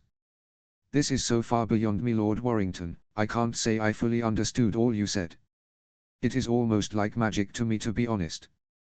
I can see why you'd say that. When we tow our ships tomorrow you will understand. Very well, but I will want answers, for now bed, I think Ned said tiredly. With that the feast ended and they went to their rooms. That morning, as everyone was eating breakfast, or breaking their fast as the locals called it, a guard approached Warrington, who sat eating his bacon, sausage, tomato and egg at the head of the table while Lord Stark sampled some salads before having some of the hot food too. "Minister, we have a ship on the northern horizon, flying the Mormont Bear. Should be here in an hour or so." "Understood, make preparations for their arrival and we'll head on to meet them." The aide turned and left, leaving them to their meal. Finishing their breakfast, the two lords and their aides walked down to the harbour, a short 20-minute walk given the distance and the emptiness of the streets. Ned observed the town as he made his way following Lord Warrington down to the harbour. From the edge of the water he could see a sea wall made of stone and the bricks Warrington had mentioned. Evenly spread along the wall were a number of catapults and scorpions facing out to sea, making it problematic for any attacking force. He saw that there were forward and stone piers jutting out into the enclosed bay with two ships currently present. From the sigils on the sails Ned guessed that they were from the Westerlands and the Reach. He could not however see any ship bearing the sigil of House Britannicum, which he thought odd considering this was their only port and they had recently captured many vessels from the Ironborn. "I can see your frown in confusion, my lord. You are no doubt wondering where the fleet is, correct?" came Lord Warrington's voice from beside him. Eddard turned to look at him and raised a brow. Where are your ships? I would expect them to be here. We keep them in a bay just up the coast in another port that we are developing into a naval base. We will build some ships here, most of which will be for commerce or to sell to other lords, but the bulk of the fleet will be stationed elsewhere. The Silence is on its way here to pick us up and then take us to the fleet. Well, I say the Silence, we are considering calling it the Bloody Kraken in recognition of its makers, but also our blood-red anchor sigil. That will no doubt provoke them when they hear of it, Lord Warrington, Eddard cautioned. Perhaps, Lord Stark, but we can deal with anything that comes our way. It won't be long now till we can use our full capabilities without any restraints as we gather the needed resources. If they come they will sink and go to their drowned god. How long till then? Given we still have to acquire the resources, but we are getting close, so I would say a year or two. Supply lines will be getting set up until then, but we have leads on where to get that which is left, and we are earning money from the taxes of locals and from our trade of steel, glass and pottery. Most of our funds are currently going into our castle, which should be ready within 6 or 7 years, give or take.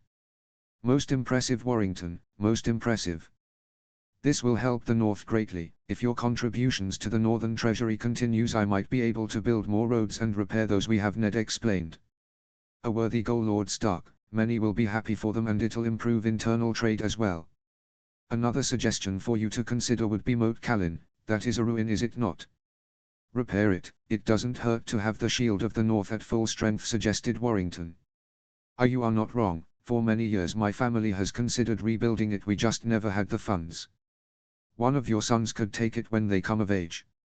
Robb will be Lord of Winterfell, so I cannot give it to him unless it is to learn governance before returning. As for Jon, Ned sighed. Jon will not get a keep, he will be lucky if I can make him captain of the guard or some such appointment. Bastards do not inherit anything even in the North unless there is no other sibling or descendant close to the family alive. Regretfully, the best he will get is maybe become Lord Commander of the Night's Watch if he takes the Black. The Black, my lord. That place is nearly all criminals, it would not do to send an innocent boy there, especially a lord's son. To join the Watch is an honorable job, he will serve the realm there. Warrington just gave him a look that said, really? It is not what it was, but there is nothing I can do. He may not have my name, but he has my blood, hopefully a guard job or King's Guard position if he is good with a sword, Eddard said regretfully. When he is older, suggest he comes here to join our navy, he can be one of our soldiers. We need good swordsmen so he can help there rather than use guns. We can have him lead the locals who will be trained in the bow and the sword. Perhaps he will train my people if he is good enough. Just a thought, Lord Stark, so he doesn't waste away at the war. I will consider it. My thanks, Lord Warrington, and please when in private call me Ned or Eddard. I did not entirely enjoy the idea that he may go there when he older. I can ship approaching, came a shout that interrupted the two men who turned to see a longboat about 26 meters long come into the bay. Its single mast had a sail on it with the Mormont Bear emblazoned on. There were 19 oars along each side dipping in and out as they approached one of the piers. Ned watched as the boat came up to the pier and was tied off by locals who manned the piers with the edge of the ship coming up just above the height of the pier. He then saw a figure jump over the side and onto the pier. He noted, as the figure began to approach, that they were slim even with the furs. They had long dark hair and seemed only to be early 20s. One of the Mormont women, then, Ned thought. Lord Stark, and unexpected pleasure. I am Lady Dacey Mormont. My uncle and mother would no doubt send their regards if they knew you were here, my lord, she said as she bowed. Lord Warrington, it is good to see you again. She smiled as she looked around the harbour. Lady Dacey, a pleasure to see you again. A safe trip. Indeed, my lady, it is agreeable to see you. Me and my family are well, and I bid you send my regards to you, mother and Lord Mormont, Ned said after. Of course, Lord Stark, and yes, it was a quiet and quick journey, Lord Warrington. I came to thank you for the 2 ships you sent to us, as well as to discuss training your people and teaching you our northern ways if you'd have me. She asked with some hope in her eye. You just wanted to escape, you mother, and see more of the north, didn't you, my lady? Warrington said with a conspiratorial smile. I don't deny that may be part of the reason, my lords, she answered with small laugh. Your timing is most fortunate, as we had planned to go observe our fleet shortly. Would you care to join us? To see the fleet that beat the squids? Thought you'd never ask, ha ha. Another call interrupted the three, and they turned to see a large vessel measuring over 45 meters with a ramming rod at the front and 3 main masts along with 2 extras on the side and a third at the stern of the ship. The sails were blue with a blood-red anchor gracing it.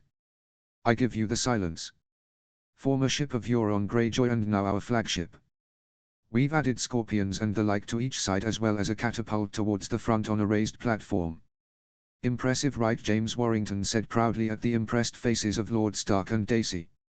You did well to take it, my lord, taught those squids a lesson and brought home a mighty prize. Oh, my mother would kill to have this ship. Don't suppose we can have it? Dacey said, hope shining on her face. Ha, the nerve of some. No, my lady, I'm afraid this one is not for sale, said James with a laugh. Most impressive, Lord Warrington. So we are to board this ship and see your fleet? Eddard asked. Indeed.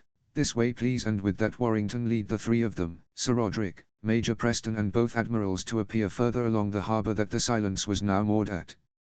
As they got settled on board, the ship slowly departed and exited the harbour, giving the visitors a good view of the sea wall, showing how thick and well built it was.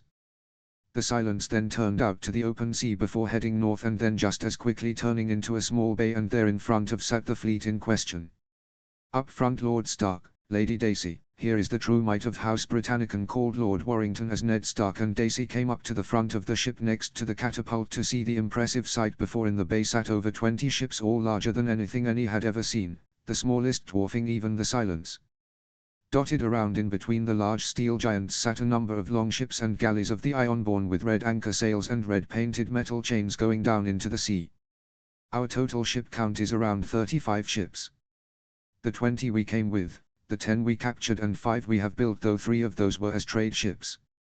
The Northerners just stood and stared in amazement at the gargantuan metal ships that sat at anchor. Ned could see on some ships large long barrels that seemed mounted on a possible turntable. He noted a number of scorpions and catapults had also been added to a number of ships, increasing each ship's deadliness. Anyone wish to visit our flagship? Ned turned, dazed by the ships before him, and he could see shock on many of the faces of his men, and even Lady Dacey seemed to have some shock despite seeing the fleet at Bear Island. They followed Warrington onto a small boat that had sped over to them, and then took a short trip across the water to the largest ship in the fleet, which towered above them as they approached. They sped over to a docking area set up in the side of the ship, which they then climbed aboard and walked through the grey metal corridors. The Northerners looked around in wonder at lights in the ceiling, seeing no candles or torch brackets, and panels that were occasionally spotted in the wall which seemed to have a picture of the ship they were on and an arrow indicating a section. They were then shown through a door which had the words hangar on and came into a large cavernous room that seemed to stretch for miles. So first of all, welcome aboard the George H.W. Bush. This is a vessel we call an aircraft carrier and is approximately 330 meters long. This here before though is the hangar bay, my lords and lady. Here those craft which travel the air are stored and fixed while not on the top deck for launch. We have a crew of around 6,000, most of which are sailors, with around 2,000 involved in the aircraft, both flying and maintenance. Follow me and we will show you the command deck. Please just don't touch anything though. They followed Admiral Cosmo as he guided them through his command ship upstairs and through corridors, most feeling quite lot in this massive ship. Upon reaching the command deck they saw numerous consoles with crew standing behind monitoring them. Occasionally there would be beeps and various sounds that would make Ned and Daisy jump, as only they had been allowed onto the bridge due to space. Admiral, how fast can this ship go? It seems so big I can't imagine it would be that fast, Ned asked Cosmo. It actually isn't too bad, it does about 30 knots. The smallest ship we have, which you saw out there, can do about 47 knots, while the slightly larger cruisers and frigates can do over 30 knots as well. In fact, our slowest ship is one that conducts surveys and that only does 15 knots. So compared to the ships we would encounter here, we outpace them. Only a longship of the Ironborn might have a chance to catch the survey ship, but they couldn't sustain it, whereas we could go for hours or days on end at fully tilt. So you see, anyone who attacks us will be massively disadvantaged in terms of ship size, weapons and speed. Doesn't mean we won't be careful though. These ships are just so unlike anything I've ever seen, my lord admirals. To build something like this, how long did it take? Daisy asked curiously. This particular ship was built in 3 years, but others of its class took up to 5. Mostly that's just down to them being built first, whereas this was the last of its class built, so they'd gotten used to building it by then. The cost though was around $8.5 billion, which was quite a lot. One of those cruisers outside costs only $1 billion, still a lot, but you could get 8 of them for one of these. Still there are advantages to carriers, hence why we have them. Still that is a lot for one ship. I'm assuming the steel and those, electronics was it, are the cause of the cost. Wooden ships like the galleys in the Royal Fleet I'm told are only around 20,000 dragons. You could build fleets for the amount you spent on this ship, Sedard said with some wonder. But could they sink ships or wreck castles from a distance and pretty much just ram through any wooden ship, replied Cosmo with some smugness. No, and what do you mean wreck castles from a distance? Those aircraft can drop bombs, think exploding barrels, from great height and can fly almost anywhere in Westeros from where we currently are.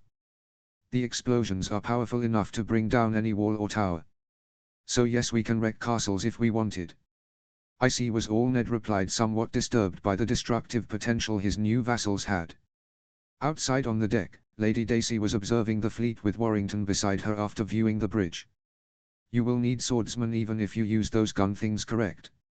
Yes, we will be training some of our men and any locals that wish to join as a guard or a marine. Sir Roderick has kindly offered to train myself and the men for a few years. If you wanted, we'd be happy to have you here too. I'm sure you could pick up a thing or two from Roderick as well. That is true, and I'm glad you are willing to accept me. Not many men even in He North would. We have female sailors and a few women in our marines. Why would that stop you too? I wish you luck and hope you have a lot of patience. You're gonna need it, he finished with a smirk.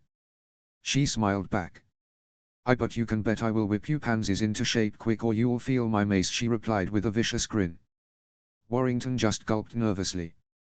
Training, feasts and courting. Late 284 AC. Stoneport. It had been 6 moons since she'd arrived in Stoneport, and Daisy was having an interesting time to say the least. Her training of the new guards and soldiers who wished to learn the sword had been going well, though some still couldn't put their feet right or swing properly. Thankfully Sir Roderick handled them as the most experienced swordsman around while she helped those who were progressing. Surprisingly, to both her and Roderick, Warrington himself was not all that bad. Sure, his posture and footwork needed to improve, as did some of his forms, but on the whole he wasn't as awful as expected for a self-confessed desk worker. She could still beat him within minutes, but that was up from a few seconds, so that was progress, she guessed. One thing that kept coming back to her though was the ships. The warships of metal that rose like giants out of the sea high above the usual height of ships.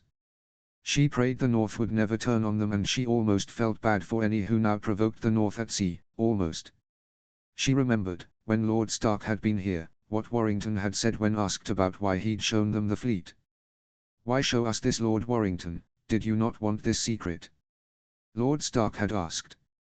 "Aye, we do, but you as our liege lord I think deserve to know, and if asked to keep what you saw quiet I think you would, as it would only benefit our enemies if they knew. As for Lady Dacey, she has proven to be a friend and someone we can work with, as well as being honorable like yourself. We also do this to both of you to show that we are a force to be reckoned with, and those who provoke it will suffer the storm they awaken." The determination and cold fury on his face as he said those last words still made her shiver when she thought of it. She was impressed of course, and knew her parents and uncle would be too, knowing that there was a fleet of ships that could beat the Ironborn so easily. Her and James had been spending time together training, Roderick focusing on him when they spared together. True, she thrashed him, but both of them learned new things, though they rarely helped James since she was far better and more experienced. When she'd ask about a particular move he had tried, he laughed and said he'd seen it in a film, whatever a film was. After hearing that reply for the third time she asked what a movie was, and he looked at her surprised before inviting her to his solar later that day and he'd show her. It proved interesting to say the least, and fascinating as she watched a play on this tablet that showed thing which moved a moving painting. He showed her a scene from this film where it seemed to be set in a volcano with all the lava that was everywhere, and two men used blue glowing swords to swipe at each other as they jumped and fought across large pipes and then across platforms, while she heard a fast tempo piece of music playing in the background fitting in with the fight she watched. The music itself also surprised her too, as she hadn't heard anything like it before, though she could recognize the sound of one or two instruments plus a choir occasionally. The sequence ended with one man on the embankment of the lava river and the other jumping impossibly high before the first seemed to move quickly, leaving the second man laying on the ground near the lava. James turned it off at that point. "Thought you might like it, a fight scene in one of the greatest film franchises my people had. Some of what they did you might recognize, but it is otherwise a made-up fighting style for that franchise." Yes, it was most, I don't know, just wow, and the music was so different and the instruments playing it, she gushed. He chuckled. "You've heard nothing yet. That was a piece of classical music for a film soundtrack, written for that fight sequence. We have a wide variety of other music styles as well." Their evening then turned into a display of various musics, with Dacey saying whether she liked ones or not. Of those she heard, rock and some of the classical were her favorites, with a band AC/DC being particularly good, she thought, much to James' amusement. The next few days and, eventually, Senites saw the pair spar together as usual when Warrington could, and while also being trained by Sir Roderick, who was now growing into the instructor role and had begun whipping the recruits into shape. Those from the military background seemed to do better with the sword than the common folk who had asked to join. "That's it, lad. Sidestep, parry, thrust, good, now reset. First stance, begin." The clash of steel rang through the training ground by the barracks in the port as two men fought with training blades. "Boyle, raise that shield, lad. You're letting it drop when you try to strike, which leaves you open to a counter. Now start again. Leon, stop giving him chances or you'll be dead." Roderick barked out, observing the spar. From the side of the 10 by 10 meter arena over 20 men and women stood watching, cheering for one man or the other as the fight progressed. With a final blow one fell to the ground and yielded to cheers from the crowd. As the crowd quietened they saw Lord Warrington approach with a smile. "Well done all of you, I'm told you are progressing well and most of you now know to stick 'em with the pointy end." This got a few laughs from the crowd. "Now I know you and I still have a way to go, but though you should be the first to know, a feast will be held in the main square for all to come to. We will celebrate a year of House Britannicum being here as well as the progress our projects have made. It will be held in a Senate to give time for us to prepare. Thank you all for your loyal service and well done on your training." Cheers filled the air at the news of a large feast that all could go to. The crowd departed and Sir Roderick approached Warrington. "Sure, it's wise to hold a feast. We Northerners don't hold feast for just any reason, you know," he said bluntly. "Oh, no worries, we won't be holding that many. This is just to help our people bond together and mark a year of us being here. Besides, I think many will enjoy what I have in mind," Warrington said with a grin and a sparkle in his eyes.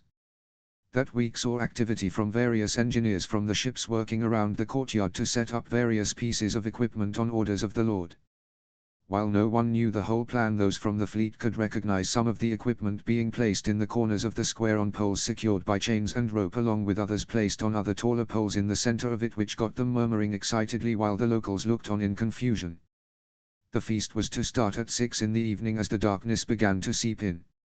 The temperature, while cool, was pleasant as they were still in the summer period this world had, where seasons lasted years at a time. When the evening in question came, tables had been placed around the main square with an area left free in the center.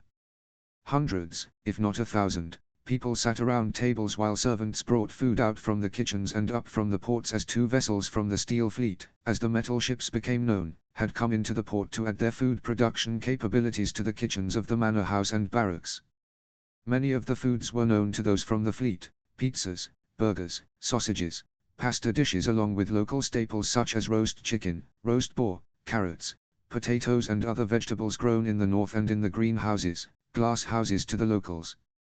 As the food and drink flowed, up at the high table, at the side nearest to the manor house, Lord Warrington sat with Lady Dacey beside him to his left, while Admiral Cosmo sat to his right. Sir Roderick sat to Dacey's left and Admiral Gardiner was to Cosmo's right. "Everything set, Admirals?" asked Warrington. "Indeed, min, sorry my lord." Warrington just waved it off. "The electrics work and it should prove interesting." "You had a playlist selected?" "Yes, I spoke to a number of our people while putting it together. It starts off with something people here should enjoy before going modern," he replied with a smirk.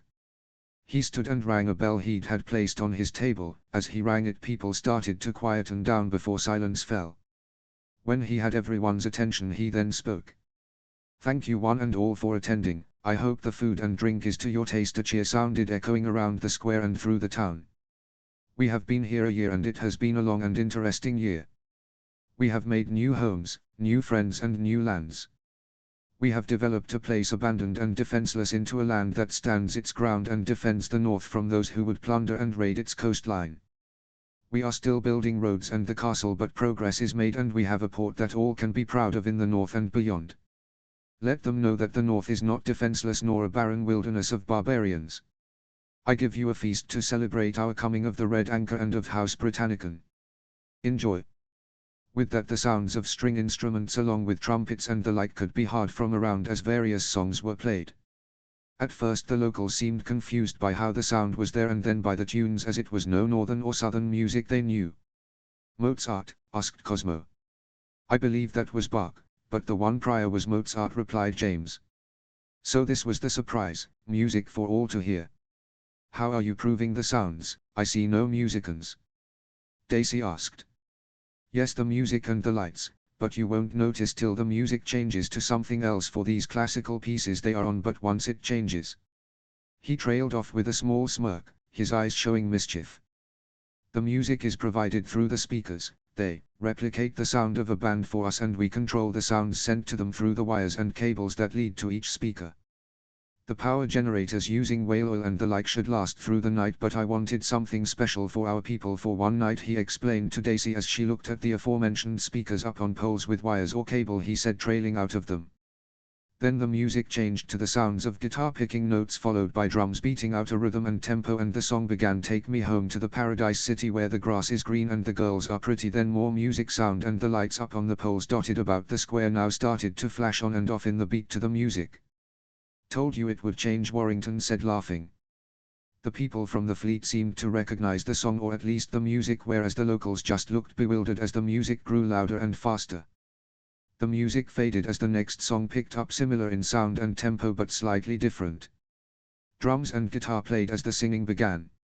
"I got my first real 6-string, bought it at the 5 and dime, played it till my finger bleed, was the summer of '69. Oh, I like this one," someone called out from the crowd below as cheers from the crowd as some of the members from the fleet started singing along. As the evening progressed and as more drink and food was eaten, as people relaxed and, in some cases, danced to music that played over the sound system as the lighting flashed on and off to the music.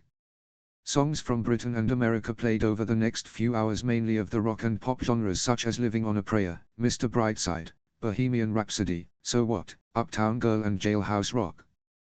By the end of the night the locals had heard many different songs from the last 50 years of what was considered the best the two allied nations had produced, with many enjoying the various songs and dancing along, although it took time for the locals to dance as they didn't know the music. "The lights, how did you get them to do that?" asked Cosmo. "Oh, I just had someone with the lighting control and told them to increase and decrease as they liked. If we wanted to do it professionally you can program it, but I felt the human touch was better, plus we don't have the right stuff for it, so best to just leave it with on and off manually." The speakers meanwhile are around the square as you can see, and the wiring is copper held within rope as they did back in the 1800s. It works for now as we don't have plastic, but when we do we'll strip them and replace the lot, or so I'm told by the electrical engineers. "Some bits of the wiring is in the plastic coating, which is stuff we could spare from the fleet though," explained Warrington. Around the square things were beginning to wind down as it quickly approached midnight, and it became clear that people were drifting away, families having left earlier, leaving only adults by this point, with some finding partners to take back to their rooms. Even some of the naval personnel were doing so. When the time came, James and Daisy both ended up leaving together, with James escorting her back to her room as was polite for the lord to do with a lady. "It was a wonderful night, my lord, many thanks for the feast and the music. I have never heard such variety and style. It was astounding really. It doesn't even compare to that video you showed me and some music you played then."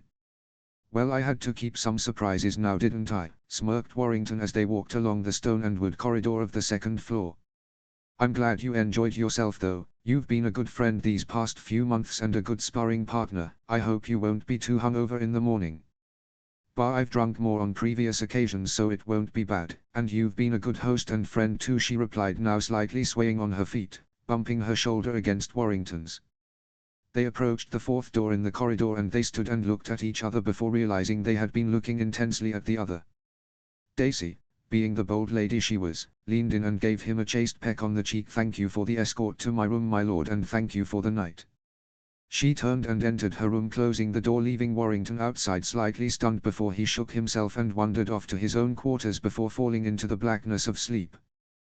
The next few days continued as previous. Administrative duties were carried out, followed by some training and sparring with Roderick and Daisy. Trade deals with various houses across Westeros for certain items and resources were made, and other deals were done with Bravos. Warrington was proud of how his people had settled in despite some intransigence from some and others still wishing to go home. But things were looking up. The castle was slowly taking shape and the port had developed nicely. The only problem was the brothel that had started up, and James had no idea how to handle it. While legal and fine by Westeros standards, by British and American standards it was downright wrong, with brothels being illegal in both nations. Though some prostitution occurred, they weren't to the scale or conditions these places were. The admirals were not much help either, as they didn't know what to do about it apart from trying to reinforce military standards amongst the crews to limit it as best they could. He also made to check who owned the brothel so as to make sure no loose lips would cost any lives. Thankfully it was locally run and owned, for now at least. So from then they mostly fell into a routine which felt comfortable while the new wooden ships patrolled the seas and ensured safe travels from the trading ships from the Reach and Westerlands, as well as a few from Bear Island who were becoming close allies and friends as time went on. Mid-286 AC. The crews of the fleet had gradually grown fond of the locals. Sure, it hadn't been easy going from democratic republic or constitutional monarchy to an absolute monarchy and a feudal system, but the crew of the Steel Fleet had slowly, cautiously, and in some cases begrudgingly, part of the North. The simplicity of the lifestyle, the generally honest and the plain speaking of the people was refreshing for many and easier to live with. Cobbled stone roads now stretched from Stoneport to Barrowton and then on to the King's Road, while others led up to Deepwood Motte, and a third had now been completed which led directly to Winterfell, the capital of the North and home of the Starks. The castle, about 2 miles from the port, had made good progress with its keep and inner wall now being completed, along with a handful of building in the inner ward, while construction of the outer wall and outer wards were now beginning. The towers on the inner wall were also mostly completed, with only 2 needing more work. Trade routes had now established themselves with the Westerlands and the Reach, along with most of the North also trading with House Britannicum for its quality steel, building material and cheap glass. These deals brought in much wealth that was mostly reinvested into the towns and construction efforts around Stony Shore, such as the castle project, the road building and various house building programs around the territory. In terms of training, The new wooden fleet, with mostly copper bottoms, were now fully crewed, and the ships had a mix of new recruits and old sea dogs lent from the Mondialis to aid in setting the fleet up, since the crews of the steel fleet lacked, to some degree, the sailing experience for wooded ships. The Marines had now adapted to being the army of House Britannicum, with the barracks up at the castle and in Stoneyport as their main bases. They had also diversified their troops where they could. Most Marines still stuck with their rifles, but they also learned either the bow, cross or long, or the sword. Those with the sword had progressed well according to Sir Roderick, and he had proudly said that for novices they could now put up a decent fight if needed. It was now about instilling muscle memory and training a few to tutor new recruits, as well as continued training of the others. The one thing though which had many people's eye was the relationship between James Warrington and Daisy Mormont. Wagers and bets had already been placed on when the two would finally get together, and some were now starting to make losses, much to others' amusement. The pair trained regularly together and also went for walks along the shores, enjoying the other's company, but Daisy also travelled back and forth every few months to return home to Bear Island. Indeed, thanks to the new armour she had, she'd helped fight off a few wilderling raids, earning much acclaim for her skills, and the armour she wore. It had snarling bear faces on the shoulder pads and the rampart bear on its chest piece, made especially for her as a name-a-day present from Lord Warrington. "Daisy, how was the voyage back here? Pleasant, I hope?" Warrington asked as they walked along the shore a few minutes from the outer wall of the port, a few soldiers hanging back respectfully behind them. "Indeed, there was no trouble, my lord." "Please call me James, I've said before when it's just us out here walking." Yes, of course, sorry habits." "James then. And we had no trouble. Your fleet keeps the Ironborn well away from the north now, so Bear Island has flourished like never before, and we are wealthier too. My uncle, Jorah, is doing well, though sometimes he doesn't spend too wisely, so mother has to bash him on the head to remind him to spend wisely and save," Daisy said with a chuckle, remembering the last time Uncle Jorah had made some losses on a bad trade deal and Marge had almost ripped him a new one. "I bet she does," James replied, also chuckling while remembering the no-nonsense woman who took none from anyone. "She is well too. Mother is fine, thank you, though she may be with child again, though she hasn't said." "Well, I wish her well if she is. Another she-bear, eh?" "Ha! It is likely. My younger sisters are already turning out to be tough little warriors, so I wish them well in dealing with another if she is." "How old are they?" "Alysanne is 3 and 10 and Lyra will be 6 name-a-days in a few moons. Both are doing well with the mace and sword. They seem to get along well too, so I hope they can with a new sibling if one comes." "Good to hear. Actually, I wanted to discuss something with you. We have been good friends now for some time, wouldn't you agree?" She nodded and hummed committally. "Well, I wondered if perhaps you'd like to take that a bit further." She stopped and looked at him, an eyebrow raised, as he stood beside her. "You mean, you'd want to court me?" "Daisy, you have made living here bearable," pun intended. She smirked at that awful joke, "but I have also enjoyed your company and grown quite fond of you after all this time, if I do say myself." "I'm quite fond of you too, and yes, you've probably been one of my first friends off of Bear Island. I know there is an age gap of 3 and 10, but that is not that uncommon here. I believe the worst I've heard of is Jonarin and Lysa Tully. I feel awful for the girl to have to be with an old man, but that is life here. Being with you would be no chore."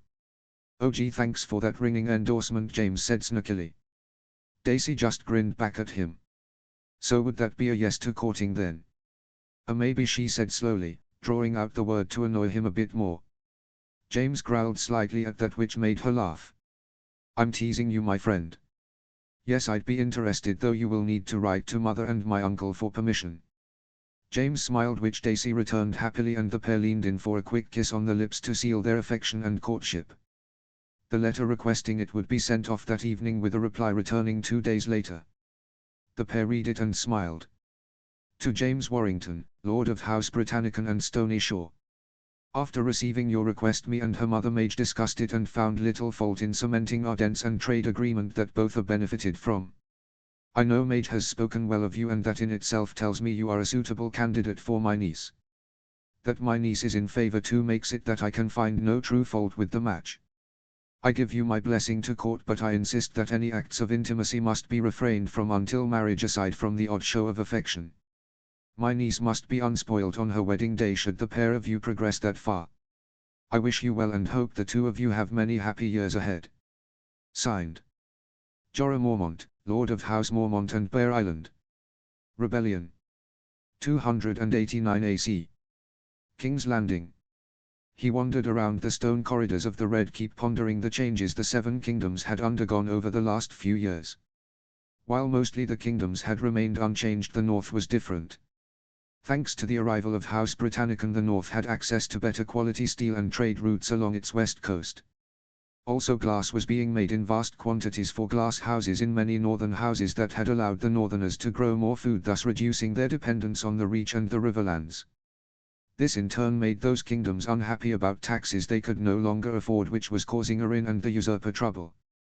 The more trouble the better, he thought with a mental smirk. Still, the North was a growing problem. His little birds were telling stories of giant metal ships that could sink a galley in a single shot. A shot of what he did not know, and if what his birds said was true, he wasn't entirely sure he wanted to.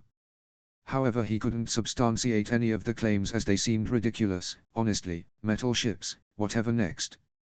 That said, the North was prospering unlike it had before and was changing the game without even trying. Rather impressive for a northerner who wants to stay in the North, he thought of Lord Stark. An honorable man but unambitious, predictable and manageable. Still, Varys was concerned about how it had changed the groundwork of the kingdoms.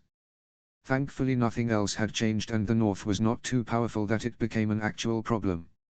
Still, it was worth keeping an eye on them. Unlike the Lannisters, who were causing lots of problems.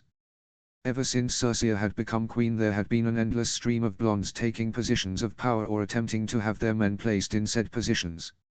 So many that King's Landing was more like a lion's den than the home of stags. Tywine was managing the Rock with competence and fear, as was the norm, while Cersei managed their capital operations with all the sensitivity of an elephant, which is to say boldly, loudly and without any concern. Or at least she tried to manage things, and thought she was, but her blunt, blatant power grabs were angering many nobles and courtiers, which would no doubt cause more problems once her son took the throne. Robert kept them in check somewhat with his hand, but only just. It was Tywine though who usually checked over her actions and either approved or disproved them, while she thought what she did was done without oversight. Foolish woman, no sense and full of false pride and little intelligence, Varys chuckled as he walked the empty corridors.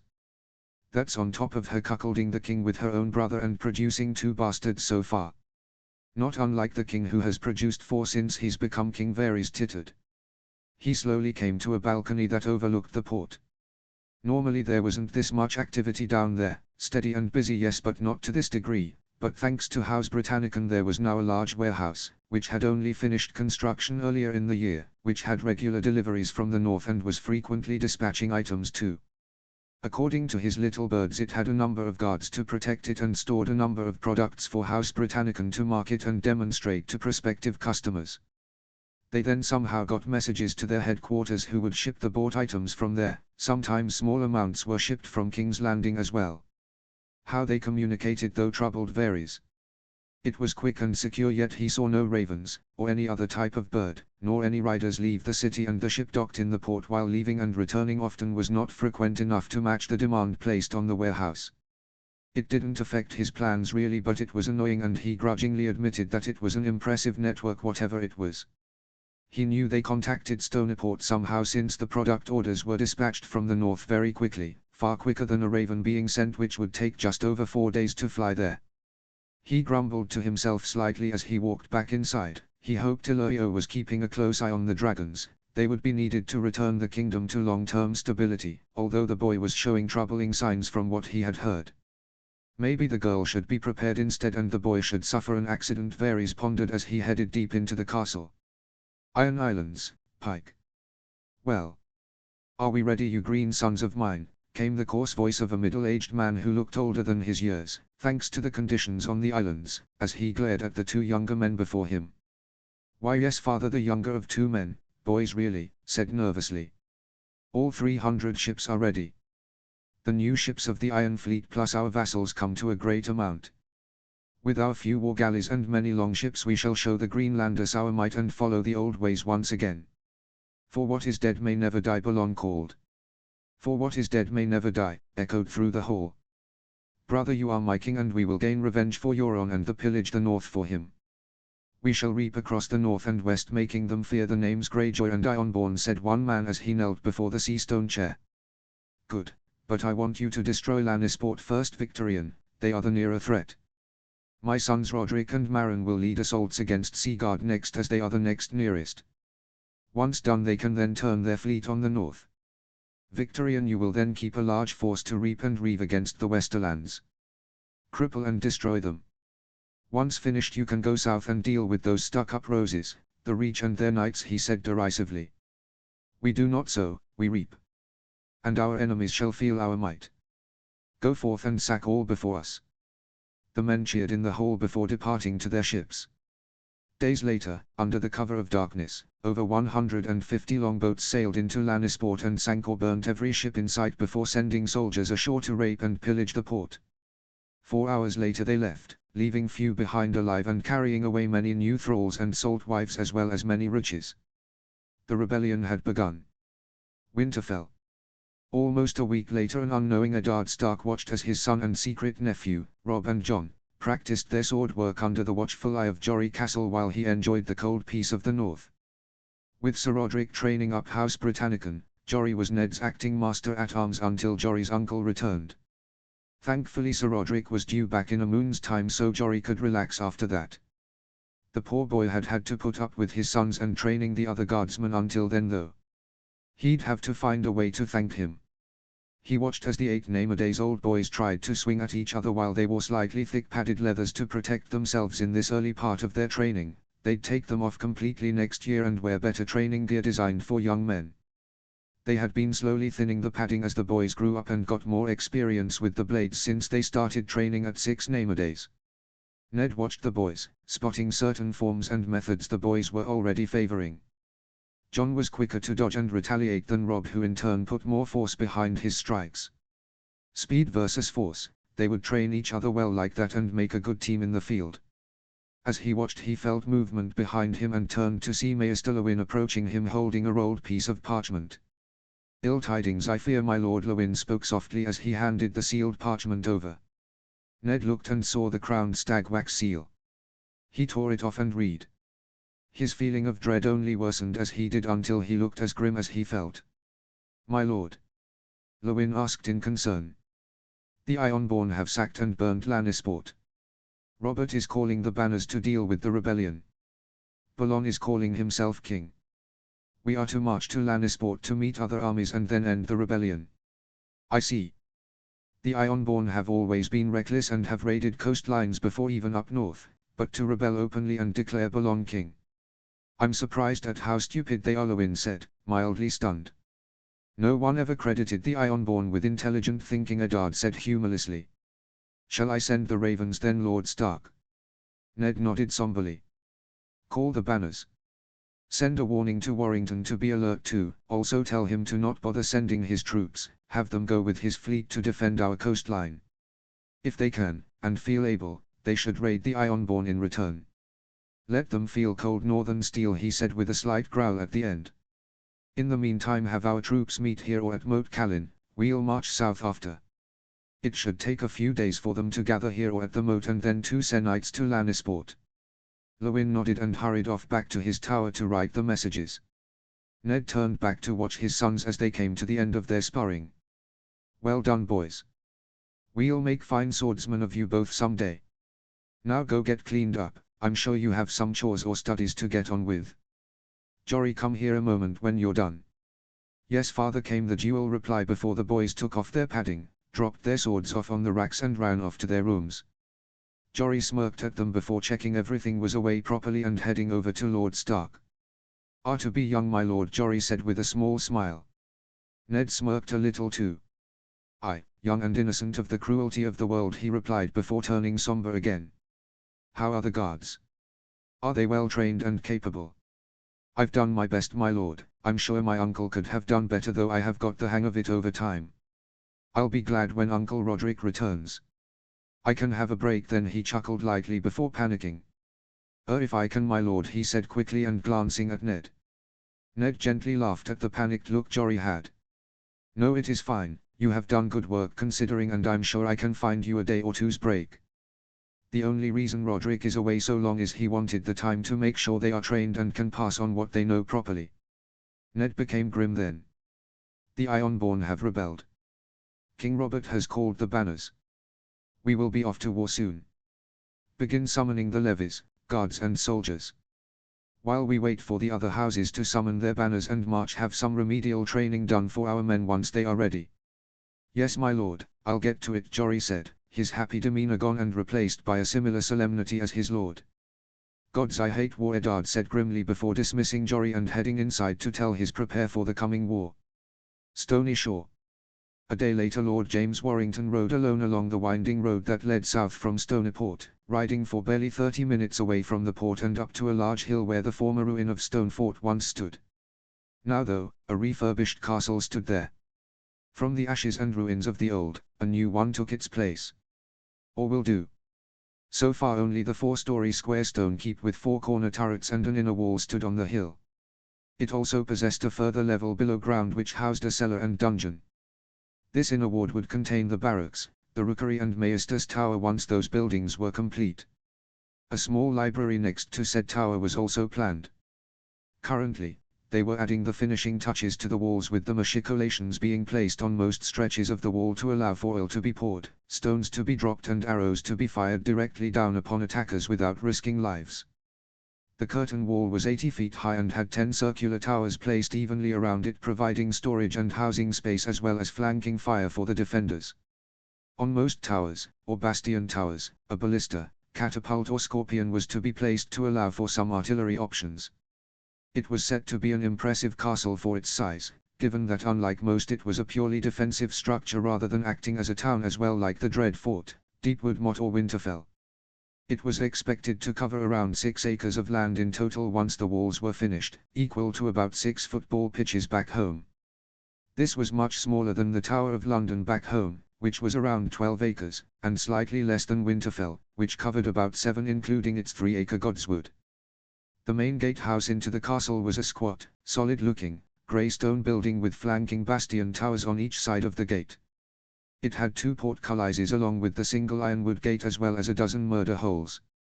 A second curtain wall had been planned for construction to surround the nearly finished wall, which would have been another 10 circular towers with a few smaller bastion towers positioned to clear out any blind spots. They had, at the time of design, decided it would be around 50 feet high. The final touch would be a deep ditch in front of the outer walls to make siege towers difficult to use while giving the option to fill it with water for a true moat. In the end, due to resources and cost, the inner wall was modified to have 10 towers instead of the original 8 which had been planned, and bastion towers were placed along the walls too. The moat would still be dug. James sat on the horse admiring the construction when a rider started approaching from the port behind him. The man pulled on the reins and slowly came to a halt. "Sir, a message came by Raven from Winterfell," the man said while handing over a piece of parchment. James nodded and the man moved off slightly to allow him to read in private. The letter did not bear good news. Ironborn had raided the south and Robert had called his banners to crush the rebellion. Lord Stark had done the same. James sighed sadly, not wanting to send his people off to war, but war had come to them. He pulled the reins of his horse and began to head back to the port, the messenger following dutifully behind. "Go find the admirals once we return, ask them to come to the mansion at once." "I'll find Sir Roderick en route there," James said to the man beside him. "Yes my lord," the man said and kicked his horse to head off at a gallop while James carried on at a light trot. James arrived in the town quickly enough. The town had grown much over the last 6 years, with over 20,000 people now living within or around the port. He made for the barracks upon passing through the city gates, which was not far. He spotted Sister Roderick, wearing a greyish gamison, conducting drills with the men and some women. "Sir Roderick!" James called out. The man looked over from his place where he watched the sparring. "I'll need you to come to the mansion. We've had some news from Winterfell." "Bad news?" The man nodded and began finishing up with the trainees. James then nudged his horse on without waiting to head off to the mansion to get the meeting room ready.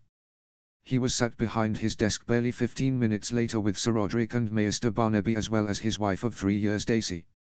Just as he was about to begin his meeting, the 2 admirals arrived looking harried and slightly out of breath. "Did you run here perchance?" James asked, slightly smirking at the two men. Certainly not, admirals run for nothing. We're just slightly out of breath from the long walk, Gardiner said defensively, though none bought the act if the small smiles were any indication. What has happened? Asked Cosmo bluntly, getting straight to the point. The Ironborn have declared independence and made Balon Greyjoy their king. Their first act was to sack and destroy Lannisport. We can presume many ships are sunk and many are dead.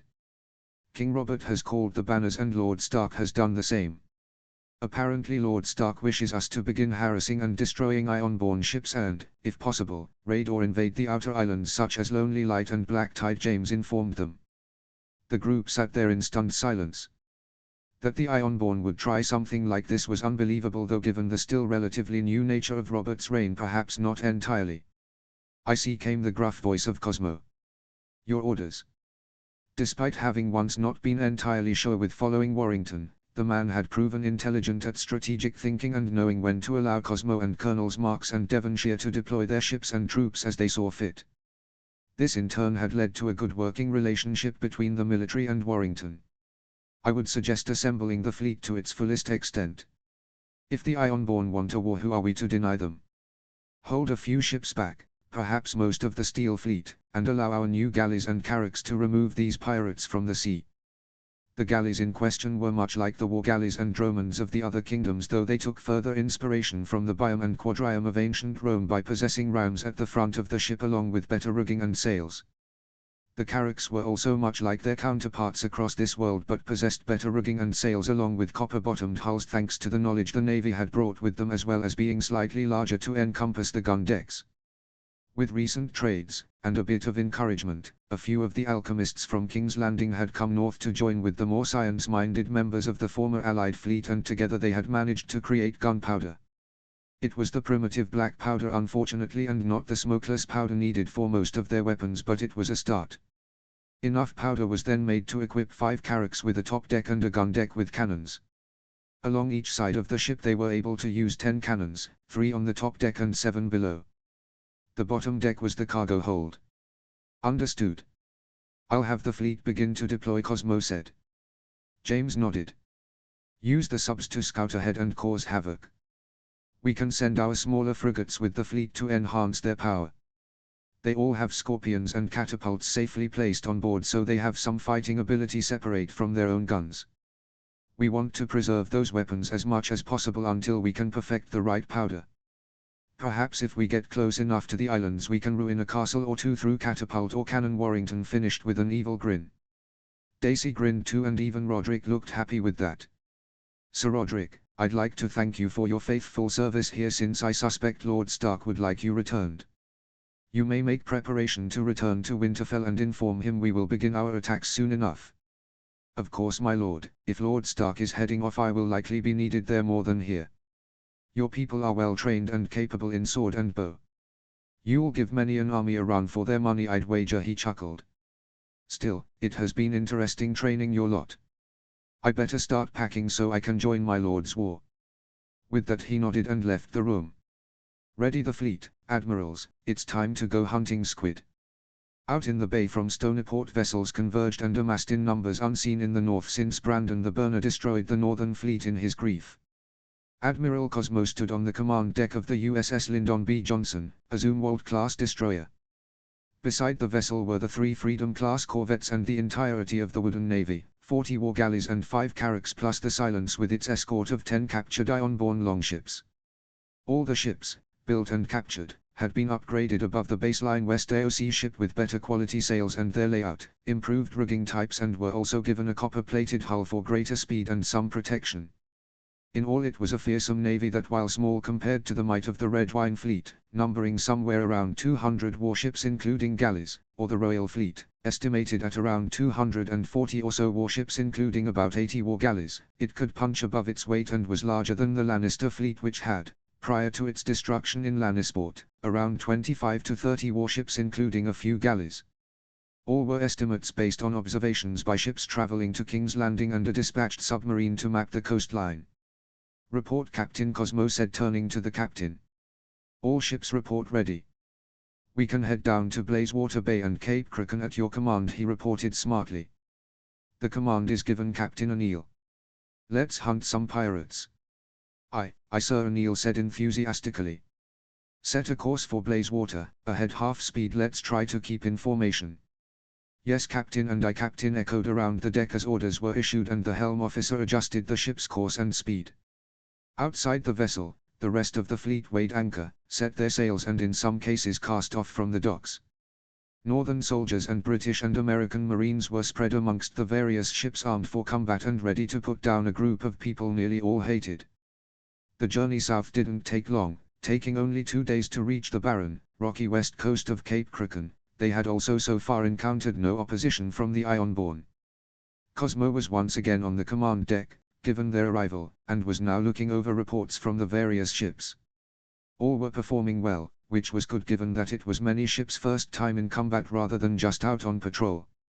He was just finishing off a message to send back to Stoneport when the radio beeped and the communication officer listened carefully to his headphones. After a minute or two the man turned to the captain and admiral. Admiral, report from the USS Iowa. Captain Henley reports contact with 100 longships heading north. They'll be here in approximately 1 day. They appear to have come from Seaguard given their current course and are currently crossing Iron Man's Bay along the Flint Cliffs, the officer reported dutifully.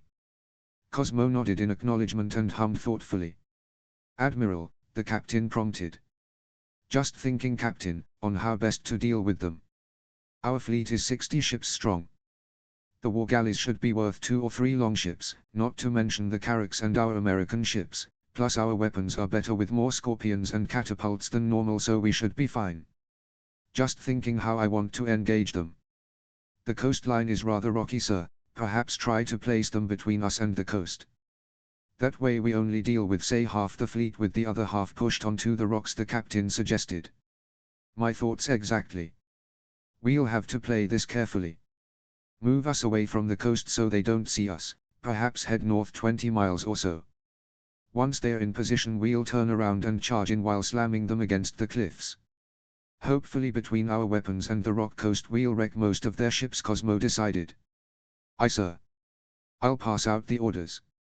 With the failed assault on Seaguard barely 5 days ago and the death of Roderick, Marin Greyjoy wanted revenge for his family, so he led his remaining fleet, some 100 longships, north to pillage the growing port of Stoneport in revenge for Euron and to prove himself to his father. The rest of the Iron Fleet either patrolled the Iron Islands or was with Uncle Victorian pillaging the Westerlands. The defeat at Seaguard left a bitter taste, but hopefully his assault upon the North will change that. He needed something to gain prestige and prove himself, and attacking a weak Greenlander kingdom like the North would be good for morale.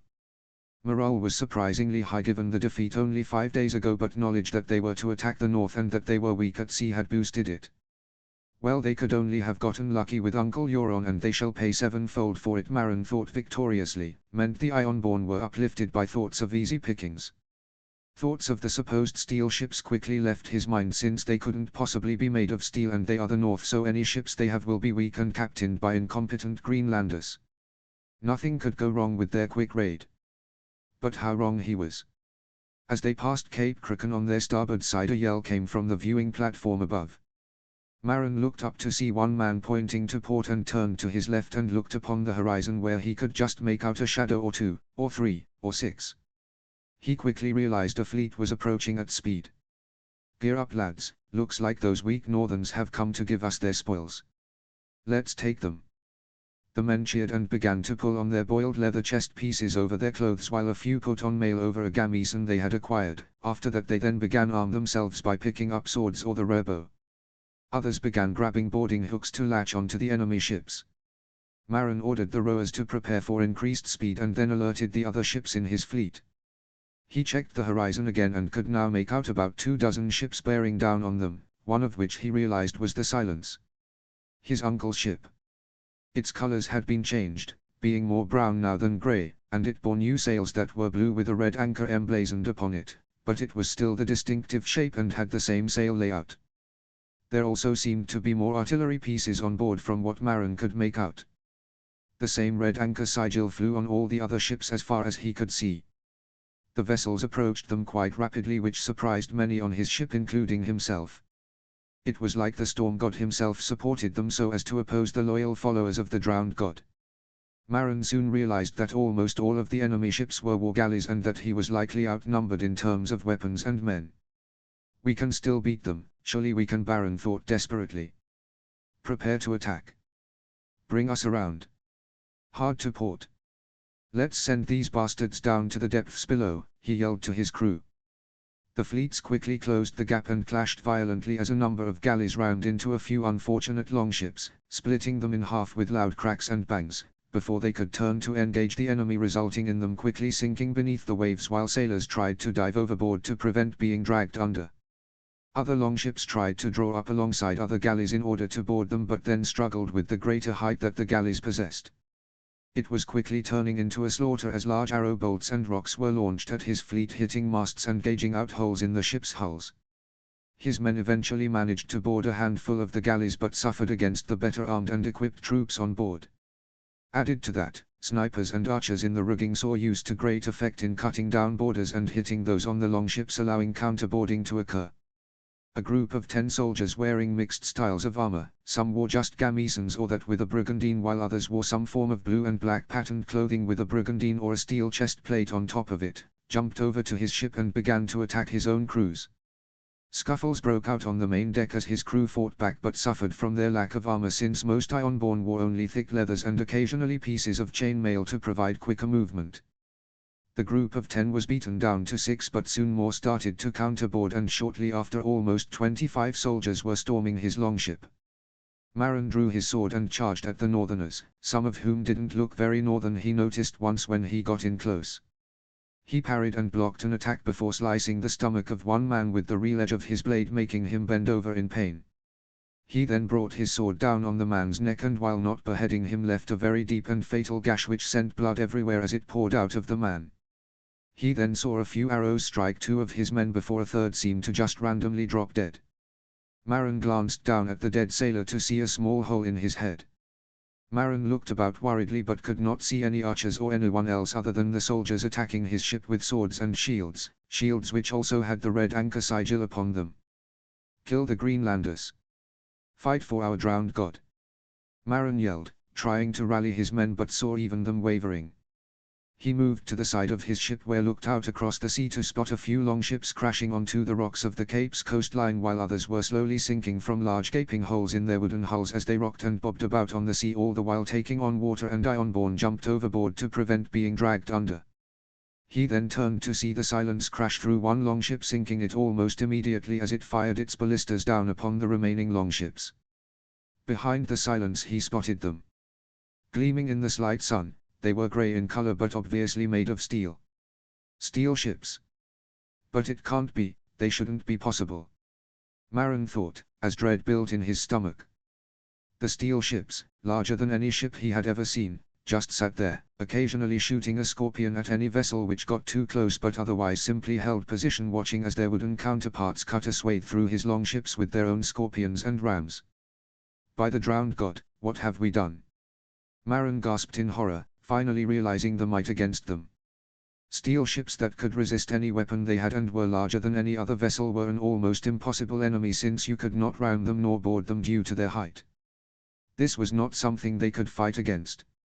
Knowing there was only one option and that his father had to know of what stood against them, he gave an order he hated to give. Retreat. Turn us around. All ships fall back to the Iron Islands, he yelled loudly across his fleet, but it was useless. The sound of swords clashing and the ring of metal on metal was too loud for many to hear, that was on top of the roar of the waves. Indeed, his entire fleet was by now either sunk, wrecked on the rocks, or fighting off boarding actions from the various war galleys or enemy longships.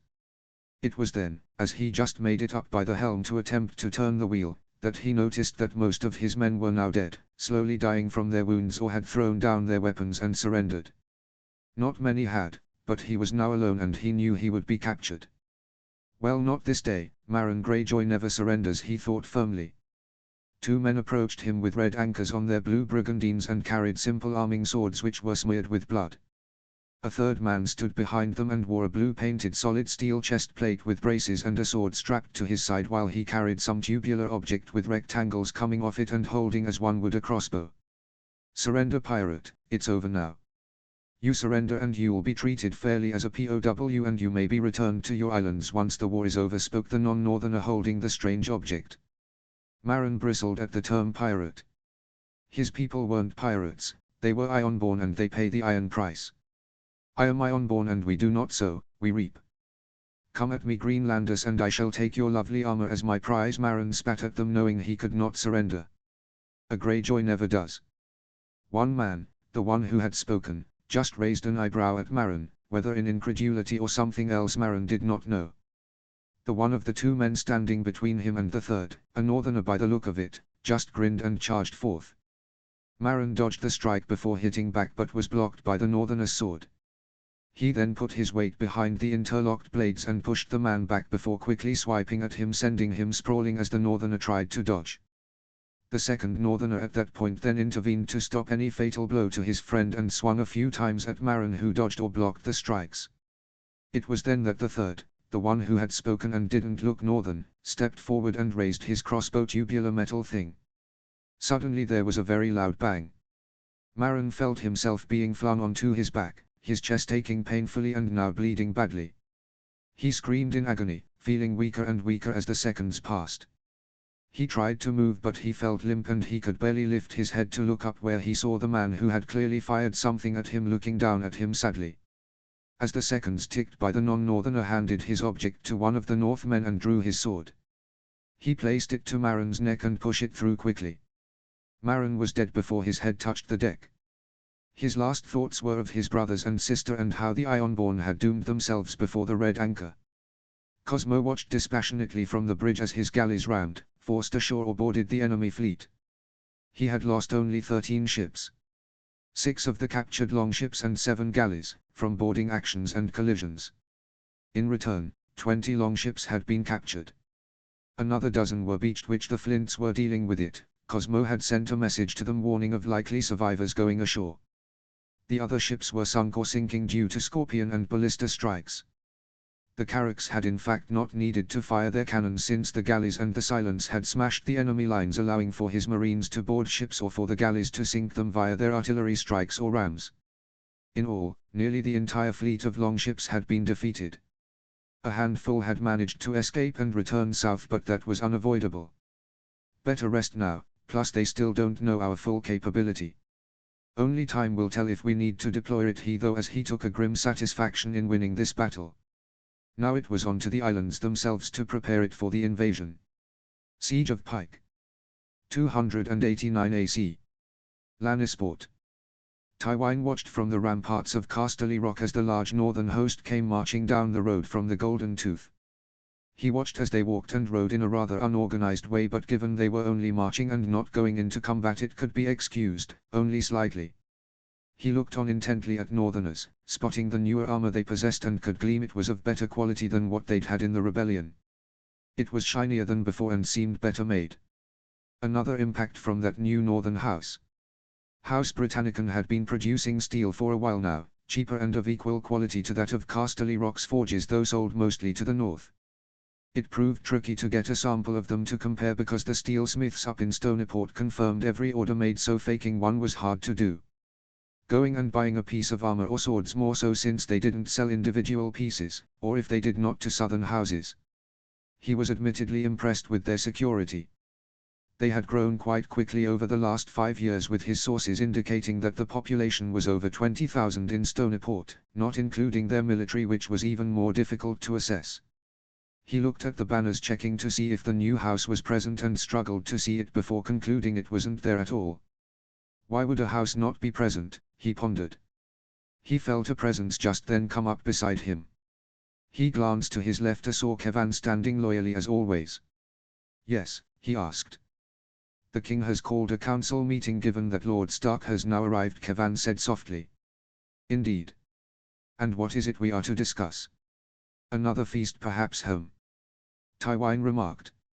I believe a battle strategy and to brief Lord Stark on current events, Kevan answered. He then spotted where Tywine was looking. See anything of interest, brother? The northern rabble is here. They seem as untrained as before, but they are ferocious in battle. They also appear to have better armor and weapons by the looks of it too when compared to 9 years ago. It should prove interesting to watch them against the Ironborn. And that new house. Are they interesting to see?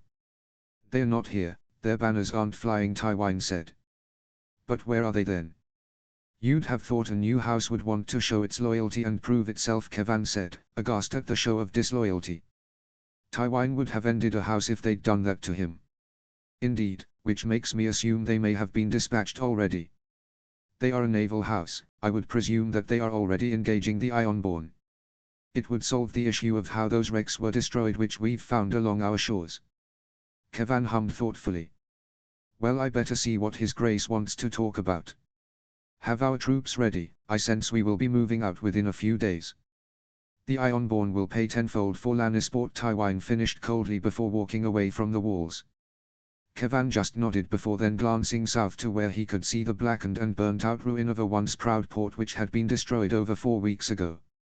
By the time Ned and his fellow Northerners had arrived at Lannisport, the rest of the Seven Kingdoms' various armies had arrived. Or rather, everyone but the Dornish were there, but only the North and the Westerlands was there in large numbers. The Martells had stayed in Dorne, continuing their isolation ever since Robert took the throne, while others had only sent small but well-equipped groups, the largest of those small groups being the Tyrells. Ned and his people were the last to arrive, a day behind all the others. He gave orders to Lords Rickard Karstark and Roose Bolton to set up camp while he spoke with the king and the other wardens. He had barely entered the king's tent before he heard shouting. Ned! Where have you been? 7 hells, it's been too long. It took the fucking squids to bring you down to see me. You shouldn't stay up in the cold north so much, Ned, you look too grim, ha. The boisterous voice of the king came to him as the man came over and gave Ned a big bear hug. It was then that Ned noticed that his friend had put on a bit of weight since the rebellion ended, looking less the strapping young muscled warrior who beat the Dragon Prince and more an ordinary man starting to go out to pasture. It is good to see you as well, Your Grace. And I have been guarding the north for you as always, Ned replied solemnly, though with a small smile, happy to see his old friend once more despite the bad terms they had parted ways on in regards to the Targaryen children. Oh fuck, Your Grace. I am king and I say my best friend will call me Robert, he said dismissively. Yes, Your Grace. Robert just looked at him and sighed before walking back over to a large table in the middle of the tent covered in maps and markers. Around the table were a number of men who had been watching the greeting with mixed interest. Tywine Lannister just stood there and observed them coldly, while Mace Tyrell just seemed to be staring at the map and blind to it all. Sir Barristan Selmy was dressed in his fine gold armor and white cloak, looking grim but also clearly pleased to have someone of some good repute there, while Sir Jaime Lannister stood by the wooden throne in his Kingsguard armor and cloak. Come, Ned, we've just had news that my brother Stannis has finally got his act together and engaged the Ironborn. Apparently they managed to get the Red Wine fleet to help and they smashed the squids. Took him long enough, but he's driving them back to their islands. Taken almost 3 Senites, the incompetent idiot, but still about time we hit back, Robert said gruffly. It does take time to assemble and move a fleet around the coast to the Reach and Old Town, Your Grace. It is understandable it would take longer for him to get into position, Ned said, defending the stern but dutiful younger brother of Robert. Lord Lannister, are there no ships left here we can use to ferry troops across? Asked Ned hopefully. There are some surviving ships, Lord Stark, but they are not in any condition to ferry anyone. The Ironborn were admittedly quite efficient in destroying much of the port and my fleet, Tywine replied calmly, though there was a clear hint of seething anger in his voice that showed just how pissed he was at the Ironborn. I see, my condolences then. Unfortunately my own fleet is not in a position to aid us either just yet, I'm afraid, Your Grace. Lord Stark, surely you must mean to bring them here if you have ships. How else will my gallant knights of the Reach teach the pirates a lesson? Lord Tyrell said pompously. Tywine and Barristan rolled their eyes at the slightly rotund man. Bar ignore the flower, Ned, what is your fleet doing then? They better not be just sitting pretty up in the north, Robert growled out while Mace spluttered and deflated.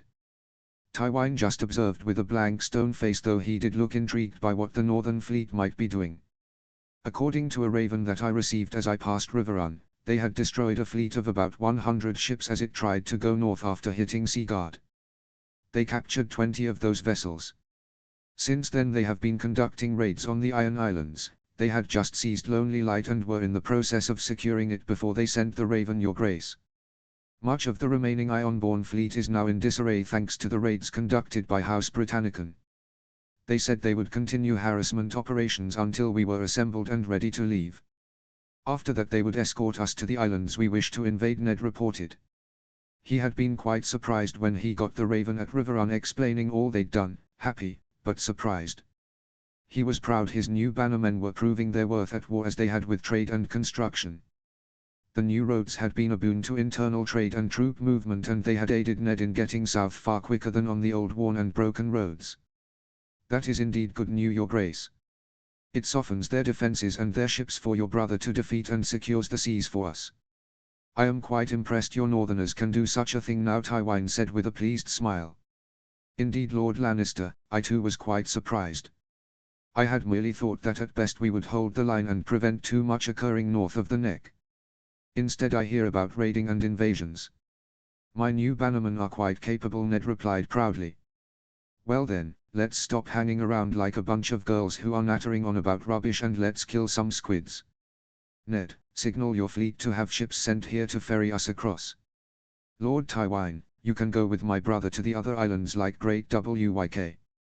Me, Ned, his Northerners and my Crown Lands troops shall go via Ned's fleet. I've heard about much of them, it will be good to see what's what with them in person. A chorus of yes, Your Grace was heard, and the lords exited the tent to go issue their respective orders.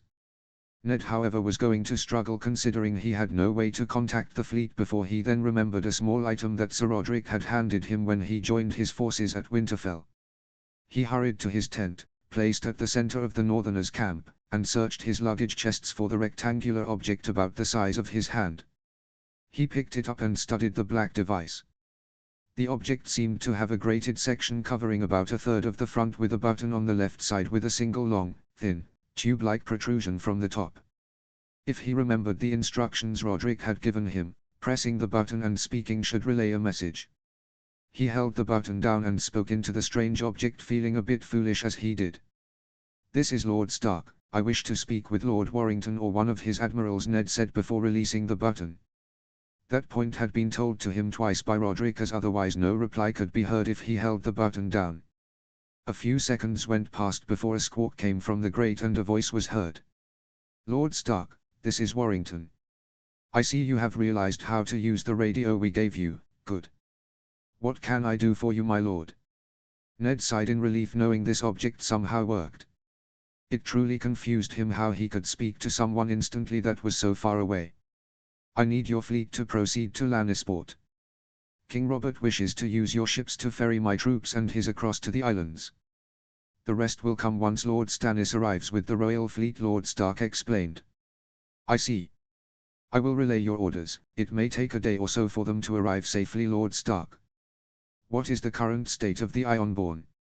Ned asked, hoping for more up-to-date reports. They are effectively trapped on their islands.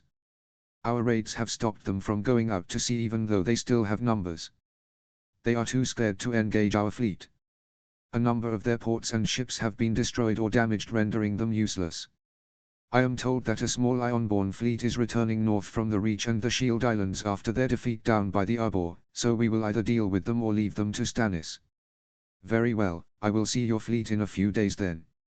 2 days later, and a fleet of around 60 ships approached the port emblazoned with the sigil of House Britannicum. Most were galleys, but there were a dozen or so longships too. Only earlier that day they had heard from Stannis that had destroyed the remnants of the Ironborn fleet that had gone south and was heading for Lannisport as well. While the Northern and the Crown Lands armies boarded the ships, Ned was looking out into the bay from the deck of the Silence, the flagship of House Britannicum. Or at least its public one. The Steel Fleet was a secret that left no survivors if used. Ned didn't like keeping secrets like that, though he understood the necessity. Thinking of secrets, he pondered what was to come next. Would he survive? Would he get to tell Jon his heritage? I'm sorry, Lie, I protected him, but have I gone too far? He wondered, regretting not telling any others in case he died. Only Howland knew the truth other than he. Perhaps telling Warrington could work. Hishausa is loyal to House Stark and have no interest in the affairs of the South, much like other Northerners, though they seem to play that silly Southron game well.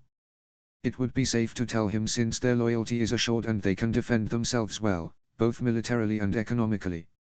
Ned continued to ponder his problems as the day went on as he went to see how his men were before then going to meet Robert. These are fine ships your banners have made, Ned," Robert said loudly, a cup of wine in his hand. "I am told they captured the Silence from Euron Greyjoy when he tried to raid the north a few years ago. They have since refitted it and upgraded some things," Ned replied to his friend. "Ha ha, did they now? Ha, well done to them, I say." "Your Grace, my lord. The fleet is ready to depart and we have spotted Lord Stannis approaching," said a stern-looking man. "Good, about time we killed some fucking squids. Just like old times, Ned, you and me against the world, ha ha." "Thank you, Admiral Cosmo, I believe," Ned said uncertainly.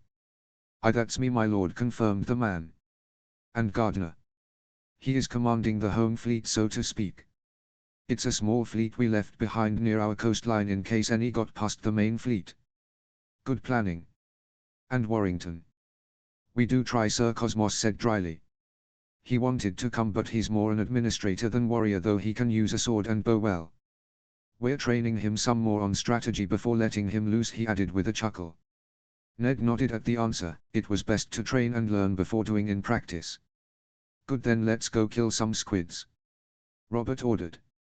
Cosmo grimaced at the unprofessional behavior and made to go issue commands. A day later and they were underway as the fleet rounded the tip of the bay by feast fires and went northwards towards the Iron Islands. Behind them, Ned could see the royal fleet mooring by the port as it began to take on the remaining troops and supplies. The fleet of House Britannicum made its way slowly along the coastline and Ned noticed that most of the ships were not at full sail nor were the rowers rowing hard. He asked Cosmo about it. "Good eye, my lord. That is correct that we aren't at full sail and we're rowing slowly. We're giving the royal fleet a chance to catch up so we can attack as one and giving the Ironborn no chance to escape or organize." "Do you not worry about the Ironborn attacking us as we sail?" Ned asked with concern. "We still have a few ships patrolling the islands and raiding them. It will keep those pirates occupied and bottled up until we hit them all at once, hence the slow going," Cosmo explained, and Ned nodded in agreement. It was a good plan to allow for Stannis' fleet to catch up and allow for them to attack the major isles at once. He left to go to his bunk. Being at sea was making him queasy, or maybe it was the thought of going into battle once more. On the third day of sailing they arrived at Pike. Stannis had deployed the Lannister and others' armies on the various islands, before heading off to hunt down any remaining Ironborn ships and to begin blockading ports. Robert and himself meanwhile, went to Pike. Ned watched as the galleys fired catapult after catapult along with their ballistas at Lord Sport, providing covering fire for the troops rowing ashore. Walls were breached and the Ironborn were scattered by the artillery fire.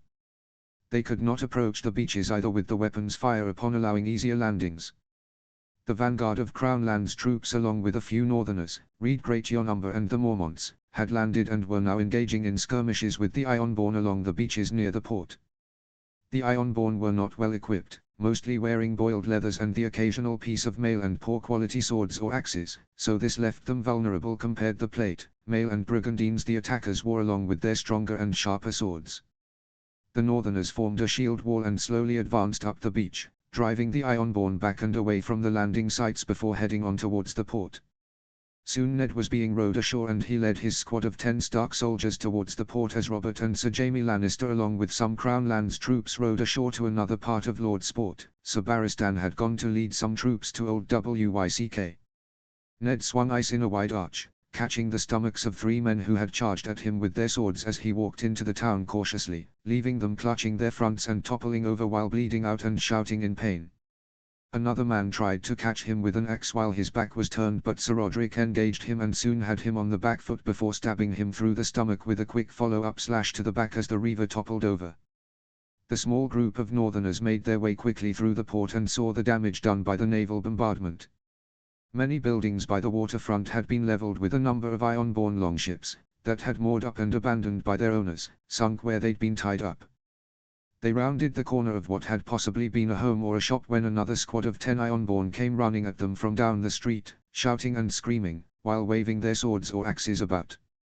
Ned and his men made quick work of them again. Raiders and reavers were no match for fully armored and trained soldiers. Ned curled his mouth in disgust at the pointless slaughter. Why didn't they just surrender and end this? They were clearly outnumbered massively. It was not much later, a few hours at most, and the port had been taken, so Ned watched a number of galleys enter the harbour and moor up alongside the docks to unload their contents. Between 100 to 200 soldiers were aboard each galley, in addition to their marine complement, with more on the Silence and the longships. The Carracks, he was told, were patrolling the bay and hunting down any Ion-borne vessel. They were apparently quite deadly and left little behind with their weapons, whatever those new weapons were. With fresh troops deployed and the port secured, Ned met up with Robert before they headed to Castle Pike itself. "Ned!" Robert bellowed as he approached his friend. Rob had some blood on him, although he appeared uninjured as he carried his warhammer, and his 2 guards stood behind him with Sir Jaime nearby. A glorious fight to get the blood pumping. Just need a drink and a woman and this would be like back in the days in the Vale, ha ha. Ned gave a small smile, remembering the fond and simpler times. "Those were different days, your grace. Simpler times back then." It was, just us and old John going about the Vale killing the mountain men and sharing a few drinks afterwards. What would I give to be back there sometimes," Robert said with a fond, sad look. "Well, we have some squids to deal with. Let's set up for the siege and end this stupidity once and for all." Ned nodded and departed to organize his men while Robert went off to do the same. It was after 2 days of besieging the castle that they finally breached the walls of the first part of Castle Pike.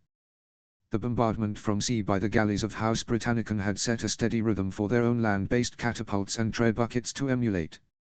Many cheered when the main watchtower shattered and then brought down parts of the surrounding wall, which left Ned wondering at the kind of damage that would be caused from the seaside if this was what they'd done from the land. A man staggered through the breach, first holding aloft a flaming sword, and then a number of Ned's own northern troops led by Jorah Mormont charged in behind him. It was a blistering 3 hours of attacking after that as the Ironborn fought tenaciously for every tower, hallway and bridge. Ned ducked a swing from a Ironborn's sword and returned it with a thrust of ice before spinning around and, with a few large swings, cut through and then slashed 5 other approaching pirates and reavers who had tried to assault him en masse. With most of the group falling to the floor moaning or crying out in pain, 2 were left standing and clutching their sides. They tried to fight, but the Great Yon made an appearance from a side corridor and, with a few Umber soldiers, hacked them down while Ned's own squad were busy with nearby scuffles. "Ha ha! This a real fight, don't get this from those fucking wildlings, you alright there, Ned?" the Great Yon shouted. Ned nodded slowly, tired from the fighting and breathing deeply, but he knew they were close. This was the penultimate castle of the 3, leaving only the Great Keep left.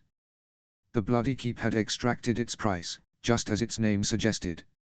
"I am fine, just taking a breather before we take the last keep.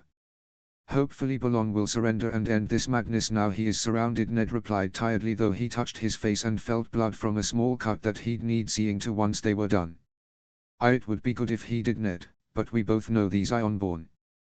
These fools will keep fighting until we have a sword to Bolon's neck." Ned nodded slowly in agreement. They heard a large cheer then coming from deep in the keep, and they soon realized that it had been secured and had fallen to their army. The group of 15 Northerners made their way to the last bridges. It was there he met Robert and some of his own men, along with Sir Jaime standing guard as usual. "Last one left, Ned. These squids will rue the day they rebelled when I'm done with them," Robert declared. The pair took the time to look out at the keep before them. It was a massive grey stone structure and built on top of the largest island of the ones which made up Castle Pike. There was a single stone walkway linking the 2 keeps, while a few rope bridges swung in the breeze leading off to the sea tower and the kitchen keep. As he observed the Great Keep, he spotted damage from the bombardment that the galleys had placed this castle under. A number of holes in the walls could be seen here and there, while one tower had a large chunk taken out it from where a boulder had been slung, which even now was still lodged in place. Elsewhere a number of ballista bolts could be seen skewering a few soldiers, while others had been lodged relatively harmlessly in the walls. Indeed, it was a very beaten down keep that Ned saw before him, though one that was still relatively secure. After a few minutes of rest, Robert nodded and the first few troops warily made their way across the bridge. A number of arrows fell upon the group as they crossed, fired from the last few defenders left who stood on the battlements of the gatehouse. Ned nodded at a few of his Northerners who had bows and they began to return fire. After a few tense minutes where Ned and Robert had to move back or behind a man who had a shield, the defenders were forced back inside and more allied forces began to surge across the bridge. Shortly after Ned and Robert did the same, and they soon heard the clanging and shouting of fighting throughout the different levels of the keep when they entered it. The two men, escorted by Sir Jaime and Lord Mormont, went through the keep, fighting the odd group or occasional single man as they searched the building and made their way to the Great Hall and the Seastone Chair. Facing the little resistance, in part due to other groups of their soldiers searching the castle and distracting the enemy guards, they made quick progress before coming to a pair of sealed ironwood doors. Sir Jaime and Lord Jorah tried shoving, hacking and hammering the doors with their swords and shoulders, but it got them nowhere. With a cry of frustration, Robert grabbed his warhammer and smashed it against the door with all his might, causing it to splinter and break as the doors to swing open, much to the others' surprise. Robert then strode through the broken door furiously as he made towards the Seastone Chair whereupon Balon sat. A cry from the right alerted the king to a man charging him, so he hefted his hammer again and smacked it into the chest of the attacking man. The Ironborn was thrown backwards to the floor with AOF and lay there dazed and bruised from the blow while he whimpered in pain. "Pity I didn't kill him," Robert spat before turning to glare at Balon Greyjoy, who glared sullenly back. Sir Jaime and Lord Jorah seized an arm each and shoved him before the king. Jaime smirked at the man while Lord Jorah just looked as grim as his Lord Paramount. "Balon Greyjoy, you broke your oaths and stand a traitor. Your fleet is gone, your men dead or dying. End this now and bend the knee or face death like all the rest of your people," Robert said gruffly. "You may take my head, but you cannot name me traitor." "No Greyjoy ever swore fealty to a Baratheon," Balon replied stubbornly before spitting at Robert's feet. "Swear one now or lose that stubborn head of yours," Squid the king growled. "I have nothing left, take it if you dare then. Because of you, and your accursed ships, my last son is dead. I have nothing left." "Go on then, Stag King, end this now," Balon spat out. The others looked on in surprise before the doors opened again and in came the Great Yon with Sir Roderick Castle, Jory Castle, 2 other guards and a young girl of barely 10 and 2. "Found this girl, your grace, my lord, up in a higher portion of the keep. In the next room along from hers we saw it was destroyed by a boulder. We spotted the dead body of a young boy inside, but we could not get to him due to the damage," the Great Yon said. "Father," the girl said weakly, tears running from her eyes. "Stay strong, Asher," Balon said sternly. "Do not be weak in front of our enemies." She sniffled but nodded. "Can we get on with this?" Robert cried in exasperation. "Bend the knee, Greyjoy, or lose your head." Balon looked at his daughter before slowing, bowing his head to Robert. It was the only way to save his final child. "I surrender and swear loyalty to you, King Robert of House Baratheon of King's Landing," Balon said bitterly. "Then I, Robert, King of the 7 Kingdoms, titles, accept your surrender and in order to keep the peace and maintain order bestow upon you the title of Lord of the Iron Islands. Remember your oaths, Greyjoy, and keep your people in line, or we will return and you won't live to see another day," Robert threatened before softening slightly. "You do have our condolences for the loss of your youngest. He was a bystander, but you brought this all upon you when you rose up. So let it be lesson and be glad I did not do to you what I did to the Targaryens," he said threateningly. "That being said, Ned." "Yes, your grace." Ned answered, puzzled at why he'd be called now. "Take the girl with you to Winterfell as your hostage. If you wish to see her again, Greyjoy, or have her remain alive, you will stay in line or she and then you will end. You hear me?" Balon looked furious but bent under the equally harsh glare from Robert while Ned gave Asher pitying looks. With that done, Robert marched out of the room. Ned walked to the door before turning to the young girl. "I am sorry for the loss of your brother. Children should not be harmed in war, but alas, they inevitably get caught up in it. Now pack your things and come with me, young Asher." He smiled kindly at the girl before exiting the room. The 2 castles led the girl back to her room to gather any items she wished before escorting her out of the keep and back down to the port, all the while she sniffled or came close to outright crying. In the port Ned met with a healer, or medic as House Britannicon called them, to see to the cut on his face. He was brought into a large tent with various implements dotted about on various tables, and he sat on a chair while the healer did his thing. The medic went back and forth between him and the tables a few times, and during this he did not notice a small vial of blood and a name tag getting placed in a small wooden box. "Ah, Ned, there you are, got that wound seen to?" Robert said as he entered the tent. It was just a small cut, it should not leave a mark when healed," Ned replied modestly. "Did you gain any yourself?"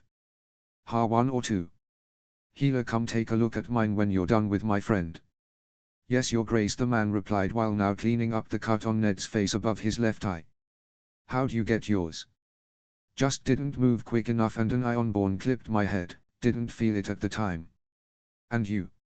"Ha, you need to train more, Ned, you're getting old, ha ha." "Mine was from a mad one, he was waving his axe all over the place in the corridor I'd gone down.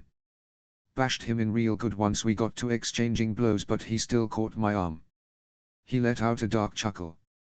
"Now I want you to keep that girl safe, Ned, she's insurance against the Greyjoys, and as his heir, if we can marry her off to a loyal vassal, we'll ensure these squids' future loyalty." "Maybe your boy would do, Ned?" Robert said with a laugh. "Marriage?" Ned said in surprise. "You sure? Would the Ironborn even accept it?" "And I'd rather wait till he was older for any of that, Robert, plus I had intended a northern match in all honesty, though I've not thought on it too much given he is only 8, Ned replied. The king just waved his hand dismissively. "All right, Ned, but keep it in mind since she'll be with you and this could be useful for the realm. We could always use your other lad, what's his name, your bastard, John wasn't it? That would both punish the Ironborn and bring them into line with him as her husband. I'd have to legitimize him first though. But fine, we'll wait and see if you want to do that." Ned had panicked slightly, which was picked up by the medic as he went about his business, but he soon calmed down when Robert decided to wait to see who would be a better match. As the two friends talked, the healer tidied up the king's wounds while also accidentally opening one a bit as he cleaned it, which caused it to bleed slightly. Robert shouted at the man, who apologized repeatedly and soon had it cleaned and stitched as well. During it all, and as the two friends talked, no one noticed that another vial and tag was added to the small wooden box. Homecoming. First month of 290 AC. Stoneport. Steam hissed from the red-hot blade as he placed in a bucket of water to cool it before hammering it again on the anvil. It was his 10th blade of the day and he was working up more as he knew many would have been broken or lost in the war. Word had come only the day before of the victory and many in the port were preparing to welcome home the victorious northern troops. Barlam was a weaponsmith, though he hadn't always been. When this spot was just a small fishing village of a few hundred people, he had just been a common blacksmith, fixing horseshoes, fishing hooks and farming tools for the village. Now though, the town had grown rapidly over the last 6 years. 20,000 people in one town was large for the north, only White Harbor was larger with over 30,000. Most had come from other northern towns and villages where there was not much work, but a few thousand had come north from King's Landing and the Riverlands in search of a fresh start or a chance to work. That had helped boost the numbers somewhat, but it was those of that steel ship fleet, and Barlam still remembered the sight of 20-odd steel ships appearing in the bay, who had really taken the numbers up when they some came ashore to settle. Supposedly there were over 10,000 in that fleet, which Barlam could barely believe. Quite a few of those foreigners now had husbands and wives from amongst the locals and were having families, which had also boosted the population. Education was apparently a tradition amongst these newcomers, so they set up a small school to teach everyone who wanted basic reading and writing skills along with mathematics, which was given by the maester and a few of the newcomers. The school was much loved by everyone here in Stoneport since it gave many the chance to learn a new trade and become more useful to the town. New farming implements were also enjoyed by many of the farmers as they broke the soil far quicker than their current tools and allowed for crops to be harvested just as easily. It kept Barlam in business since he still had to fix them if they ever broke, and he occasionally made new tools when requested. The glass houses were also much loved as well, since it allowed small amounts of new fruits and vegetables to be grown and sold locally, and thus cheaper, with oranges and lemons being the favorites of many. The town also purchased additional stock from Dawn and the Reach, which was conducted by traders. Barlam was busy hammering in the afternoon one day when he then heard the noise of the town coming through the open windows. He looked up and through the open door onto the street to see many heading down towards the docks, including a few of the local guard, a mixture of city watch and the few soldiers who remained behind, who walked along with them to keep order. Quickly setting things down and then locking up everything, he went to join the crowd to see what all the fuss was about. As they walked down to the docks, murmurs of ships arriving and the Stark Sigil being spotted along with the red anchor. At the quayside, standing along the waterfront, were many cheering people as ships of various sizes came into the port and moored up by the piers or remained in the bay to drop anchor along the beaches on either side of the town. From the large ship bearing both wolf and anchor came a grim-looking dark-haired man with a fur coat covering him and a great word on his back. The cheers grew as many recognized the man as Lord Stark himself. Barlam spotted a man with similar hair but a slightly different skin tone and manner approaching with a more genial smile, who gave a bow before shaking Lord Stark's hand. "Congratulations on your victory, Lord Stark, as ever Stoneport is yours, my lord, and welcome home." "Thank you, Lord Warrington. May I extend my thanks to your crews and ships for a quick journey home for me and my men. They no doubt wish to return to their families as much as I do," Eddard Stark said pleasantly. "Of course, you and the lords are welcome to stay in the manor as guests for the night. I'd suggest setting up camps around the town and allowing the men to come in for the taverns and other things." Ned nodded appreciatively. "I'll let them know to do so," came the reply. The two quickly discussed some further details before Ned sent off some runners to pass messages to his fellow lords. Over the next few hours the northern host set up camp outside the walls of the town, with the Starks, Glovers and Mormonts to the north, Karstarks and Umbers to the west, and Bolton, Ryswell and Dustin men to the south. That evening, before the feast was to be held at the manor, Lord Warrington stood on the battlements looking out at the large forces camped outside. "Lord Warrington," came a voice behind him. "Baker, how is everything?" Warrington asked without turning. "All is well, my lord. We have the blood samples of many from across Westeros now, including Lord Stark and the king as requested." "Ah, good. Can the DNA mapping go ahead then? I know a couple of scientists wanted to see how different these humans are to ourselves, and gaining the samples from many will be a good way to compare rather than just using the local fishermen here. Though I don't see why it matters now, given that some of our people have wives and children from the locals, myself included." Baker merely shrugged before sounding serious. "It will help though with the possible issue growing in King's Landing," Baker added. "Oh. What do you mean?" "A potentially very important problem in King's Landing, my lord. All three of Robert's heirs bear no sign of Baratheon coloring. They show all Lannister. So, perhaps they just favor the mother, or do you fear something else? It is concerning due to the degree that they favor her over him. We found a few of Robert's natural children, including one in the Vale, and they all bear a strong or passing resemblance to him. These three supposed trueborn children do not. I'd like permission to try to secure a blood sample or something to compare to the sample of the king we now have in order to confirm it," the man asked nervously. "That is a dangerous proposition. Not the fact that I'm say they aren't his." Baker returned, and James smirked. "Technically both statements are, however. This will be a serious matter if the king is truly without an heir. Even we back in Britain would not tolerate such a thing, and we are a democracy just like the US. This will need to be dealt with carefully. Varys the Spymaster will no doubt be vigilant to anything we may try, though he may already know or suspect this heritage. Also the Lannisters themselves are a brutal but cunning family, or at least their Lord Tywin is. He knows politics and scheming like many politicians or warlords back home. I'm sure he'd give even our best political operator a run for their money. If you are to try to gain a sample of some kind, be vigilant and careful. I suggest a hair sample, as that you can ask a servant to get one easily enough. After all, what is special about a single hair?" Baker nodded and turned to leave before Warrington spoke again. "The war, how did we fare, and what are others doing about us?" "The fleet did well, my lord. Though Theon Greyjoy died in the bombardment of Pike, however, no one seems to have really cared except the father, though Lord Stark seemed slightly aggrieved, although perhaps more because he brings the sister with him. Lord Stark has taken the only surviving child, Asha Greyjoy, as a ward to ensure Balon's compliance per the king's command," Baker reported. "Lord Tywin seems to be showing an interest in us, but I am monitoring it carefully, and those that he sent north to try to steal any secrets have been watched and dealt with. Also it seems that a Petyr Baelish, known as the Master of Coin, is attempting to purchase the brothel in the port. I have had to block his attempt to place a girl or two in there already, as they were likely spies." "What do you want done with the purchase?" "Block it. I will not allow someone like him in this town. Your reports from King's Landing show he cannot be trusted, nor that he treats his employees well. The reports also indicate that he has the second largest spy network in the country, so I want him to have as few eyes as possible here." "Right. Anything else to report?" "All relay stations are deployed to the various mountains across the continent. We have more or less total radio coverage to allow communication for any agents or ships, Baker concluded happily. Good, that is good. When can you get cameras deployed inside the Red Keep? Sir. CCTV, I want to know the goings-on in court. Place small cameras and microphones in the main sections of the keep and a few places off the beaten path.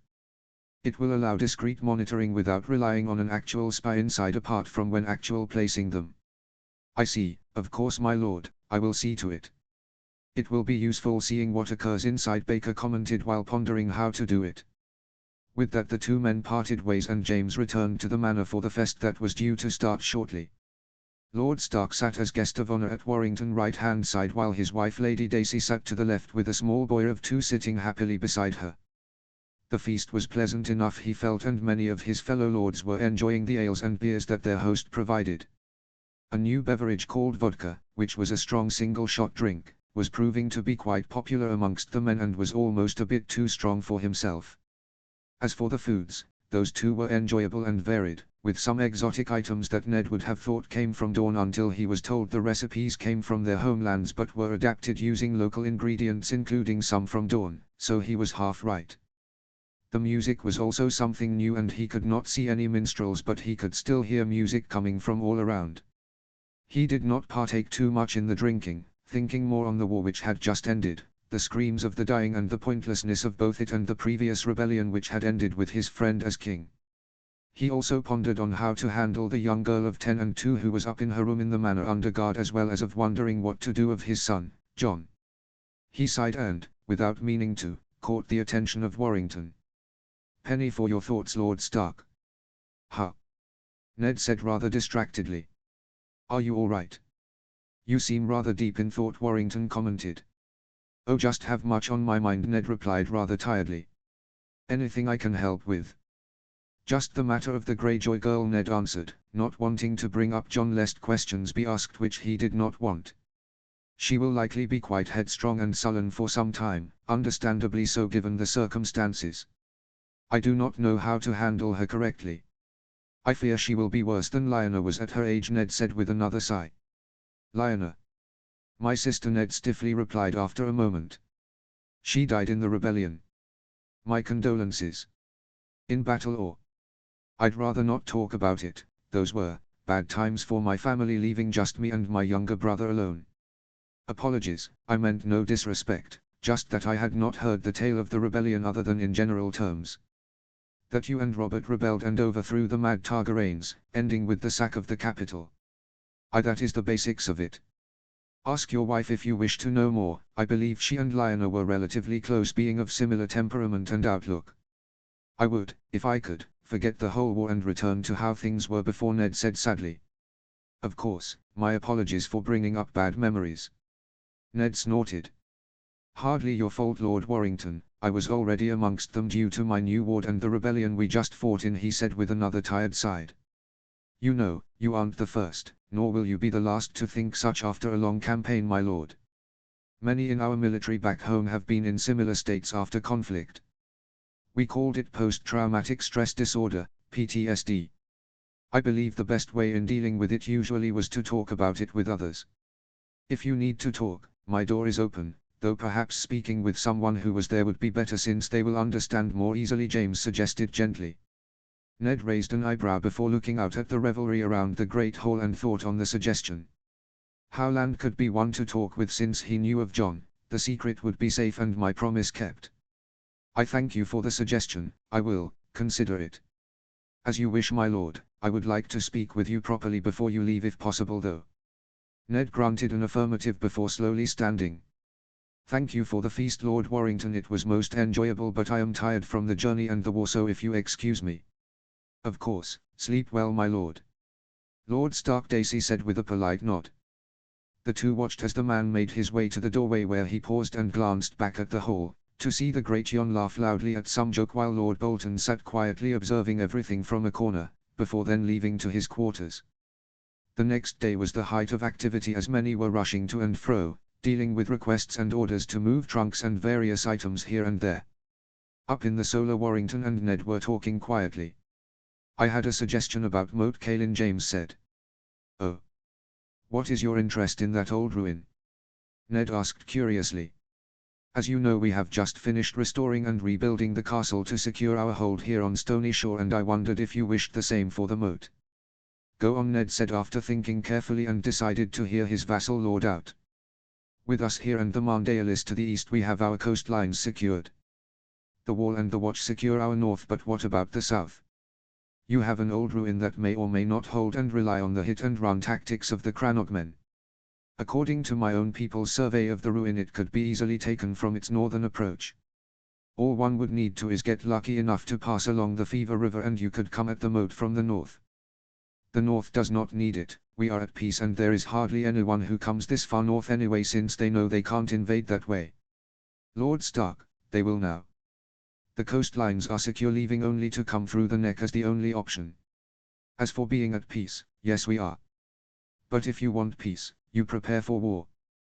While we are at peace, you should make preparations for one. For example, you make sure you can equip your people appropriately, you train them, or you build fortifications where needed. In this case, restoring Moat Cailin, James argued. We lack the funds to undertake such a task, Ned said weakly. He knew it was a weak argument, and so did Warrington. But he did not want to consider thinking about a future war, especially when he'd barely got back from one. This Greyjoy rebellion and Robert's rebellion were bad enough. Why do you think we need it restored? You patrol down to Salt Spear and nearly the entire coast now, while Lord Reed monitors the Fever River, and Barrowton is nearby enough that they can watch Salt Spear too. To be prepared, my lord, James says simply. There is not likely to be any war requiring the moat's use anyway, what with Robert and his family on the throne. Aye, that is true, but who says they will always be there, or that something else does not spark a war? James returned. Ned sighed heavily. Gods, he wished his father was here, or even Brandon, so he could just follow their commands instead of making these sort of decisions. He was never trained or taught stuff like this, just to lead men for his father or brother. Let me pose another question. What were you going to do with your son Brandon, or your natural son John?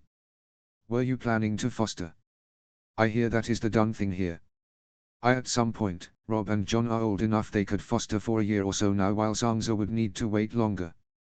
As for what I plan to do with Bran and John, well, Bran would get a keep near Winterfell. Tumbledown Tower is nearby, so he could be given that to support Winterfell and make a village out of it. Equally, I could give him Queen's Crown up in the new gift if I make arrangements with the Watch. With John, I don't know. He can't inherit much, if anything, likely just be captain of the guard for his brother Rob, or he might join the Watch itself. It is a noble calling. You'd send an innocent boy to the wall? Warrington exclaimed. A wall full of murderers, thieves, rapists, and God knows who else. Do you not care for him at all to send him there? Bloody hell, man. Warrington seemed pretty angry at the thought of Ned sending the boy there. We could take him then, if that's what you think of your own son. He can lead our ground forces or captain a ship maybe. We care not, he is a Snow. If he's good we'll have him, Warrington argued after calming somewhat. Yes, that could work for him, but he'd be safer at the wall though, Ned thought sadly. Who'd be safer? Warrington asked curiously, suddenly knocking Ned from his thoughts. Pardon? You mumbled something about he'd be safer at the wall. Who? Oh, nothing, it does not matter. I will think on the moat. You are right that maybe Bran could take it, but I need time to think. Plus I have to deal with Asher first. As for fostering, I will consider that too. I thank you for your time and will hopefully not need to come this way again due to war. Ned stood up quickly, making for the door. Indeed, it was good to see you again, my lord, James said slowly from his seat behind the white weirwood desk. Lord Warrington, Ned said respectfully before leaving and closing the door behind him. James leaned back in his chair, staring at where Ned had just been suspiciously, as he brought his hand to his chin while he hummed thoughtfully on what had just happened. That was incredibly odd. And who would be safe, he pondered. Mid-290 AC. With the northern host now gone, Stoneport quickly returned to its normal hustle and bustle. The glassworks were progressing well, using the sand from along the vast shoreline of the north while also importing some samples from Dorne. Indeed, Dorne had quickly become one of their closest trading partners, mostly focused in Starfall and House Dane, although some was conducted in Sunspear too. One problem they found though were the threats from MYR over glass making. The glass produced in Stoneport was cheaper and slightly better quality than that of MYR. This of course then led to most of MYR's West AOC business going away and coming to Stoneport instead. Indeed, windows, statues, chandeliers and eyepieces were a common request by many houses around West AOS, with the maesters of the Citadel in Old Town requesting custom pieces such as telescopes, binoculars, lighting pieces like the chandeliers, or even what could be called a primitive microscope. This of course led to one thing, a trade war with MYR. The war started in late 287 AC and was mostly irrelevant to House Britannicans, since they could just one-up MYR with better production methods or a reduction in prices, which in turn started to ruin Mirish glassmakers as they could not compete with the prices or the quality. It was after a few years of trying to compete that MYR then tried assassination and sabotage. The attempted assassination, via poisoning, was made during an evening meal a few moons after the Greyjoy Rebellion ended. The result was James being rushed to the USS George H.W. Bush for critical care while his wife and son looked on worriedly and angrily. Once poison was identified, the tears of lies, the doctors were able to treat him before placing him into a coma in order to aid recovery. During that time, which took almost 2 days, Rob Baker, the former MI5 spy turned spy chief, had found the culprit while they tried to escape on horseback towards White Harbor, since Stoneport had been locked down.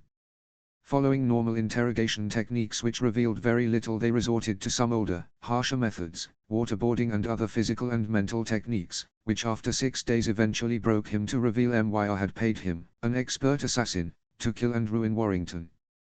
"What do you intend to do about it?" yelled Daisy angrily. She was standing in her husband's solo with Baker, the two admirals along with Maester Barnaby. "There are different things we could do. For now we have let it be known he is critical and close to death while he is actually only in a coma. He is well and should wake soon," Cosmo replied calmly. "So we wait until he wakes up, which could be God knows when. So what can we do now?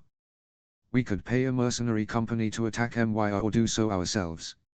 I believe that the disputed lands would be a good excuse to pay a company to attack MYR, though they may not do much damage. We could bomb them instead to guarantee damage," suggested Gardiner.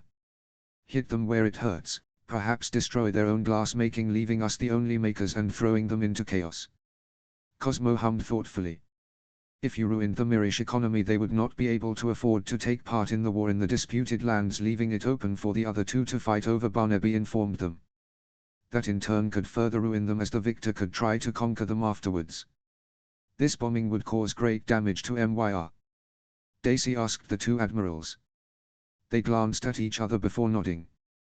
"It can be done. We would need a map of MYR so we target the right spot. If what you are trying to do is what I think it is, then destroying their industrial sector at night should do what you wish and keep casualties down, unless you want to do so during the day," Barnaby commented. "It would cripple their glass making and we could hit their government building too, which could help," Gardiner admitted. "Well, how far is MYR from here?" Cosmo asked. "I'd say around 2,500 miles give or take," Admiral estimated Maester Barnaby. "Well, the F-35 is out. It can only do 1,700 before it needs to refuel. We'd need to be a maximum of 850 miles for a safe two-way trip." "Move the carrier then," Admiral Daisy said firmly. "My husband, our lord, is critically injured because of them. We cannot let it stand." "We Northerners hit back and hit hard," Daisy said vehemently. "As brash as you Americans, George?" Gardiner said dryly. "You were the one who suggested this bombing of them in the first place, Gardiner, so what would you do then?" Daisy growled out. "Merely suggesting it does not mean you have to do it. We brainstorm first and then come to a decision.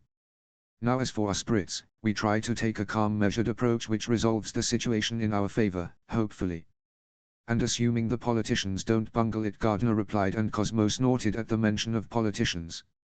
"In this case," Gardiner continued, "sending mercenaries to attack them or their interests would do damage and show them we mean business. Pardon me for saying, my Lord Admiral, but that would not have as big an impact as you would think if you mean to help someone attack the disputed lands. Your best bet would be a direct attack on MYR by whatever means to damage their glass making and the like.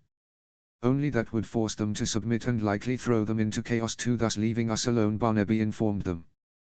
The two admirals sighed almost in unison, which almost made Dacey snicker at the similarities between the two men. "We could always wait for James to wake. The doctors estimate he'll come out of the coma in a few more days." "We could wait and see what he says," suggested Gardner. Dacey sighed in frustration while Cosmo looked conflicted.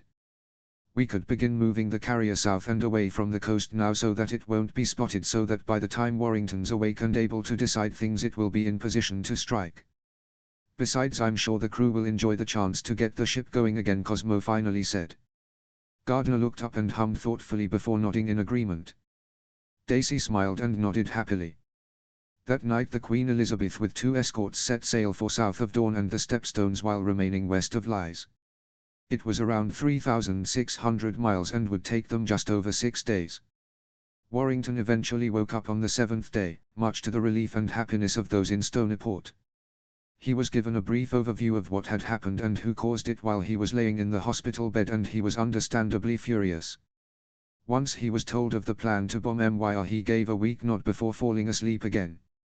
Hours later 4 F-35 fighters took off from the Queen Elizabeth and hurtled towards the ancient city of MYR in a diamond formation high in the sky.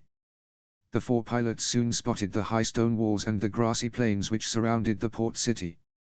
Ships could be seen down in the bay below traveling around and transporting their cargoes, while a large fleet was anchored just offshore. From up high, using their sensors and cameras, they soon detected the industrial heart of MYR and planned their bombing run. Thanks to being comfortably under in their fuel safety limit, they had enough to fly over the city a few times in order to pick targets. After their third flyover they turned again so they could return to base after the bombing run. Up high, where no one could see or hear them, they approached the city a final time and dropped their paveway 2,000-pound laser-guided bombs, which then plummeted down on the unsuspecting city. The 4 jets then screamed off, heading back to the carrier while leaving behind 8 bombs that rapidly descended upon the city. 30 seconds later 8 large simultaneous explosions shattered the relative calm and the hustle and bustle of the busy city. 8 medium-sized craters the size of buses appeared, leveling large parts of the industrial and administrative sectors of the town thanks to the explosions themselves and the subsequent shock waves. Fires were quickly started by the 8 fireballs which erupted from the bombs and began to spread across the city, causing further panic and chaos. Only days later would they learn that their glass and textile industries along with the city leadership were gutted when many of the traders, makers, apprentices and some magisters were killed by the bombs, collapsing buildings or fires. It was a devastation that MYR would never quite recover from, and many would wonder how it happened. Lies and Truths.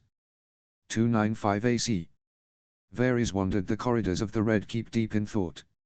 It had been over 5 years since MYR had been attacked was the only way to describe it. Who and why no one knew, not even he, but MYR had spiraled into chaos. With its economy gutted, it could not afford its mercenaries' armies, who had then turned on their Mirish commanders and switched allegiance to Lies or Tiosh. With MYR knocked out of the unending war, the other 2 daughters increased their attacks on the disputed lands, resulting in MYR losing all of its lands. This had shifted the balance of power in the region, and MYR itself was now engulfed in a civil war due to the loss of its senior magisters. The remaining ones had lacked the necessary power and resources to instill control, especially since the economy had crashed. The slaves had been muttering of rebellion and sensed freedom. This had all led to a conflagration of massive proportions that was sucking in many powers in the region. Even Braavos was subtlety trying to help free the slaves. His friend, Illyrio Mopatis, was getting jittery in Pentos given all the problems MYR had caused, and the chaos was making it difficult for his little birds to track the last Targaryens as well. Varys suspected that those northerners of House Britannicon were somehow involved in the initial attack which had thrown MYR into chaos, but he did not know how. The widely assumed method which had set this off, which he derived from the few reports his little birds could inform him of, had been intriguing if not impossible, and totally discredited any idea of the North being involved. He still remembered the reaction of the small council when he brought news of it to them. Flashback. Varys sat at the table with the others of the small council when the king finally stumbled in, holding, as usual, a cup of wine and escorted by Sir Barristan Selmy. When he eventually slumped into his chair, he looked at his hand, Jon Arryn, and asked, "Why am I here, Jon?" "You can know I care little for this tediousness," he said, slightly slurred and drunk. Jon sighed but then took charge. "Right, welcome my lords, Varys, you requested this meeting, so I'll hand it over to you. Of course, my lord. Hand, unless you have matters you need to address. Of course. Jon shook his head before Robert then interrupted. Get on with it, eunuch. I have whores to meet and drink to drink, Robert groused. Yes, your grace, of course. Myr has been attacked with large parts of the town leveled, he said simply. Best to get it out quickly and in simple words. The lords were shocked, and even Cersei let out a small gasp before scowling. Why do the affairs of some slaver city across the sea matter to us? You brought us here for some dispute between those 3 cities, she said disdainfully, still scowling at him. No, your grace, I asked you here because no one knows how it was done or by whom. All I can say is that some of the inhabitants reported hearing a roar of some sort seconds before the fires started. Thus the rumors started, though they are unconfirmed, that, well. Varys trailed off, not quite sure how to phrase it without provoking the king. The rumors say what, my lord? Varys asked Lord Arryn. Do they say it was the sound of whores moaning in joy perhaps which started a fire of pleasure perhaps, added Baelish with a smirk, the newly appointed, and slippery, master of coin. No, my lord Baelish, they say. He paused again before shifting uncomfortably, they say it was a dragon. Were it? Robert roared, standing up and slamming his cup on the table and spilling the wine over it. The dragons are dead. There's no way it was them. I killed the last mad raping bastard of a dragon with my fucking hammer at the fucking trident, and the last real one died hundreds of years prior. There is no such thing as dragons. They are dead. The lords around the table leaned back in fear during the tirade, and even Cersei, one not normally known for her self-preservation and for sticking her foot in it, looked on in slight fear. This was the man who won at the trident, or the dying ember of a great warrior at least. He was still a poor king. Robert, sit down, Arryn said sharply. We know they are dead just as you do. Now sit down and let's hear what Varys can tell us. Robert glared, but the stern gaze of Lord Arryn got him to sit down while he grumbled about killing dragons. Lord Varys, as you may have just heard, the dragons are dead. The last ones were the size of cats, so how can this be the work of a dragon? He asked in disbelief. Indeed, I was as confused by it as you were, but that is the tale told by my little birds and others from Myr. A roar was heard and fires started. Some mention loud explosions of some sort, but everyone agrees that no army was nearby and no siege equipment was around. They also tell that the areas destroyed were the industrial and administrative sectors of the city. The surviving magisters are struggling to assert control with slaves now rioting, and the few freemen there are panicking and attempting to leave. The economy of Myr has crashed, and it was not helped by the trade war they were conducting with House Britannicus either. In short, Myr is on the verge of collapse, which could tip the balance of power in the area irrevocably. A stunned silence filled the room before Renly then spoke up. So? Let them, it's no concern of ours. If Myr collapses, so what? It concerns us not. As for the disputed lands, well, maybe there'll be peace. With one down, Lys or Tioche might beat the other and the whole place will settle down at last. Varys wanted to facepalm at the stupid statement, but Baelish, Pycelle and Cersei all nodded in agreement, while Jon seemed concerned about the impact on Westeros. Stannis just sat grinding his teeth, probably wanting more ships to fend off any overspill, and Robert was drunk, though simmering in anger over the possibility of a dragon still living. I'd better not mention Viserys and Daenerys then, as they currently live in Tioche. Flashback ends. Since then he had kept an ear out for any sign of a dragon, but he had heard nothing. It was as if it had vanished once more. It was unsurprising then that, as now the main source of high-quality glass, the Northerners had become rather wealthy, with many of the poor from Flea Bottom and elsewhere deciding to risk migrating up to Stoneport in the hope of work or better homes. Indeed, the semi-regular trips made by vessels going to and from Stoneport were often full, with those migrating in hope of work as well as goods. That in turn had slightly improved King's Landing, since there were less of the poor about, so crime went down, and he did have to applaud those in the north for taking the poor in and giving them work. It was for the good of the realm, of course, and if he tried to get a little bird in, so much the better. That said, previous attempts had failed, and he wasn't sure it would work even now.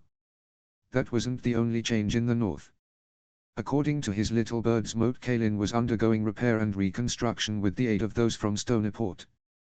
They estimated that once finished, in 5 to 10 years' time, it would have 12 towers and 100-foot high black basalt walls, giving it an unassailable position in the neck on any side.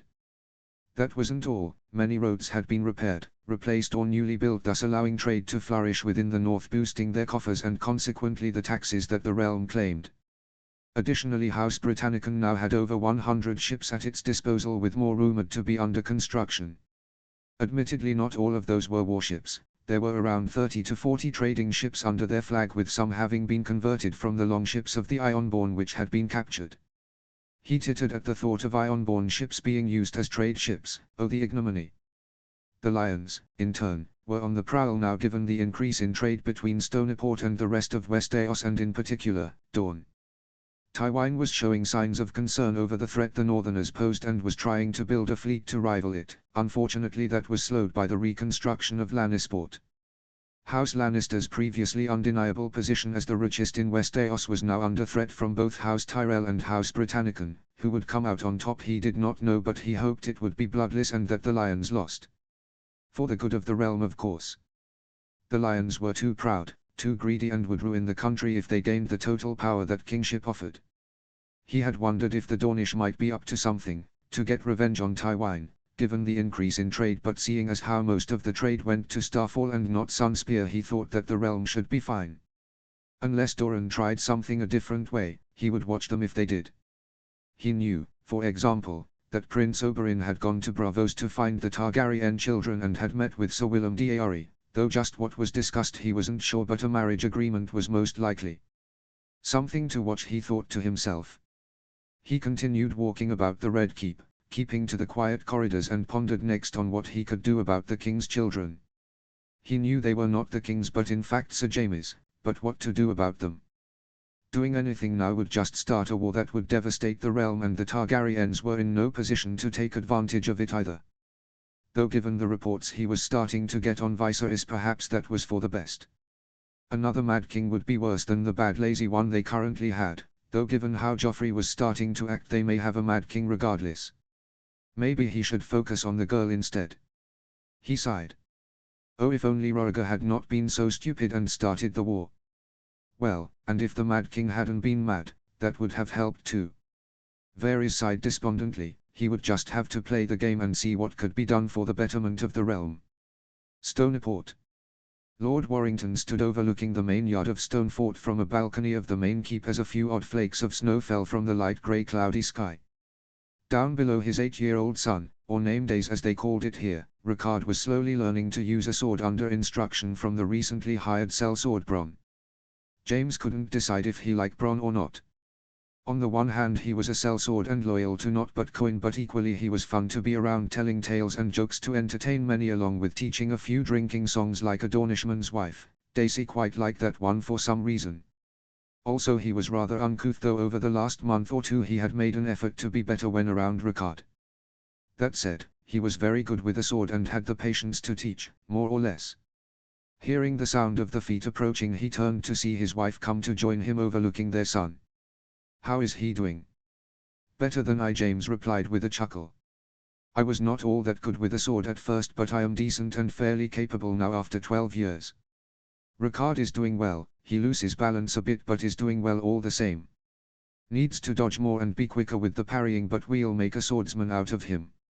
"How's Beth?" "Elizabeth is fine, just starting to have some needlework with my younger sister Lyra watching her." James hummed in acknowledgement while they watched Rickard get knocked on his ass again by Bronn. "Before I forget, Lord Stark should be arriving shortly. His party was spotted coming from the north. He was likely just with the Glovers." "I see, doing a tour of the north then." "That's what I hear. He visited Bear Island while he was meeting Lord Glover. Apparently he has his eldest sons with him, Robb, his bastard Jon, and the Greyjoy girl." "Why is he bringing the girl? I thought she was to be a prisoner." Daisy just shrugged in reply. "Maybe he wants her to realize the folly of attacking again by showing the north to her," she suggested. James hummed thoughtfully before nodding. "We best head back to the port." "Why not do his training there instead of here? More space here, plus it's more secure. But also, he needs to know this castle since he is not for sure to be my eventual replacement when I die. Thus I am planning to make him Castellan of Stonefort to rule here and aid in the patrolling of our lands. He may not lead the House Britannicum, but he shall run this castle for the house and our people." That being said, it is entirely likely that he will become Lord of House Britannicum given how things here are, but we'll see. Even now I still find your people odd, Dacey said with a smirk, and James chuckled in return. Aye, you'll find many of mine say the same of you Northerners, he replied with a small smile. He turned to look down at his son again. Ricard was average height for his age, with a good balance of fat and muscle due to him starting on swordplay as well as being rather active with horse riding and archery. He had dark brown, almost black, hair like his parents and brown eyes. The boy, wearing thick padding and holding a blunted steel training blade, attempted to block a strike by Bronn and managed to push it aside, but he was then swept off his feet by Bronn, who tripped Ricard over with his leg and ended the bout with a sword to the young boy's neck. Dead, he said with a grin. What's that now, lad? 7 today. 6, Ricard said glumly. Chin up, little lordling, no one was a master swordsman at 8. Give it a few years and we'll get you up to the Bold, or maybe Lord Stark. Ricard. He looked up and saw his parents standing overlooking the courtyard, smilingly proudly at him. Good work, now get washed and dressed, we are leaving to meet Lord Stark since he arrives in a few hours. Well, get on with it then. 2 hours later, Lord Warrington, Lady Dacey, their 2 children, both admirals, along with Maester Barnaby, were at the steps to the 2-story manor house which housed the family living quarters, James Solar and banquet room. As Lord Warrington shuffled uncomfortably while waiting in the cool air, the 2 children poked and pushed each other playfully until the sounds of hooves and horses coming through the town could be heard. Children, behave, our guests are almost here. Now remember, speak clearly when asked a question, speak politely, and remember to bow or address them by their titles unless told otherwise. The 2 children nodded seriously before turning to face the courtyard in front of the mansion. Soon enough a party of 25 came into the yard. Leading the way were 2 garbed in blue cloaks with red anchors on, as one held a flag with said sigil on. Behind them came another 2 guards, this time garbed in more traditional northern clothing with thick fur cloaks and carrying the direwolf of House Stark. Behind them were 2 additional soldiers, and after those 2 came a reasonably tall man with long brown hair riding a great war horse and wearing furs and leathers. The man had a long face and sharp grey eyes. He could only be the Lord of Winterfell himself, Eddard Stark. Behind Lord Stark were 2 boys and a girl. The 2 boys seemed to be around 13 or 14, while the girl was older by a few years, perhaps 18 or 19 at a guess.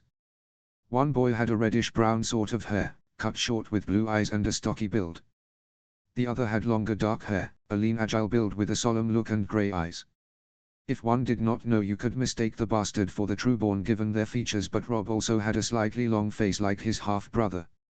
As Lord Stark got down from his horse, those in the courtyard knelt or bowed. Welcome to Stonyport, Lord Stark, the town and port is yours, James said, speaking the traditional greeting. Eddard gave a quick look around before speaking. Rise, my lord, and thank you for the welcome and escort on approach. No problem, Lord Stark, when we heard of your approach I sent riders out to meet you and see you safely here. You had a comfortable journey, I trust. The new roads should have made it somewhat easier. Indeed, we found it easy going and we made quick progress, he commented in his deep northern voice. The 2 boys and the girl, or young woman perhaps given her age, had by now dismounted too and slowly approached. May I introduce you to my eldest son and heir, Robb Stark, and his half-brother Jon Snow. The 2 boys nodded and greeted him. Beside them is Asha Greyjoy, my ward. Lord Warrington, she said with a bitter and angry tone to her voice. He merely nodded at her in return. Lord Stark, may I introduce my wife and mother of my 2 children, Dacey Warrington, formerly Mormont. Lord Stark, she said with a proud smile and a bow as done by the Mormont women. Ned smiled softly. Lady Warrington, you look well, your sisters and mother send their best wishes. Thank you, my lord, I have not seen them in some time, though my sister Lyra is around here somewhere. And these are my 2 children, Ricard and Elizabeth.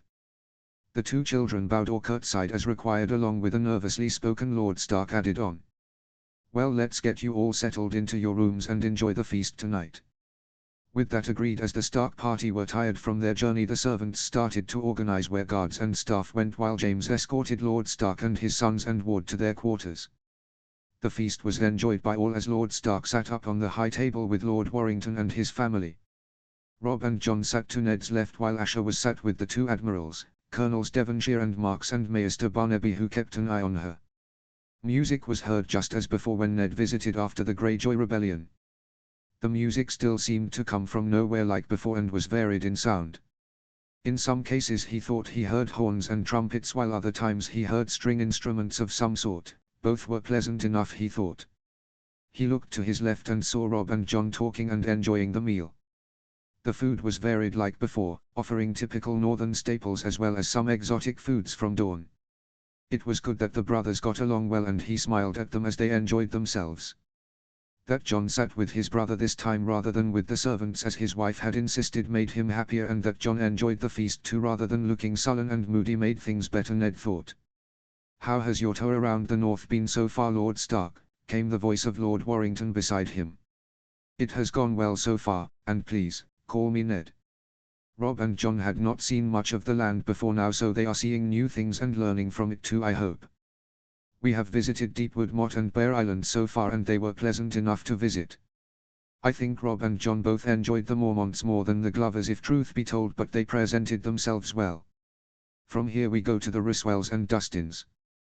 Then to Moat Cailin to see Lord Reed, who is supervising the reconstruction. After that we should go to White Harbour and then on to the Dread Fort.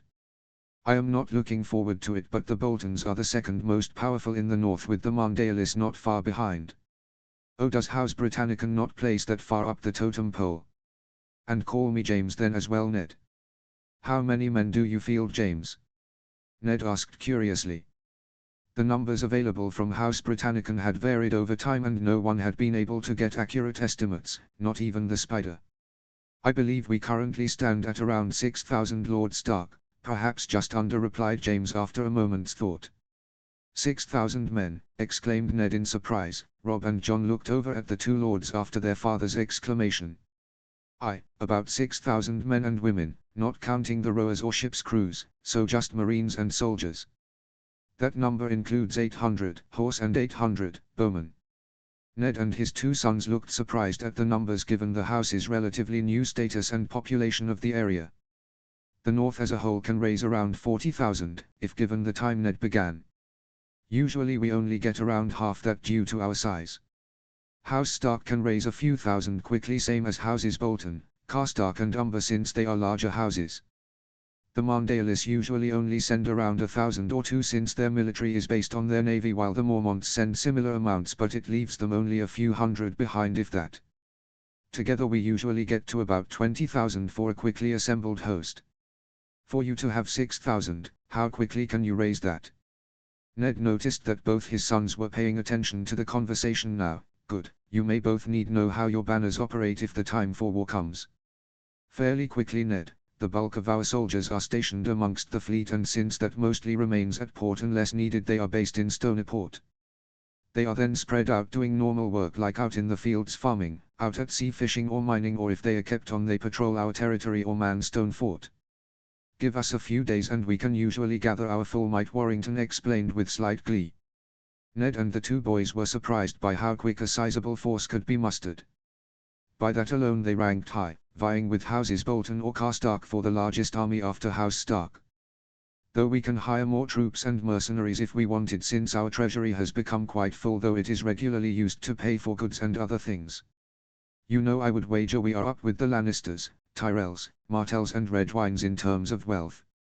This had the others staggered by the wealth. The manor was decorated but not extravagantly so, and the town, while well maintained, was hardly ostentatious either. "You rival the Lannisters?" Ned said in surprise. "Well, not yet, Ned, but we might be close." "We're more likely equal to the Redwynes at a guess," James replied modestly. Even with that they still had more wealth than even the Starks or Mandaelis, given the North's generally poorer situation. A situation that was now slowly changing for the better. "By the gods, that is still impressive, James," Ned replied, slightly dumbstruck by the wealth House Britannicum had assembled so rapidly. "It is good to know our western coastline is secure and that you have resources to support the North. Now, I feel I must head to bed. I am tired from the riding." "Of course, Lord Stark, pleasant dreams." Ned nodded his thanks before encouraging both boys, much to their disappointment, and Asher, who needed no encouragement, to head to their rooms as well. The next morning James showed them around the port. He took them through the marketplace where goods and foods were sold and bought. Shops selling glasswares, metal tools, pottery and other items lined a whole street while taverns stood nearby to feed the hungry masses.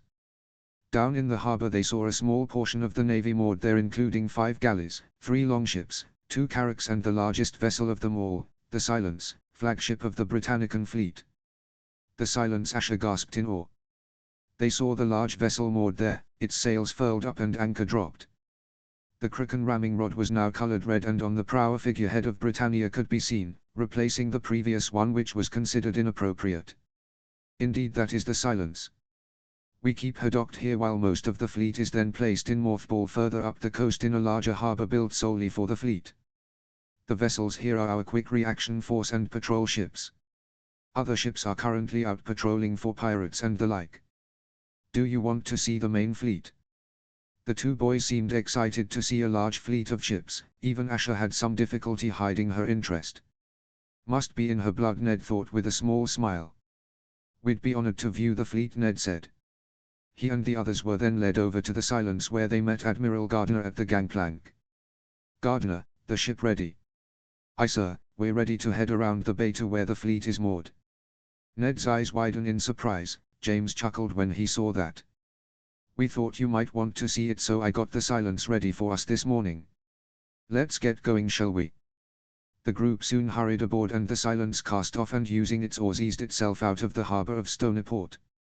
Once out beyond the sea wall, upon which Ned saw a number of ballista and catapults in defensive positions, the Silence unfurled its sails on its 3 masts and began to quickly head easterly further into the large bay area which hosted Stoneport, its rowers now relaxing and taking a breather. A few minutes later they saw another sea wall rising from the cold waters and encompassing an area that Ned guessed to be around 400 acres with another 100 on land. Dozens of ships were moored up all around them as the vessel paused at the mouth of the naval base. This is our dedicated naval base used for repair, resupply and ship construction. In all we have around 100 warships of varying classes. Most are war galleys, but we have others such as carracks and longships. Warrington explained. With this fleet we ended the Ironborn rebellion and have secured the North's western coastline. Asher looked on in both awe and fear. This was the fleet that has destroyed her family's fleet, the fleet that destroyed Pike. John and Rob both were amazed at the different ship types and designs, but also the number. Who serves on all of them, Lord Warrington? John asked, unable to imagine how many must crew them. Any who wish to serve the North, lad. We have men from houses Carsduck, Forrester, Roswell and Umber. A number of Mormont soldiers and Glover troops serve too, since it's mostly their lands we protect, so many feel a way to repay the debt is to serve and protect their own homes.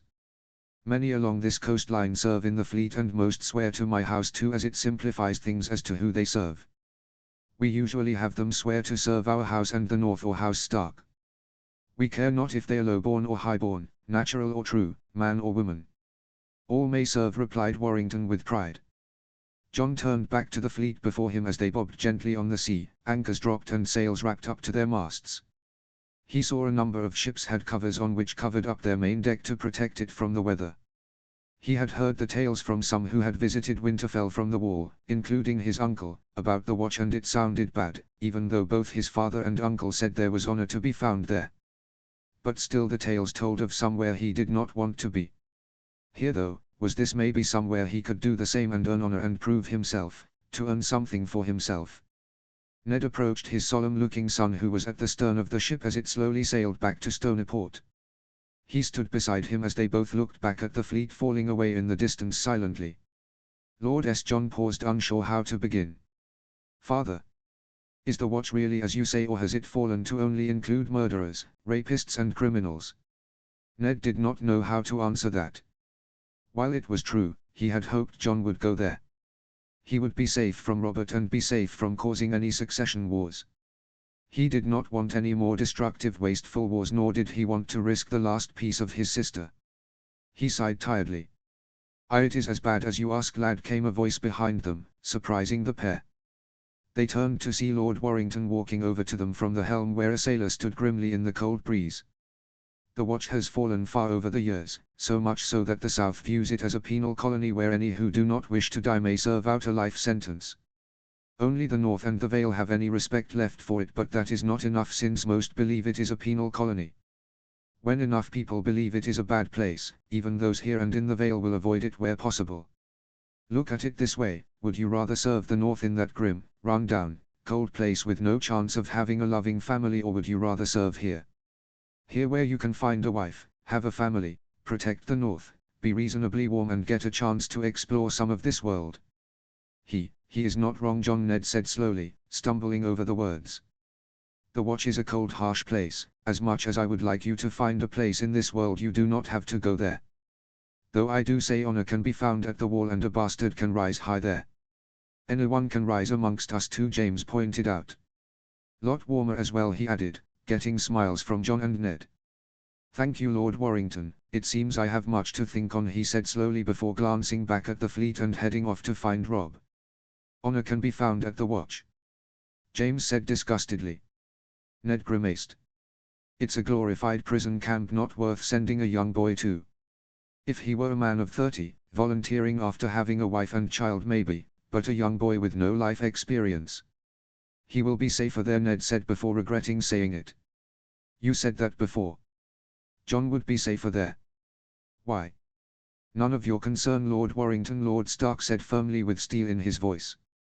He is free to choose, but I will encourage him to go. Better for everyone to stop asking questions and keep the peace, Ned finished tiredly, facing the sea once more. James raised an eyebrow at that but remained silent before walking off. The two boys were training in the yard with their blunt training swords. Again it was a balanced and well-fought fight as the two knew each other's moves and styles. Rob fought with a standard short sword and shield while John fought with a bastard sword, longer than a short sword but shorter than a long sword, though possessing a hilt big enough for two hands. The pair blocked, swiped, parried and dodged as they went on for almost 20 minutes, showing both to be good fighters, though John showed as the better swordsman. It went on until Rob finally got lucky with his shield and caught John in the face with the rim, breaking his nose and making it bleed.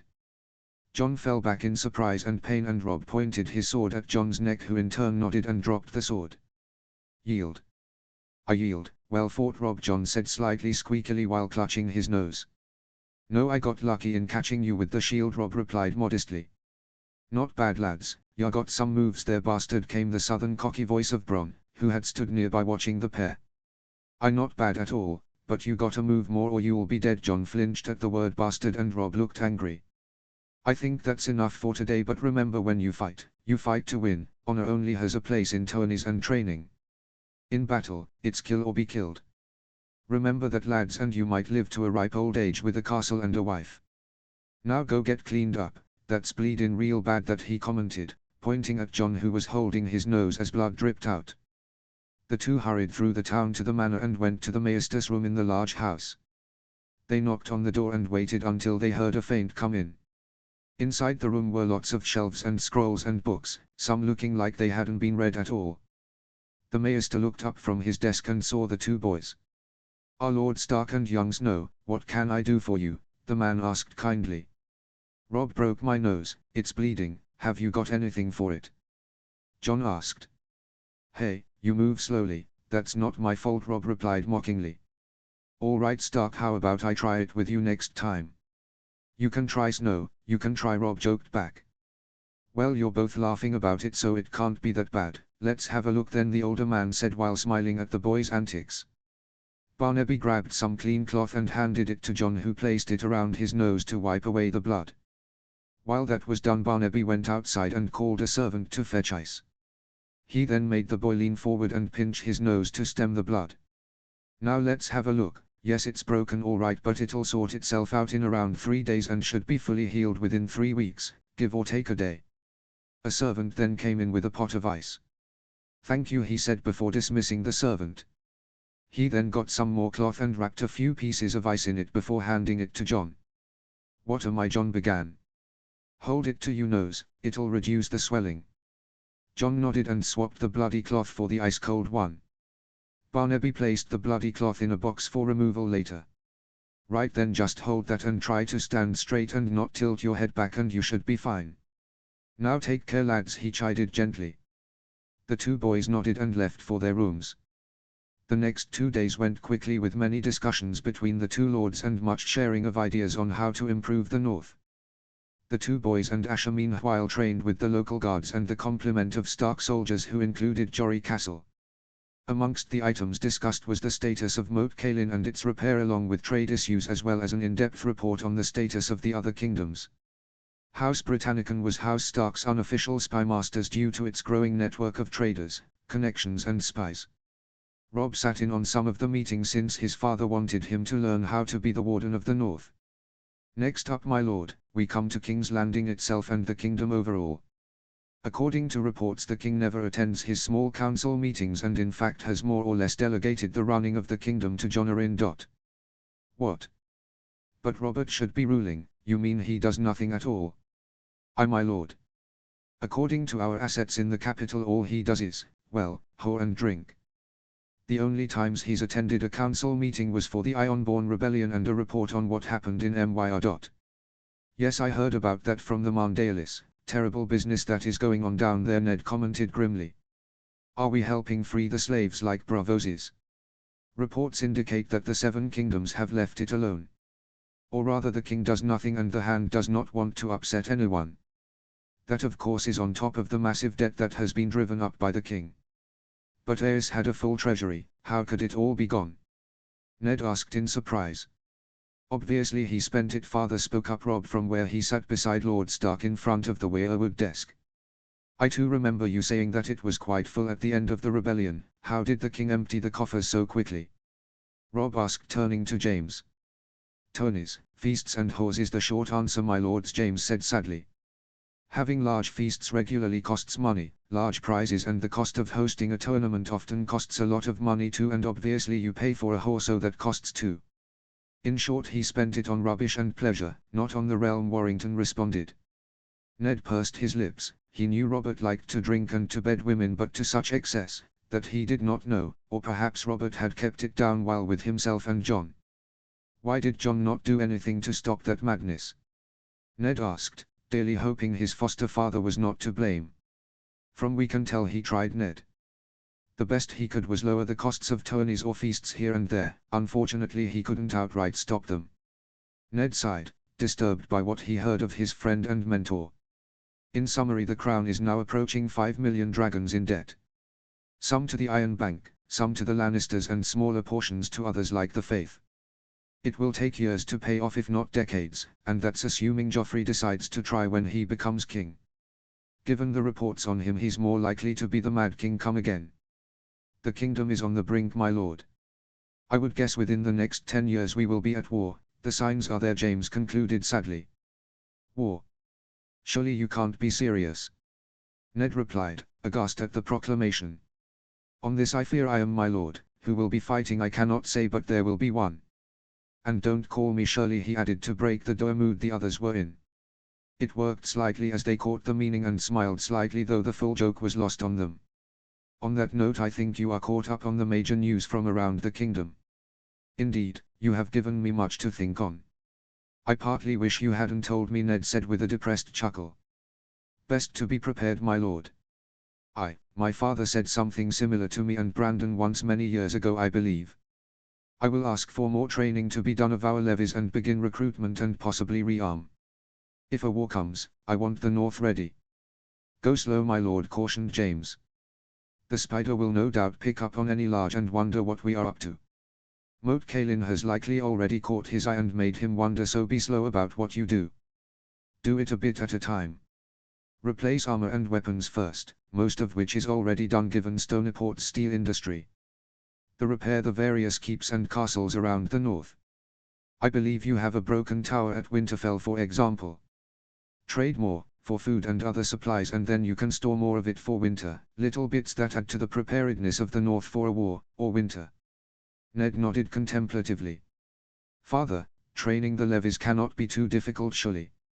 And what about Winter's Tower just north of Winterfell, that could be repaired? Robb suggested.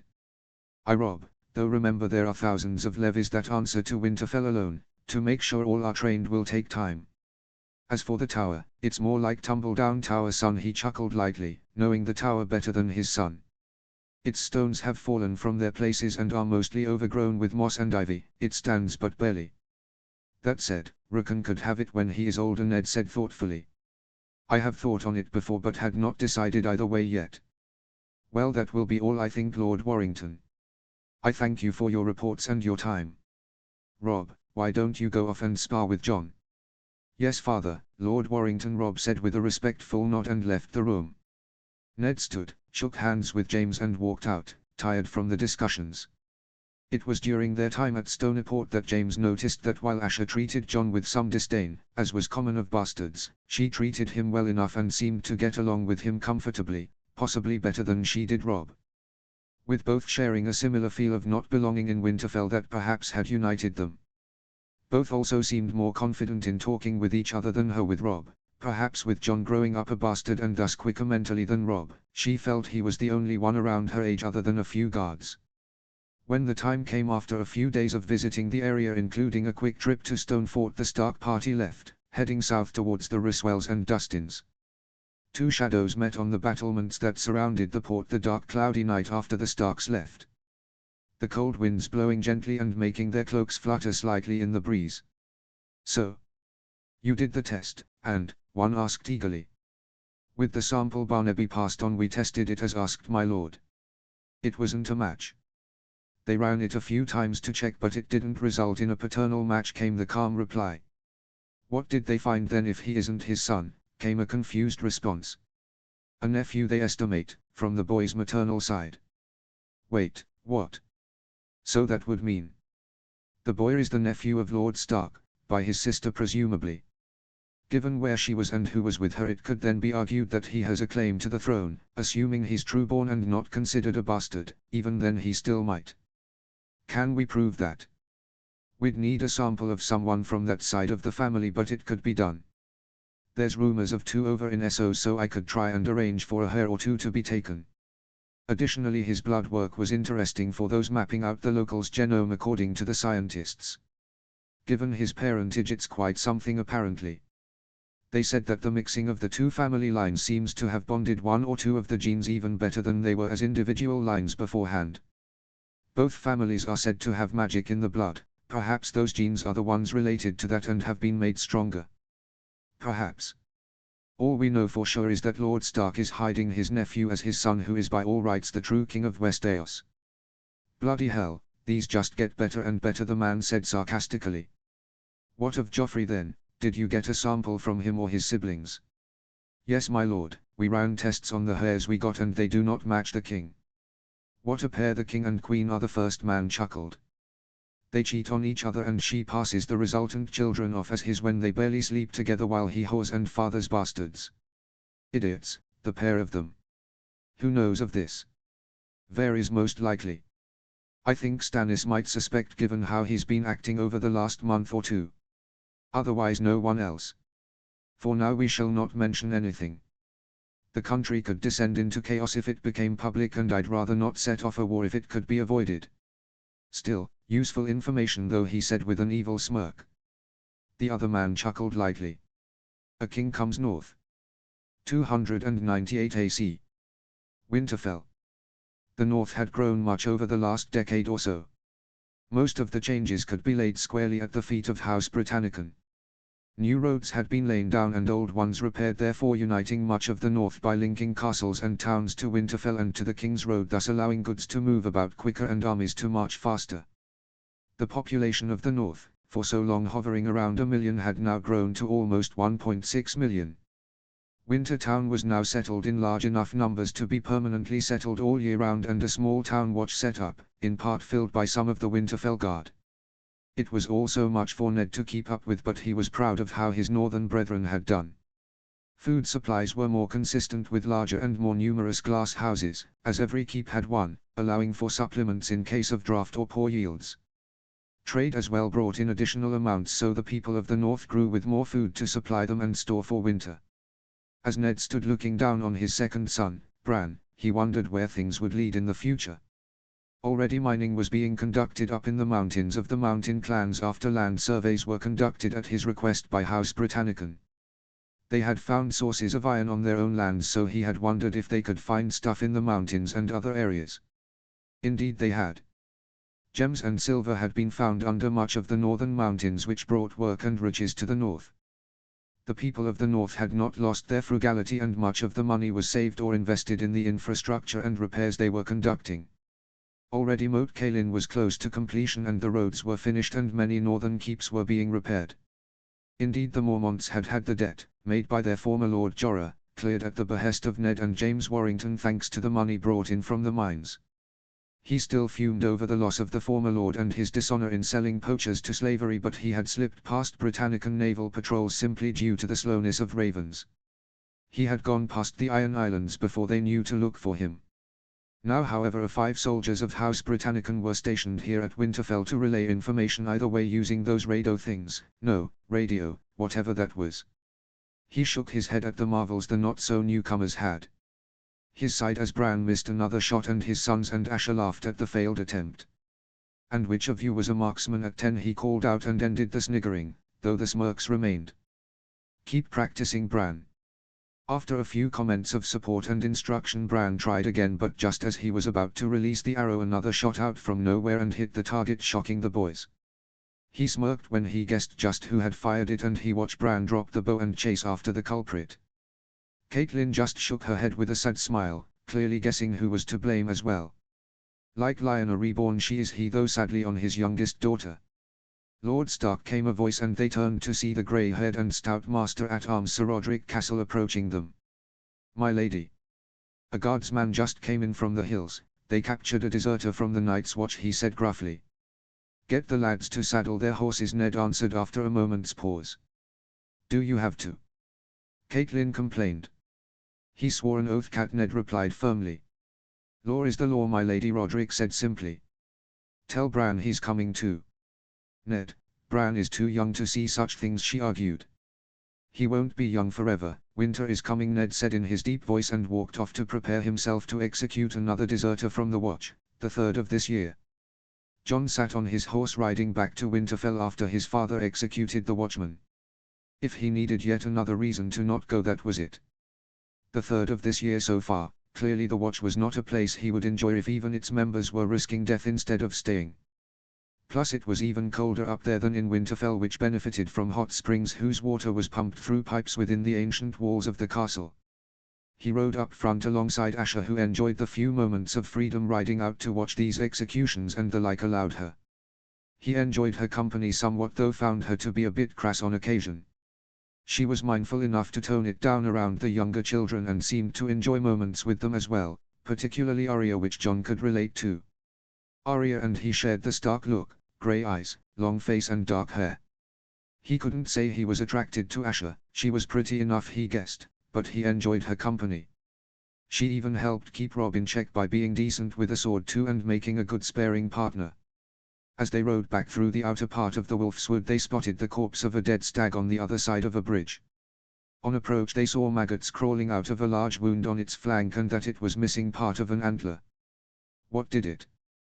Jon asked in concern and began looking about worriedly. "Mountain lion," suggested Asher as Lord Stark approached them on horseback. "Not in these woods," Asher, Ned said confidently, though he too was cautious and drew his sword. With their swords out, they began to search the area around the bridge and the riverbank. Soon enough they find the dead body of a large wolf with an antler lodged through her throat, lying at the base of a tall tree. Her 5 pups were whimpering on the ground around her. Asher gasped. "By the drowned god, what is it?" "It's a direwolf," Ned answered with surprise on his usually grim face. He exchanged a concerned glance with Jory Castle, who kept a watchful eye on their surroundings. "Tough old beast," he commented in amazement as he pulled out the antler. "But there are no direwolves south of the wall?" Robb half asked, half stated. It was true, none had been seen for thousands of years south of the wall. "Now there are 5, Jon said with a smirk as he picked up a pup and offered it to Bran, who happily held onto it. "Where will they go?" "Their mother's dead, can we keep them?" Bran asked innocently while looking at the large direwolf. "They don't belong down here," Jory replied while looking around nervously. Ned nodded in agreement. "Better a quick death. They won't last long without their mother." "Yes, my lord, the pack must be long gone if they haven't returned for them." "Come on, Bran, give it here," Asher said gently while pulling out a knife from her belt. She always had 2 knives on her along with a short sword. Jory relaxed slightly after the comment about the pack being long gone. No. Bran cried. He was enjoying having one of these wolves to stroke. Its fur was soft and it could be fun to have it as a pet. Robb turned to Asher and said sternly, "Put away your blade, Ash. Look, Robb, I take orders from your father, not you." "Please, father." Bran begged as he turned to his father while still holding the pup close to his chest. "Lord Stark." Jon spoke up after watching it unfold. He too felt drawn to the pups like Robb and Bran, and he did not want his younger sibling upset either. "There are 5 pups. 1 for each of the Stark children. The direwolf is the sigil of your house. They were meant to have them." Everyone turned to look at Ned, and Bran looked on with great hope. Ned seemed to consider it for a moment, and he noticed how Jon excluded himself from the count of children to make the numbers work. He sighed. "Fine, but you will train them yourselves. You will feed them yourselves. And if they die, you will bury them yourselves," he answers sternly, though inside he was glad he could make his children happy. It did seem an omen that the pups were here to be found. Plus, they could be useful companions. Bran cradles his pup closely with a huge smile on his face while Jon hands the other pups over to Robb and Asher for them to carry back to Winterfell. Bran turned to Jon as they began to walk back past the trees to the bridge where their horse were. "What about you?" he asks quietly. "I'm not a Stark," Jon says sadly. It was his dream to become a Stark, but given Lady Catelyn he knew it was unlikely. "Go on, saddle up." Seeing his brother begin to move, Jon follows but soon pauses on hearing something. He then hears another whimper. "What is it?" Robb asks at seeing Jon stop and turn around. Jon walks around a tree, and there by the roots shivering on the floor was a white wolf pup with blood-red eyes. "Ha, must have wandered off. Guess that one's yours, Snow." "Matches your name too," Asher japed, and even Robb had a small smirk while Jon looked down on the wolf pup, which kept silently snarling at him as he held it by the scruff of its neck. Stoneport. It was a cloudy day with rain in the air, and still James sparred against 2 men, his son and wife watching from the side. He parried a strike and then did a quick riposte while he slammed his shield into the second man. It wasn't perfect, training like this since he owned a longsword, but it was good to vary things and mix it up. As he hurried through forms, catching a blade and pushing it away before then spinning around and hitting the other man in the back, he then kicked him away into the ground. With both opponents in the dirt, he gave them a nod and ended the spar. His son clapped and his wife gave a cheer which he appreciated. James pulled 2 men up off the ground and sent them on their way with his thanks. As he was taking the training gear off, he was approached by one of his people. "My lord." "Home." "Oh, Baker, what is it?" "News from the capital, my lord.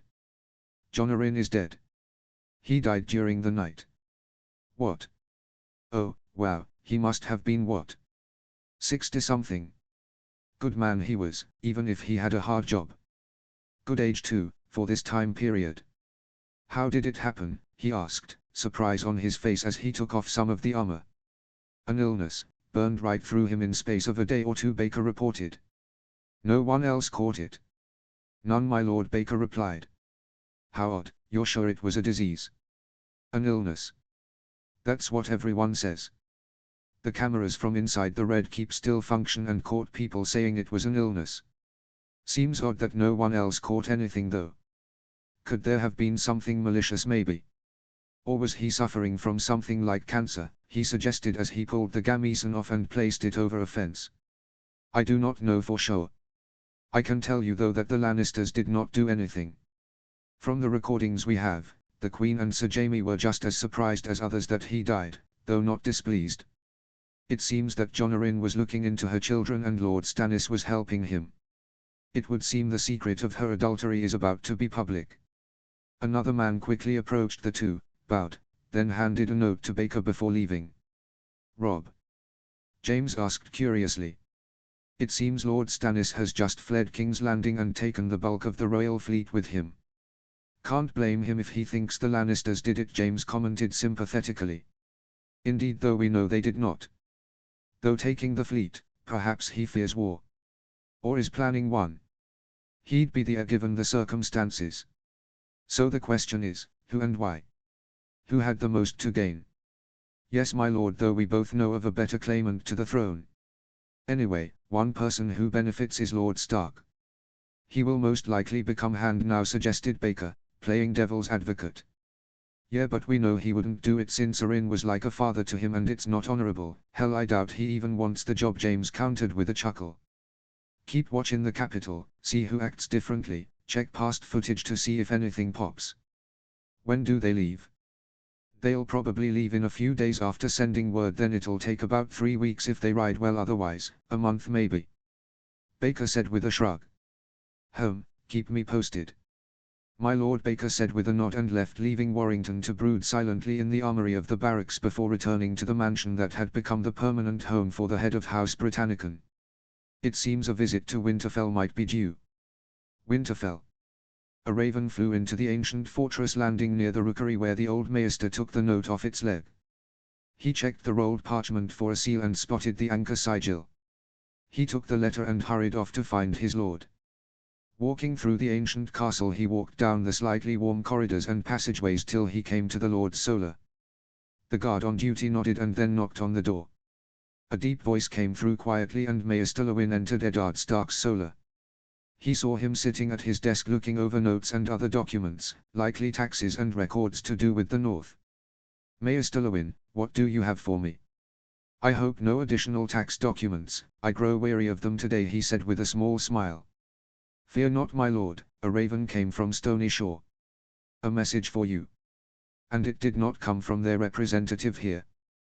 Perhaps he wished to follow protocol, or it was not urgent. Lewin suggested with a shrug. It was annoying that they bypassed him to deliver urgent messages quickly and directly to Lord Stark.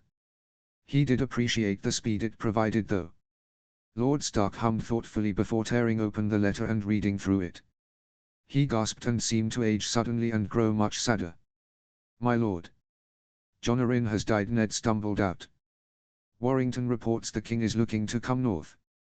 Confirmation should come later of Robert's destination.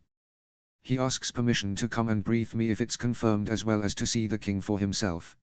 My condolences, Lord Stark, he was a good man in a bad location. If the king is coming here, there is only one thing he will want. Indeed. Me, as Hand of the King, Ned replied with a sad tired sigh.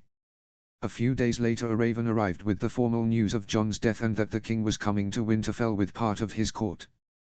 With the sad news confirmed, Ned sent a raven to Stony Shore to ask Lord Warrington to come to Winterfell to give him an update on the capital. If he was to become Hand, he needed to know the lay of the land and who he could trust in that snake pit.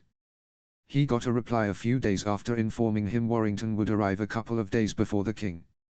Riding through the cold, mostly barren landscape of the north, James and his accompanying guards traveled quickly along the new roads. They passed many people traveling between Winterfell and other parts of the western coast, bring with them carts filled with goods for trade or their own belongings as they moved to gain new employment. After 3 days of good riding, they soon came across the cold grey stone walls of Winterfell. The ancient fortress was an intimidating sight, larger than most, and included a 3-acre godswoods around which the castle had been built. Approaching the main gate, they were hailed by a soldier in Stark livery with a shield on their back. Who goes there? What's your business here? The man asked demanded. Lord James Warrington, I have business to discuss with Lord Stark. Oh, of course, my lord, welcome to Winterfell, came the startled reply.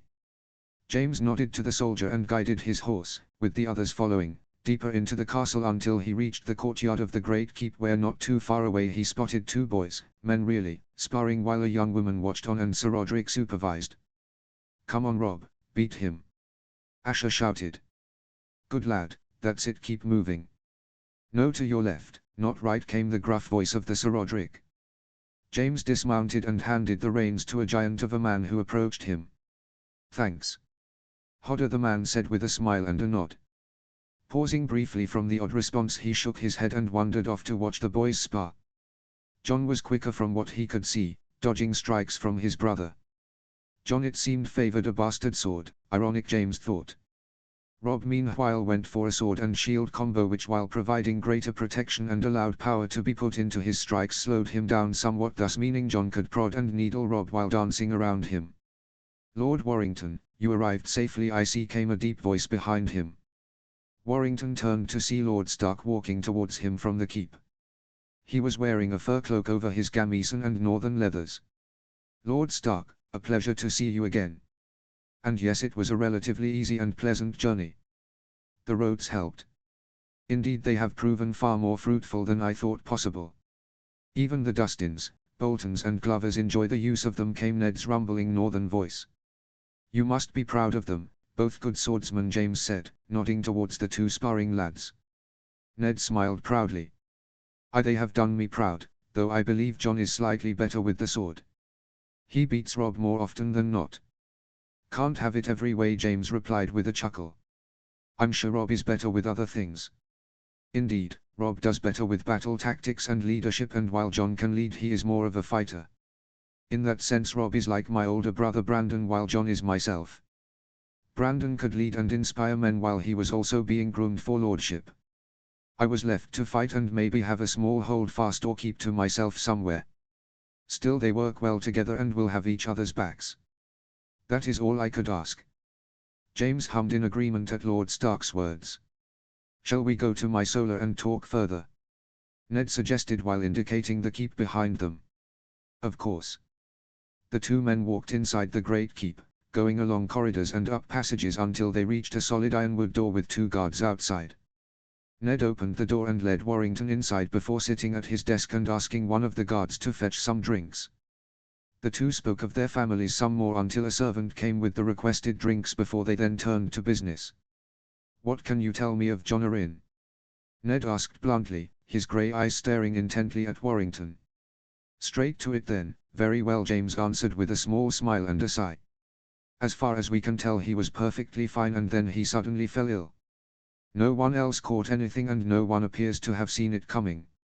My spies in King's Landing were unable to get a blood sample before he was sent off back to the Eyrie for burial, so we can't check for poisoning or anything. Based on the circumstances, however, we do fear he was poisoned. And if one hand can be killed. James trailed off and Ned followed the implication.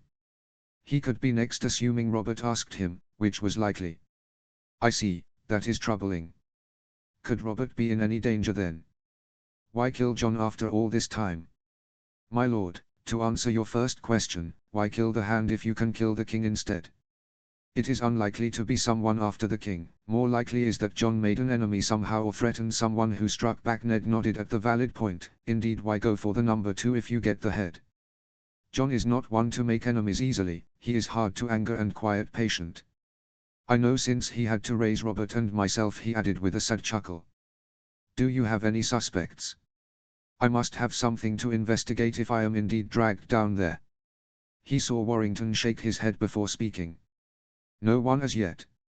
We can eliminate a few people, for example the Lannisters. We have proof they did not know what happened to Jon Arryn. I see, they were my most likely suspects. They are a greedy, power-hungry family who I can imagine having done it, especially after Castamere and the Targaryen children, Ned replied grimly. He still hated the senseless killing of the two children and Elia. If only they had moved faster, even a day sooner, and he could have saved them. Don't be surprised if someone tries to say it is them, my lord. After all, why blame some random person when you can blame an already hated family that many will quite readily believe could have done it? Ned saw the truth of it. If someone told him the Boltons were readying to betray him, he would believe it given their history. Plus Roose was a quiet, softly spoken man with a look of cunning and coldness in his eyes, not exactly the most trustworthy of looks. Yes, blaming the Lannisters would be a good way to hide the culprit. But why? Ned suddenly realized he spoke that aloud. He glanced at Warrington and saw a small grin on his face. Clearly the man was already thinking on that. For murder you need three things usually, Lord Stark: means, motive and opportunity. Means we'll assume is poison. Opportunity could be sneaking it into the food or drink Jon Arryn has, but motive, that is trickier. King's Landing is a cesspit of schemes and plots which makes things hard to track, the man explained.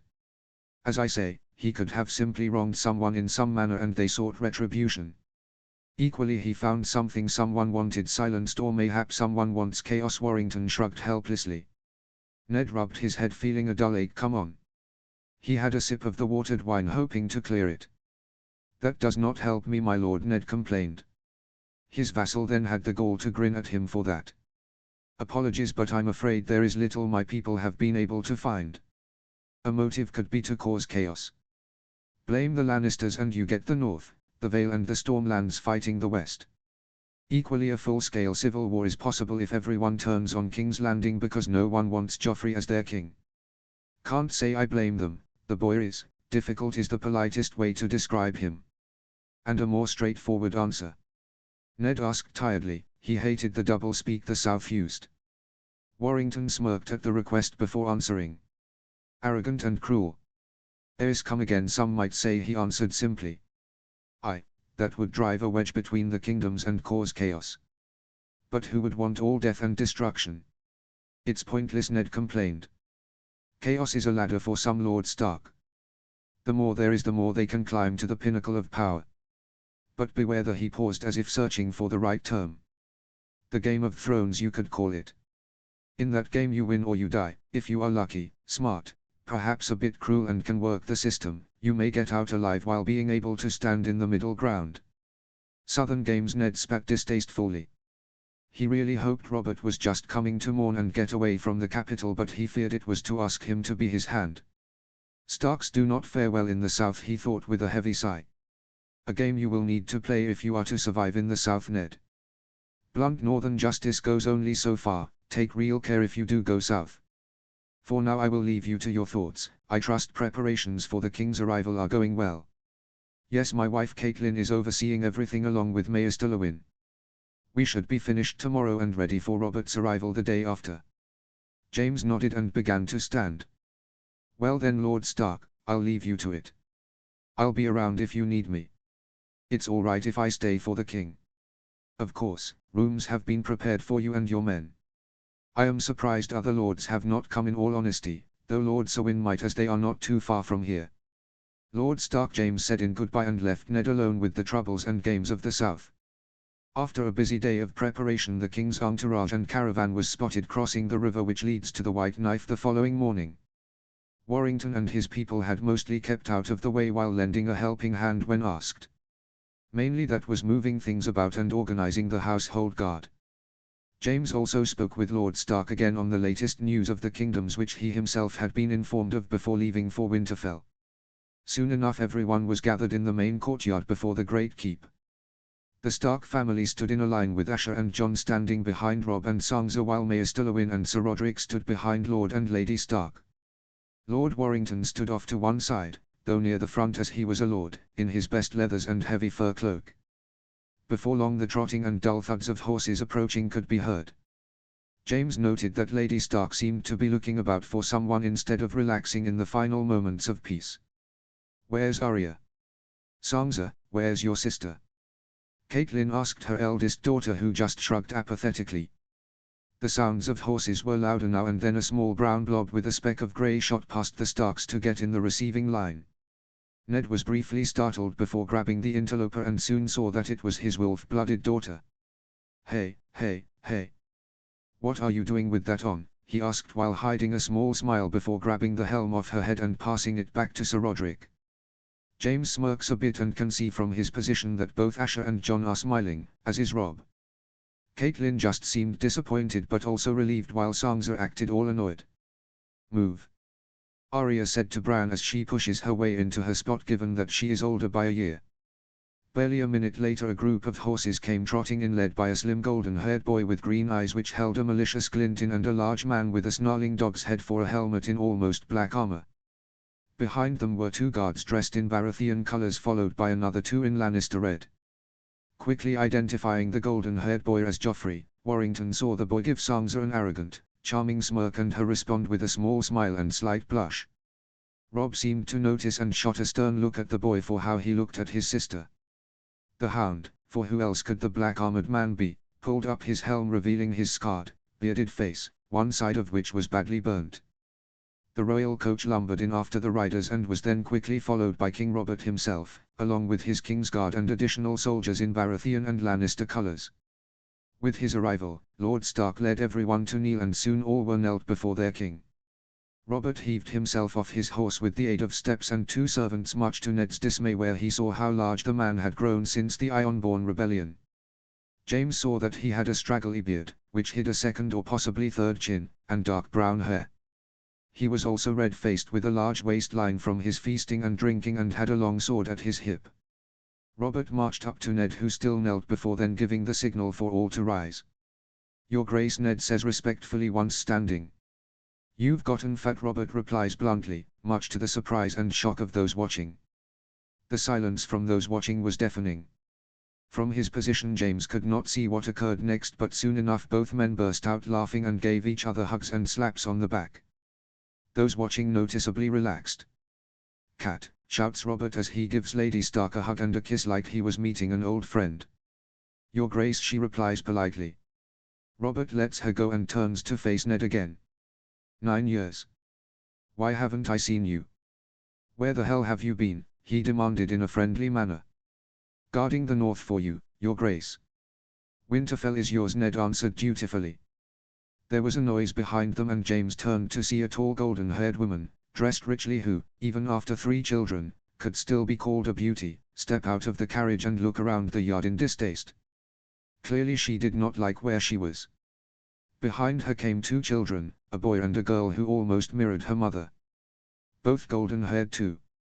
So that's the last 2 children, James thought, careful to keep his face blank and keep his eyes moving so as to not give away his inspection. There's definitely something up if all 3 look like her than the king. "Where's the imp?" spoke a small quiet voice from the Stark family line. James couldn't see who. "Will you shut up?" came an annoyed hissed out response. The king then began to walk down the line of the Stark children, inspecting them and greeting them. "Who have we here?" "You must be Robb." The pair shook hands and Robb nodded respectfully. Robert turned to Sansa afterwards. "My, you're a pretty one," he complimented, and Sansa blushed again under the praise. Next he turned to the last Stark girl. "Your name is?" "Arya," she replied simply. He nodded and then turned to the boy next to her, who "Show us your muscles." Bran obliged and posed for the king, who grinned. "You'll be a soldier." One of the king's guard removed their helmet to reveal a youngish-looking man with golden hair and green eyes, not unlike the queen. "That's Jaime Lannister." The queen's twin brother Arya commented on seeing the man. "You could that be who she's been sleeping with?" "Ugh, I really hope she hasn't been at with her brother of all people," James thought in disgust, though had to be careful to keep his face clear of any emotion. Failing that, he turned away to cough quietly behind his hand. "Would you please shut up?" Sansa hissed again as the queen then approached Lord and Lady Stark. "My queen," Ned said softly in his gruff northern voice before taking the offered hand and kissing it gently. "My queen," Catelyn added with a curtsy. As the king turned around to face Ned again, he caught sight of Warrington, who had until then, while not being hidden, had stayed quiet, apart from the cough, and out of the way. "And who is this?" he asked as he moved to look the man over. James bowed before replying. "Lord James Warrington, Your Grace. Lord of House Britannicon and Shield of the Western Coast." Robert grinned before laughing happily. "Ah, so you're the fucker that leads that new northern house and whose navy defeated those Ironborn bastards. You must be proud of your people for that." "Indeed, Your Grace, they did exemplary work," James responded with pride. "Aye, they gave those squids a right thrashing, all right," Robert commented with a laugh. "The girl still here, Ned?" "Yes, Your Grace, Asha is still in Winterfell. Did you want to see her?" Ned replied slowly, having followed behind his friend. "Good, and no, it can wait. Either of your sons taken with her at all?" "I do not believe so. They are friends but nothing more, I believe." "Right then, take me to your crypt. I want to pay my respects. We've been riding for a month, my love." "Surely the dead can wait," Cersei complained, tired from the journey but also angry at the insult of her husband seeking his former love's tomb while she was still around. "Ned," Robert said gruffly before walking off. Ned gave the queen an apologetic look before hurrying after his friend. Cersei, having nothing else to do, came over to see Warrington, having heard of him from those at court and her father. "So you're the one who leads the new civilized northern house," she said, obviously dismissive of most of the north. "Yes, Your Grace, the north has a certain charm to it and a simplicity that is much appreciated by my people. The climate could be warmer though," he added with a chuckle, and the queen smiled politely at the common joke. "Indeed it is cold here. You should have gone to my father, you would have been well rewarded and looked after instead of up here in this barren land." It did occur to us, but there was more space for expansion up here, plus there was a need of our capabilities. At the time your father had a fleet, a small but capable one. He did not need a people like mine to the same extent Lord Stark did. She nodded at the reasoning, though annoyed her family had missed out on a wealthy, advanced people who could have secured Lannister power. "Where's the imp?" came the sudden question from Arya, who was looking around in search of the one in question. Cersei glanced at the young girl with an odd look on her face before quietly walking back to where Jaime stood next to his horse, silently fuming and feeling humiliated for her family and herself. "Where is our brother? Go find the little beast," she spat angrily before calming her face and going over to Lady Stark to be led to her quarters.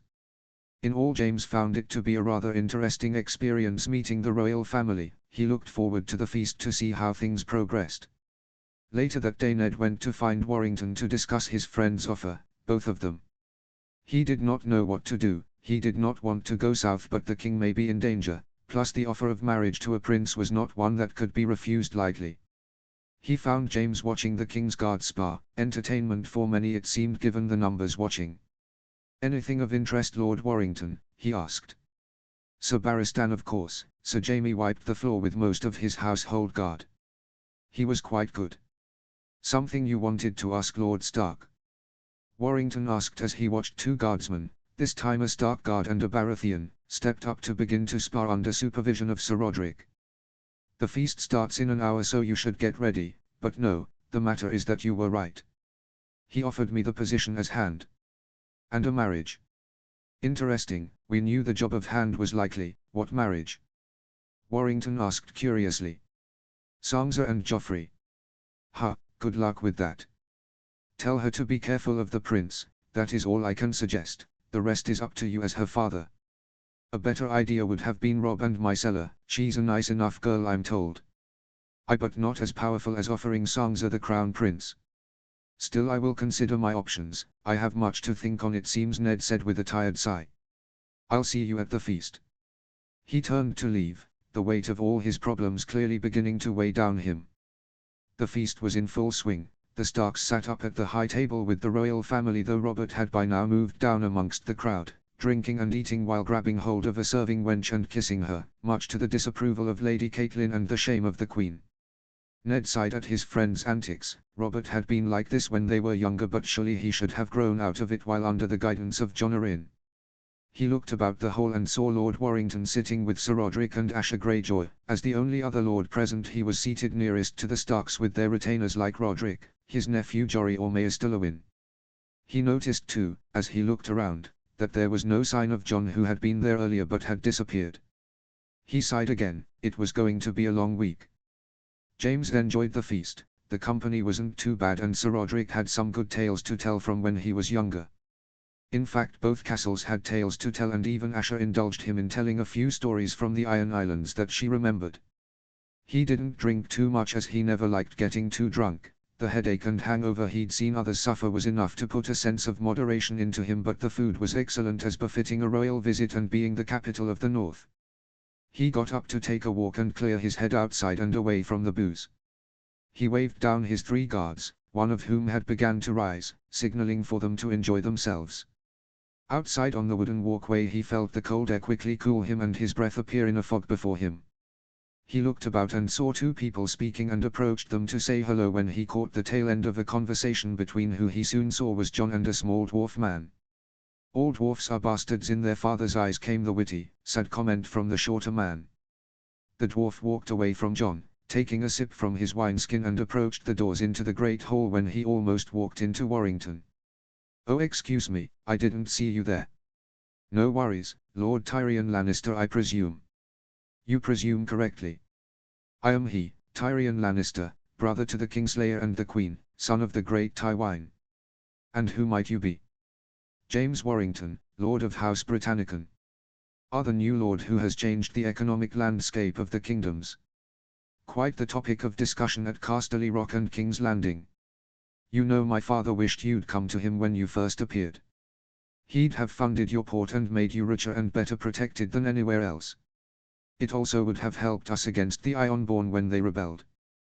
"Well, I didn't know we were spoken of in such high places of power," James said in fake surprise. He really did no thanks to his spy network, but it always paid to play dumb. As I explained to your sister, Lord Stark had ample space and an entire coastline needing protection. Protection my people could provide. The weather is the only bad thing I can say against it. Yes, you won't be the first, nor the last, to say the weather is bad up here. As cold here as dawn is hot. Casterly Rock though has a lovely climate and good horse too, he replied with a grin. James smiled slightly at the joke. Well, I must greet our hosts, and my dear sister. Lord Warrington. Lord Tyrion, he spoke in farewell. He watched as the dwarf waddled into the hall, the sounds from within heard outside. Yes, it was going to be an interesting week or so. Plots begin. 298 AC. Winterfell. The following day was spent recovering from the feast, and many took to sleeping it off or going about easy tasks that required little effort. The boys sparred and joked while the girls went to the room that Septa Mordane maintained. As they did so, Ned and Catelyn were in their room discussing the offer of the hand and the marriage. I'm a Northman. I belong here with you, not down south in that rat's nest they call a capital, Ned complained, still feeling some of the effects from the wine last night.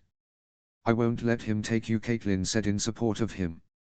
He smiled appreciatively at her. The king takes what he wants. That's why he's king. I'll say, listen, fat man, you are not taking my husband anywhere. He belongs to me now, she whispered to him, and he chuckled at her words. How did he get so fat? I know Warrington warned me he had, but to see it in person, he sighed, disappointed in his all-but brother. He only stops eating when it's time for a drink, she explained in distaste. There's a knock at the door and a voice from the guard is heard. It's Mayor Stillowin, my lord. Send him in, Ned says, loud enough to be heard through the door. Pardon, my lord, my lady. A rider arrived this morning with a note from your sister, he explained softly, handing over a sealed letter. Stay, Ned asks, in case his advice is needed. This was sent from the Eyrie, Catelyn says in surprise while tearing open the seal. What's she doing at the Eyrie? She hasn't been back there since her wedding, she mutters as she reads the note. She suddenly looks up in alarm and then throws the note into the nearby fire. What news? She's fled the capital. She says Jon Arryn was murdered. By the Lannisters. She says the king is in danger, Catelyn answers worriedly. Ned swears and tries to comfort his wife. She's freshly widowed, Cat. She doesn't know what she's saying. Lysa's head would be on a spike right now if the wrong people had found that letter. Do you think she would risk her life, her son's life, if she wasn't certain her husband was murdered? If this news is true, and the Lannisters conspire against the throne, who but you can protect the king? Lewyn suggests to Ned. They didn't do it, I have had reliable word that they were not involved, Ned intervened quickly, preventing their talk from growing too dangerous. What? You knew about Jon before this letter? Why didn't you say anything? Catelyn asked angrily. Because what I knew was not enough to prove anything. Only suspicions and some information from the capital. What suspicions, my lord?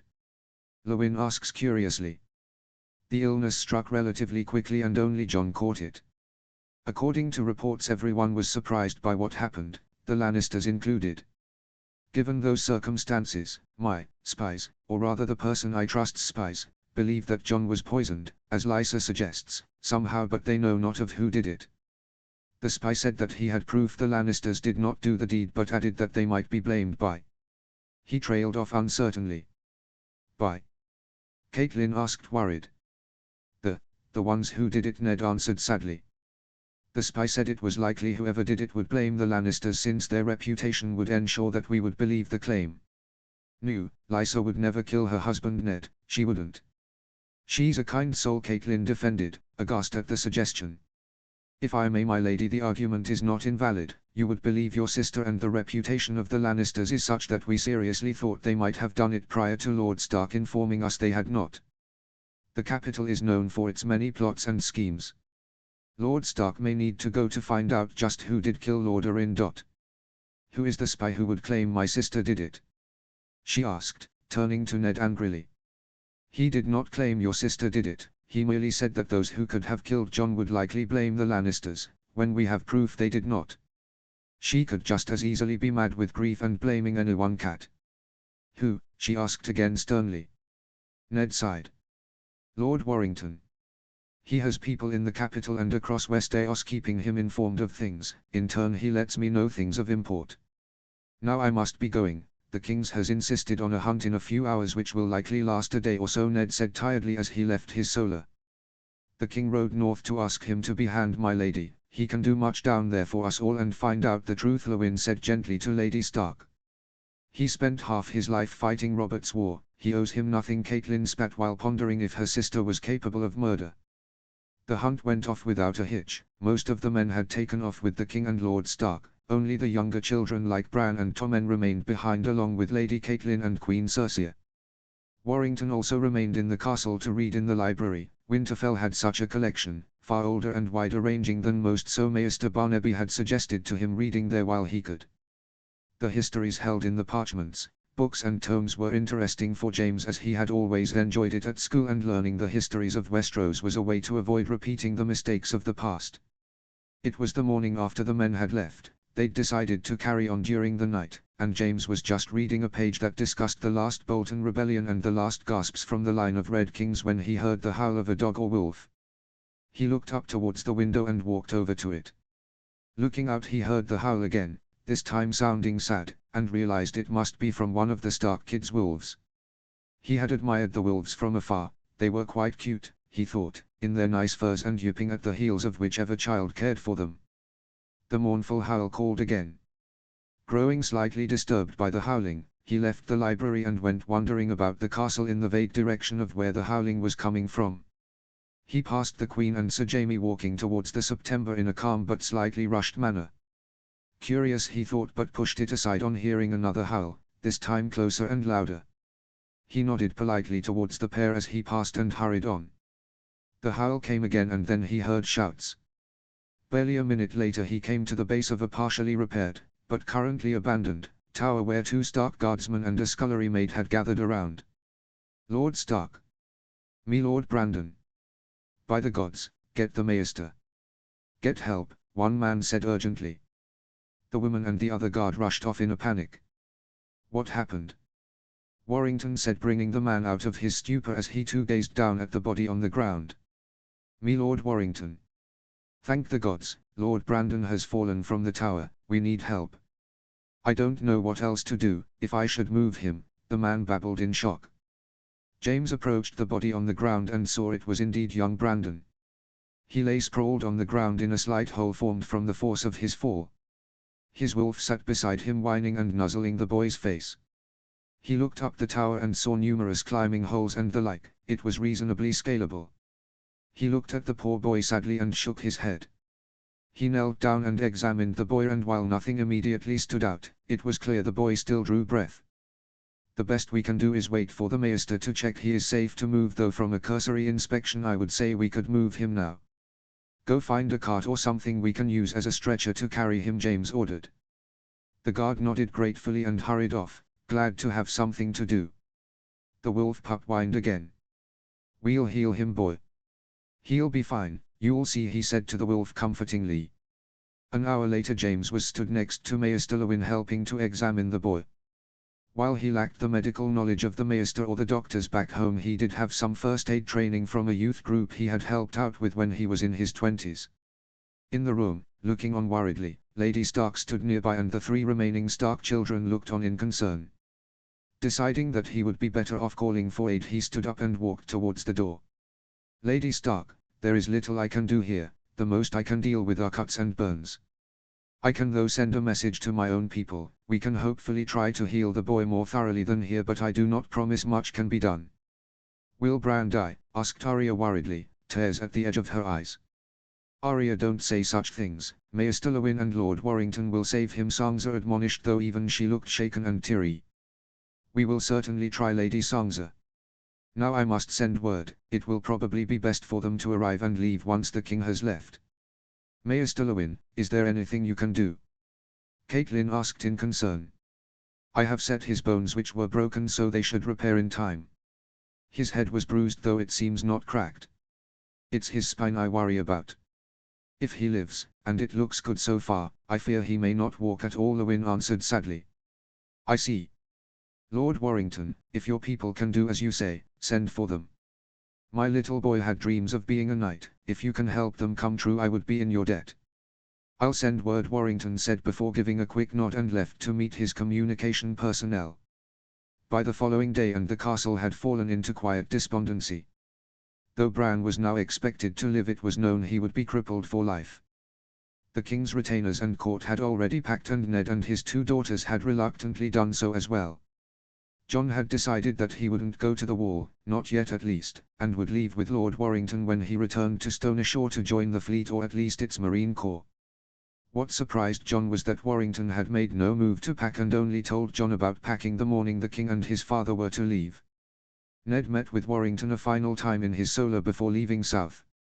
"You're sure your people can heal Bran?" "I am reasonably confident they should be able to return some ability to walk. Whether he can run or fight properly will be another matter. My doctors and surgeons, healers, will do their best, my lord." "Very well, now for the capital. You know who is there, who can I trust? Who is reliable and that I can work with?" James mentally facepalmed at the naivety shown and lack of political acumen. Ned would not last long there. He sighed. "Ned, in all honesty, you should not trust anyone there.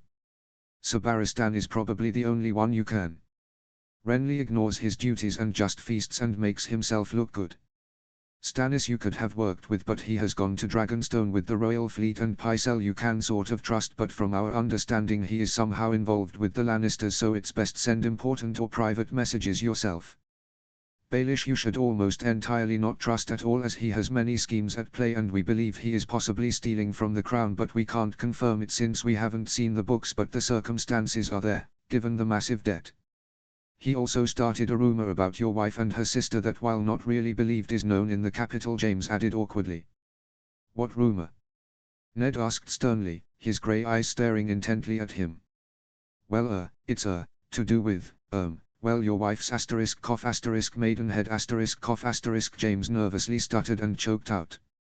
"Were?" Ned yelled, eyes blazing in rage, and the wolf within howled in anger. "Like I said, it is not really believed, but we have caught him mentioning it to other courtiers," he placated, but Ned was fuming with rage. Hardly the quiet wolf, James thought with a snort. "I will be having harsh words with Baelish, it seems. What is it he claims exactly?" "He took her, both sisters, maidenhoods," James answered awkwardly. "What foul dishonorable lies! I will gut him like Brandon should have done." Ned growled out. "My lord, be careful, he is the master of coin and quite powerful. He has schemes within schemes and is close with Lysa Arryn. Plus, no one truly believes it, since both you and Jon were known to be honorable men and so would have likely mentioned something before now. That you haven't lends credence to it being a lie, thus no one believes it," James placated, trying to ease the understandable anger Ned felt. "Now for the remaining councillors. Varys is trickier, he gives good advice but his angle is hard to tell. In short, verify whatever they tell you. For example, go to 2 or 3 of them and see what they say. They will likely give you half-truths, so only the common thing they say is actually the truth. Be careful and also have a backup plan. Also, if you do intend to investigate Lord Arryn's death, be discreet, send members of your entourage to question anyone." Ned nodded in understanding before rubbing his eyes tiredly and sighing. "Gods, I hate the capital already," he said. James just smirked at him. In another bit of news, my sources in Essos, admittedly few and far between due to lack of trade and contact, informed me this morning that there has been an incident at Daenerys Targaryen's wedding. Don't tell me Robert stooped so low as to kill her.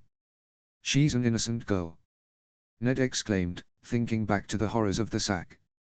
"It appears not. My spy said that the girl disappeared, so the wedding resulted in the Dothraki killing Viserys for lying and breaking the deal.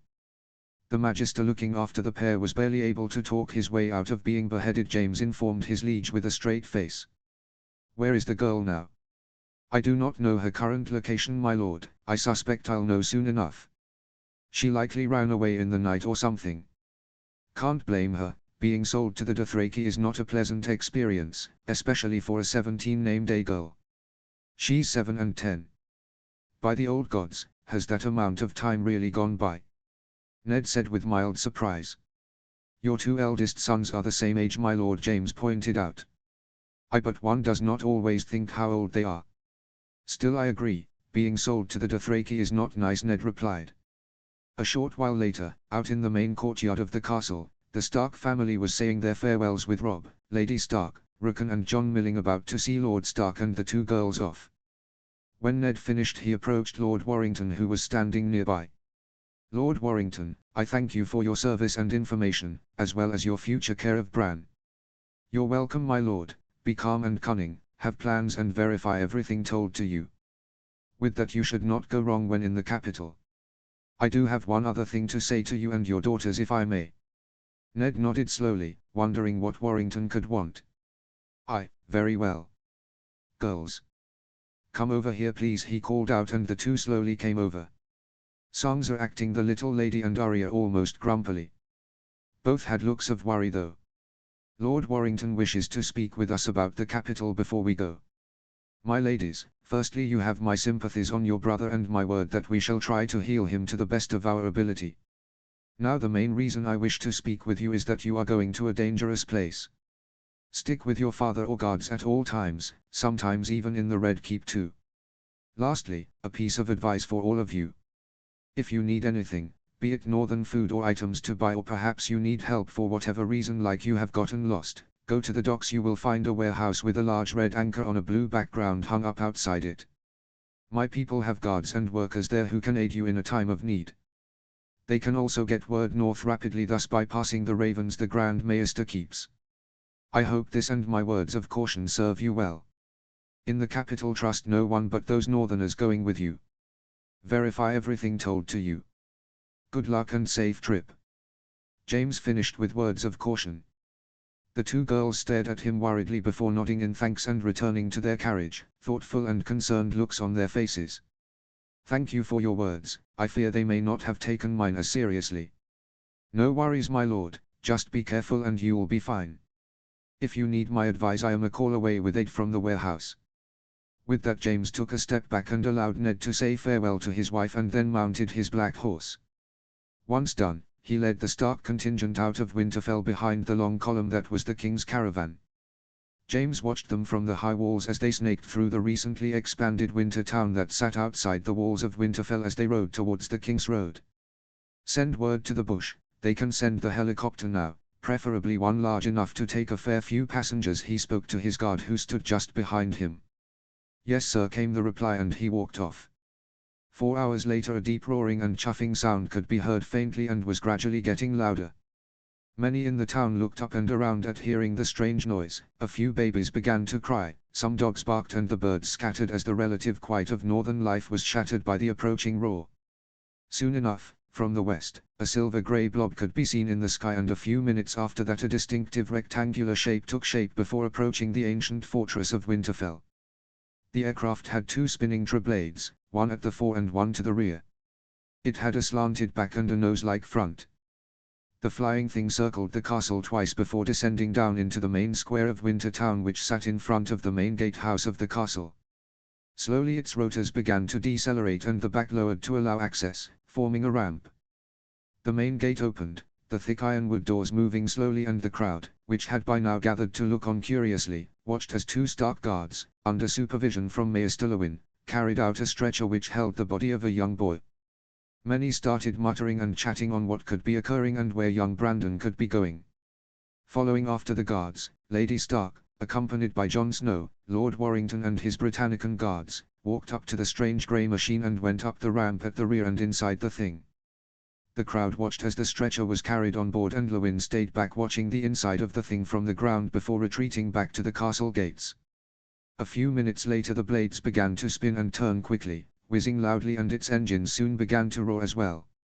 Much of the crowd dispersed, remembering the wind that had picked up as it landed, and soon enough the wind whipped about again, knocking over tables and stands as the thing roared and began to lift up off the ground.